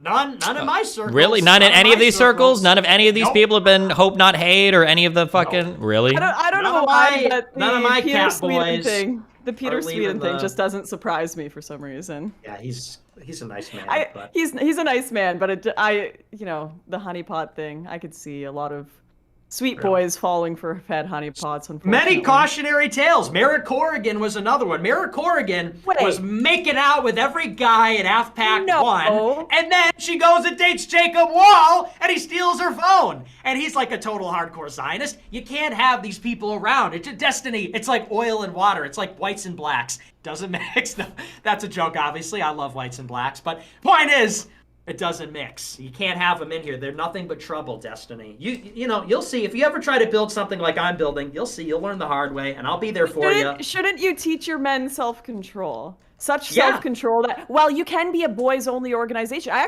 think boys-only schools, women's-only schools, I think that's good. Especially growing up. You're right. Genders can't control themselves. We have issues when we're around each other, for sure. But, can you not build a men's organization that also has the capacity for self-control if your walls are infiltrated by women, by teaching them those abilities instead of just saying, if we ever leave the quarantine bubble, it's all going to fall apart? And you build a men's organization, but also that has women? No, that doesn't make any sense. I'm not saying that. I'm just saying make them capable of being around women. Yeah, and they are. And like I said, many of the men, I just went to a wedding this weekend. Half the people at this wedding, they're all groypers, they're all in the organization, they're all married. So it's not about being able to control yourself, it's just about what is the dynamic of the team? What's the dynamic of the group? People in this thing are getting married and they're dating and they're having perfectly normal relationships. But the question is, what do we want in the team? You don't bring a girl out of the basketball team. You don't bring a girl out of the hockey team. Yeah, they've got their wives and girlfriends outside of it, but they're not on the team. Yeah, but there's a difference here. These teams like these sports are just there to represent sports and sports fans. You're building a political movement that's supposed to represent populations of people that are necessarily going to be tied to both women, their outcomes, and women are going to participate in them, right? If you want to run a country or something, by their husbands. What about the unmarried ones? Well, they should be married. Great answer. I don't care about that. I don't care about the unmarried. The unmarried. You care about the unmarried men, though, right? Yeah, because the males are the leaders. The males are the leaders. Every of the single houses. male. They're not leaders of the household. They're not married. They don't have a household. You know who are the leaders of their household? Their dads are, because they still live with their parents. And to some extent, I don't think they should be voting either. I think that you should be enfranchised, need to earn it. I don't think that everyone should we be representing necessarily. I mean, we're going to take care of everybody, but does necessarily some bum crackhead on the street? No one's talking about bum crackheads on the street. We're talking about a guy that's 24 that still lives with his parents. He's not married yet. You don't want to represent those people in your movement? Do we want to represent goofballs? I mean, the thing is, you're talking about representative forms of government or something. You're running a political movement, represents people in the society. I think that the the revolutionary movement should be comprised of people that are leaders in the society, and the society should be led by leaders. It may sounds like a tautology, but point being is, do we want like bums that are baristas? That you want to be able to have representing everything. Sure. I mean, On a serious level, you want whatever political movement you have to be transformative to the people that join. You don't want to take already completed people and only completed people into your movement. You want to be able to convert people as well. No, that should be a goal. I would hope that somebody that listens to me that doesn't align with my values over time will start to. I'm not looking for people that only already fully agree with and live in and have bought into my lifestyle. So I feel like your goal should be pretty similar. You're not just looking for the men that are already finished products. You want to mold people as well. No, you're literally a political leader, not like a YMCA chairhead or whatever, right? You're looking for people to mold and shape. Yeah, that's true, but what does that have to do with representing women? I don't understand the... This goes to your point about, like, I don't want men that aren't married, or I don't want women that aren't married, or whatever. Like, of course you do. You should want as many... I'm talking about representation. I'm not talking about... Yeah, because there's I'm talking about representation in your political movement, not who should be able to vote. No, it's not a fucking pamphlet, dude. We want people in here that are going to be the best team members. We don't need to get... But you can't make better team members. They have to come to you already done. Women can never become great team members, in my opinion. I don't. What about you? Literally talk about Marjorie Taylor Greene earlier. Is she not a great team member? Well, Michelle the thing Malkin? is, well, like I said, those are allies and those are exceptions. That's the point, though. Shouldn't you have a movement? The point. It's not. I think you're missing the point. You want to fundamentally because what you're talking about is fundamentally changing the composition and the structure of how it works. You're saying women need representation in the movement. The reason Michelle Malkin's there is not because we're giving women representation or something. Obviously. Right. This has been my argument the whole time, Nick, is you let women compete, a lot of them are probably going to fail because it's simply true that men tend to have higher IQs, higher strength, all this. What's the thesis statement? Because this is just more of the same you let fucking people bullshit compete, feminist and nonsense. Men will probably win, but some women will succeed and they'll be on par with the men who succeed. And that presupposes that men and women are interchangeable, but they're not. No, they're not. Of course they're not. Okay, hold on. Let's say this in a more... In certain fields, they can compete. Let's say this in a more Jordan Peterson-friendly way, okay? Here. Do you agree that there's a huge curve of where men sit, where some men are leaders, and not all men are leaders, and some men just suck? Do you agree with that, Nick? Probably. Not every man can be like a strong political... Right? Great distribution. Yeah, right? Absolutely. Sure. If we look at women, of the overlap between men and women, there's probably going to be more men that can contribute to your movement than women can, right? But there are going to be a lot of women at the tail end of that curve that are probably going to be able to outperform some of the men in the middle. There's probably going to be some there, right? Come on, the answer has to be yes. And as long as the answer to that is yes, why wouldn't you try to get a way to get those people into your movement, right? If there are going to be some women, the best woman in the world is going to be better than the average groiper, right? And like a 99th percentile woman is probably going to be better than a 40th percentile groiper. So why wouldn't you have a movement that's open to those types of people coming in? Nobody's saying that like the groipers need to be 50-50. But like maybe possibly being 95-10 or 90-10, maybe there's a space there for women to participate. Why not? 99-1. Well, hang on. I don't think we're in disagreement then. If it's 95-5, I think it probably is something like 95. Yeah, but your rhetoric is putting you in a position where it's going to be 100-0. That's the rhetoric you have. It isn't, but effectively it is not. Obviously. I don't know if that's the case. You just kicked out a guy who had a girlfriend, right? That's not. No, I kicked out a lazy guy who wasn't doing his job. Yeah, but part of it had to do with I don't know. When I listen to you, I encourage him to get the girl. I encourage him to get the girlfriend. He admitted that. It doesn't do with all right, I could be. Maybe I'm wrong. Maybe just the way that I'm hearing it. My progressive brain hears this, but it kind of sounds like you're aiming for a 100-0 organization. That's what it sounded like to me. But that's not even what it is. And it's almost. I mean, we just went through all this fucking crap, and at the end of it, you're gonna say, well, maybe you have a 95-5. It is 95-5 practically. I mean, that's what we're kind of talking about. Sure, but that's not what the rhetoric that you were aimed at earlier. The rhetoric you were aimed at earlier was absolutely not. Yeah, I think that it should not be like. Okay, wait. So hold on, wait. This is the part of the argument then where I pull the concession from you. So you think that the strongest groiper movement, a groiper movement that's composed of 95% men, is a stronger groiper movement than the one composed of 100% men? I don't know about that. Oh, so weak, very weak. I'm not disappointed. I don't know if it would be better or worse. I think that. I think it depends on who the 5% is. I think that a 100% male, It's not going to be AOCs, obviously. It's going to be Marjorie Taylor Greenes and shit. Well, yeah, and it's going to depend on the kind of people, because you notice the women that are in this are married. I mean, Marjorie Taylor Greene is married. Michelle Malkin is married. Sure, it could be married women. It could be single women too. You know. So no, but there aren't too many single women sniffing around. All right, then say that. Then give me that one. reason. Then say no single women allowed in this movie. I don't want any single women at all. Yeah, even then. I mean, if it's 95-5. Again, it just depends on who the people are, but we're talking about different things. To say that you've got a male organization with some married women is very different than saying your organization is all men and you're missing out on all the female potential and you should be welcoming to women. Those are two different things. It is effectively a male organization with some women who are married. What? That's different than saying give women a chance, let women. Lauren over here is saying women compete freely and find a man and let them compete, and may the best man or woman win. Those are different things. I mean, right? Me and Destiny sound like we're on the same page. I have decided you are the true feminist, Nick. You are the only man out here that is holding women to a high standard if they want to be a part of something. All these other organizations are like, you're a woman, fine. We'll make you, treasurer of the government. Great. Woman, 50% quota. You're like, if you want to be in this organization, you have to be the best of the best woman. That is some feminist here come the Jewish debate tactics. There's Lauren Simonson with the straw mans right there. All nice. night, all night with the Jewish. My Jewish tricks. Yeah. Speaking of, we're gonna have to schedule my Jewish tricks, the further ones I have planned, for another time, because I do have some woman time that I've scheduled to decompress that I was supposed to start 15 minutes ago, but because I'm a woman and Jewish, I clearly lied to this person and I'm joining their call late. So. Were there any last? Did we want to do this again? Is this something that? I think the audience wins. Whenever we do this, they love the content, so I'm down to do it again. Look at you. Even in your own online content, you want to be associated with a woman. Oof. Hey, that's I'm just saying. I'm just saying. Okay. Sex sells. You can also sell memberships. Yeah. Just DM me whenever you guys want to chat again. Have fun. All right, we'll do this again soon, guys. Okay. Have a good one. Leave. All right, Bye. so long. Bye-bye. All right, Nick left. Well, fuck me.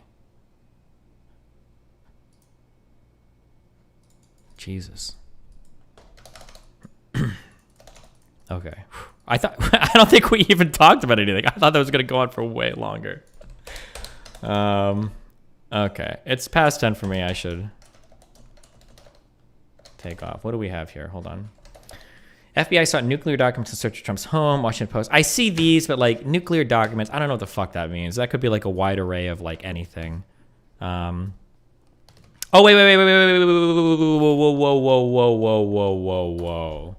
Follow my Twitter. I'm so close to 100K, and follow my YouTube as well. Here.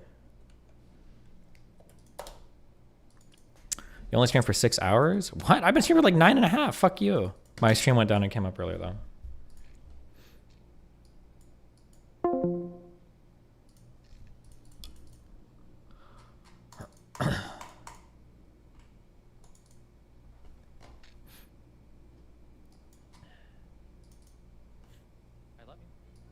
How much I love fucking your mom. Mel, I love your mom. What? I love her. Hey. What? What do you want? Whoa. You left me. You abandoned me in that other call. Yeah, my chat was saying you wanted to talk. What happened? Oh, well, you just left. I felt alone. I was just sitting in the room. I thought we could have some boy time. Boy time! Now you're speaking my language. Let's go. Yeah, so what's going on? Hey, so what's going on with you? Nothing much, just chilling. Yeah, what do you think of that Lauren Southern situation, huh? What's your reaction? Let's get the live reaction. To which one? To the whole conversation. What thoughts? Thoughts? You got to be more specific. I don't like which. Hang on, you're muted. Oh, nice. All right, go ahead. You got to be more specific. I don't know which part are you talking about. The whole. What's your immediate reaction to the whole conversation? Well, we didn't really get to talk about anything because we fucking were on some wild, random fucking topics forever. So I don't even know what the fuck the point of all that was. Fun. It's just a little. It was fun. Yeah, it was a little. Yeah. You guys needed to start your shit out more. I was disappointed. You guys sounded like you have some fight in you over some disagreements, but instead at the end of the day, you guys were like, like she would ask a question, you'd kind of respond. She was too scared to push more, and then it was just kind of whatever. I wanted to see some shots fired. Okay. Why'd you let her off the plastic surgery claim so easily? There should have been some before and after pictures that you had ready to go. Well, she agreed. I mean, she admitted that she got plastic surgery. No, she said she got lip injections. Women don't think plastic surgery and lip injections are the same thing. No, she said she got a little. She was doing minor plastic surgery before, and the lip. That was just one of the specific things she said. But she said she admitted. No, she only said lip injections. You missed it. You let her walk that whole thing. Oh my god. She said she got light plastic surgery. And nope, she was only talking about lip injections. You missed it. I don't think that's true. Absolutely. Oh my goodness. Listen, every time unbelievable. I just get bored. I stop paying attention. Okay. So, but I was right. She did get plastic surgery, and you were wrong. You said no, she didn't get plastic surgery. I don't think she has, because I've seen before and after pictures. I'm not very convinced, but she admitted it. She admitted it. She did it. She said she had lip injections. That's not plastic surgery. Isn't that the same thing, kind of though? You can consider the same thing, but it's not. Usually people consider like Botox or like people say like rhinoplasty or like BBL or this or boob job or whatever. It's a female enhancement. So is makeup, but. Yeah, but it's surgical. She's injecting. She's juicing her lips. She's juicing them up. Should have pushed harder. You should have asked her if she had any other work done. Yeah, that's true. Well, I'm not going to let you turn Sneeko into a Nazi. Okay, I hope you know that. Too late. I'm fighting for his soul. Okay, I'm not going to let you take him. That's the battlefield. Every time he talks to you, I'm going to tell him, "Hey, ask him about his IQ," and you're going to be stuck between wanting to appeal to him and your fan base looking at you, being like, "Nick, tell him how stupid he is. Tell him how inferior his Haitian DNA is." And you're going to be like, well, everybody's beautiful. Your fan base is going to call you a cuck. He's not going to believe you. You're going to be fucked on that one, okay? I already sent him the Philip Rushton content. He's sending the I sent him a thing. I was like, ask Nick about dinosaurs. See how old he thinks the Earth is. Okay, I'm going to hit you on all your worst. He's probably with me on the... You don't understand. These black people don't believe in dinosaurs. No, he does. He lives near here. We're going to the museum of fucking of archaeology tomorrow. We're gonna go look at some bones, get some ice cream. I'm gonna say, look at how big these guys were. Look at these real, authentic bones. And he's gonna be like, wow. He's gonna be we're gonna go see Jurassic Park afterwards.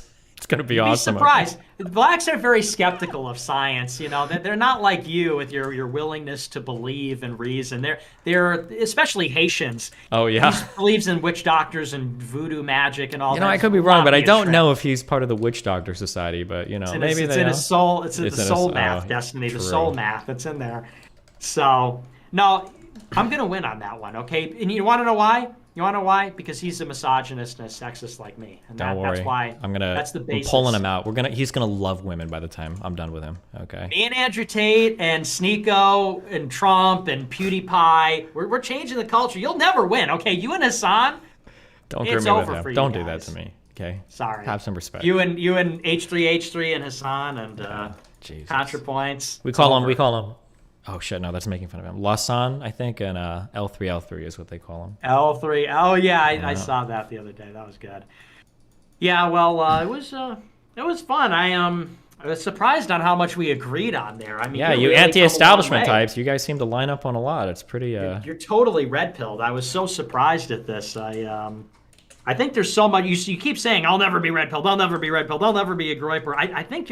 I think you're just in denial. I think you're saying that because it feels so inevitable, and all. I mean, you know what I know. I'm like the dude that's cross-dressing for like 2 years in denial about being trans. I'm like that guy, you know. And eventually, one of these days, when I come out, it's like, okay, guys, you were right. Destiny is a woman's name. It's gonna be my announcement.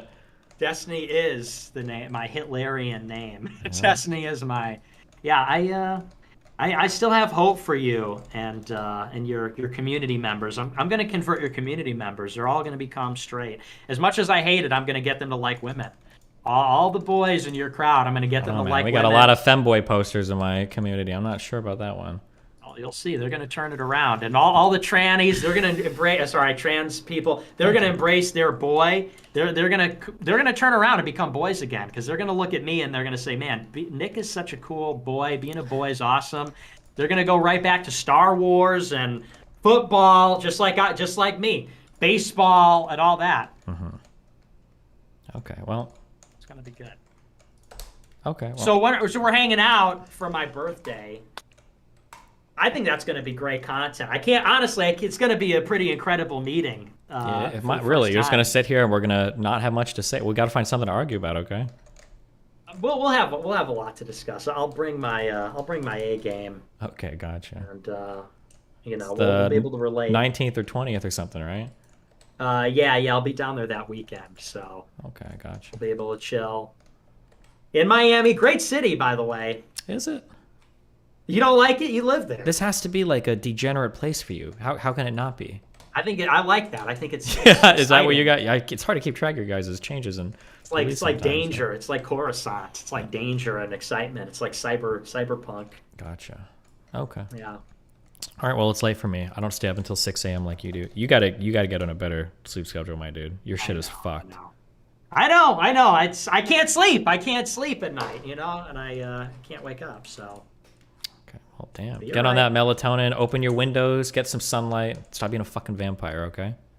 All right. I'll try. I know you're looking out. Okay. I need right. worthy political adversaries. Okay. So it's important that True, you're yeah. the strongest you can be. You know. Batman and the Joker, right? Exactly. Yeah. We're gonna keep doing this forever, right? All right. Have fun, buddy. All right. See you later, buddy. Take it easy. Bye. All right, bye-bye. All right. I'm tired. It's been fun. That conversation did not go anywhere near as far as I thought it was going to, but.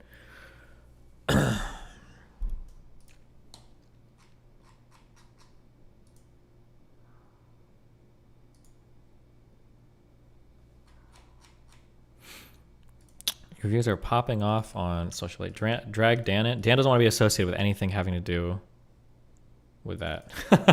He's trying to avoid the actual Nazi stuff.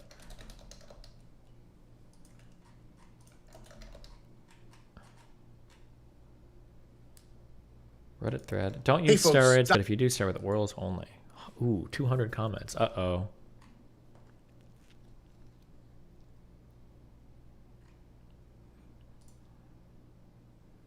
Uh-oh. Damn. Fucking Nick's chat was like insane. It was just like them spamming like rape her, rape her, rape her in all caps for like 20 hours the entire fucking time.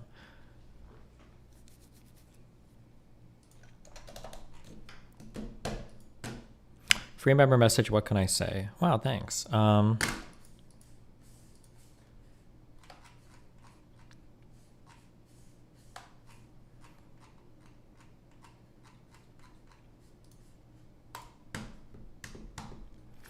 Was that ironic? No, they actually fucking hate women. Holy shit. Is there any prep you can do for Fresh and Fit? Finish reading The Great Divorce tonight. So I got my religion brain turned on. I think my worldview is a lot more coherent now. I feel pretty confident, but we'll see. We'll see how it goes. I don't know if I should, It's very weird and it's very cringe.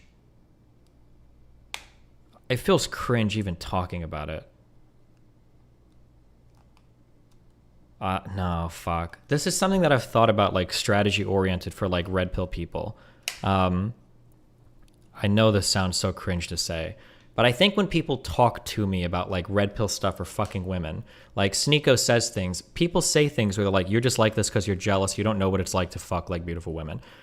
I wonder if I should post more pictures on my Instagram with like girls that I've hooked up with, as cringe as it is, because I wonder if that is like a way of like getting credit in those communities where it's like, I'm not just like some fugly, angry, like blue pill beta that like can't fuck, but like, because it feels, because I never know how, because it's happened in two different debates now where somebody's levied that attack at me where they're like, oh, like you just don't know, or like, oh, like, well, you're kind of a virgin, or oh, like you just don't blah blah, you don't know this, or it's like, why would you even say that? Like, that's not true. But then it gets like really, really weird to get into this like cringy fucking like who's got like more like sex. Like it feels fucking cringe as fuck. But the only reason I think about it is because I know that tomorrow my open relationship is probably going to come up.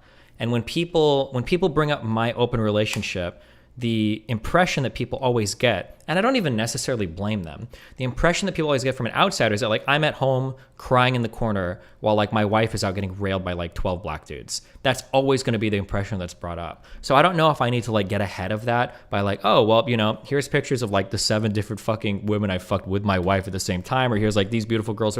But then the weird thing is that I feel like I'm inserting myself into that world, and then now I'm playing their game of like, I also need validation from women in order to feel good about myself. I don't know. I don't know how to counter that one, because that's not really a race that I like to run, because it feels really fucking cringe. I don't know. I have to think about that more, but I guess I have to figure that out tonight.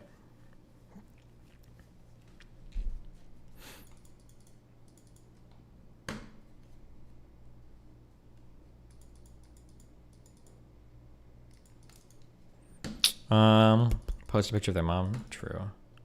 But anyway.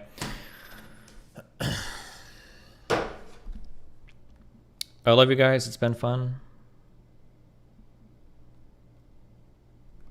What are we doing tomorrow? I'm doing more. Oh, tomorrow is the Fresh and Fit day.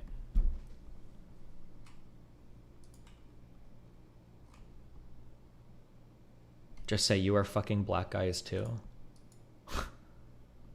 If a black guy wants to fuck my wife, we have a rule that I get to fuck them first. So you can call it what you want, but I don't know. No, that's wild. Okay. Yeah, I love you guys. Tomorrow is more D&D. It should be, and then Fresh and Fit tomorrow night. Oof. Is my Fresh and Fit appearance in person? Yeah, I'm pretty sure I live like 10 minutes from their studio, so. All right, yeah. Stay safe, my duders. I love you all very much. Be careful.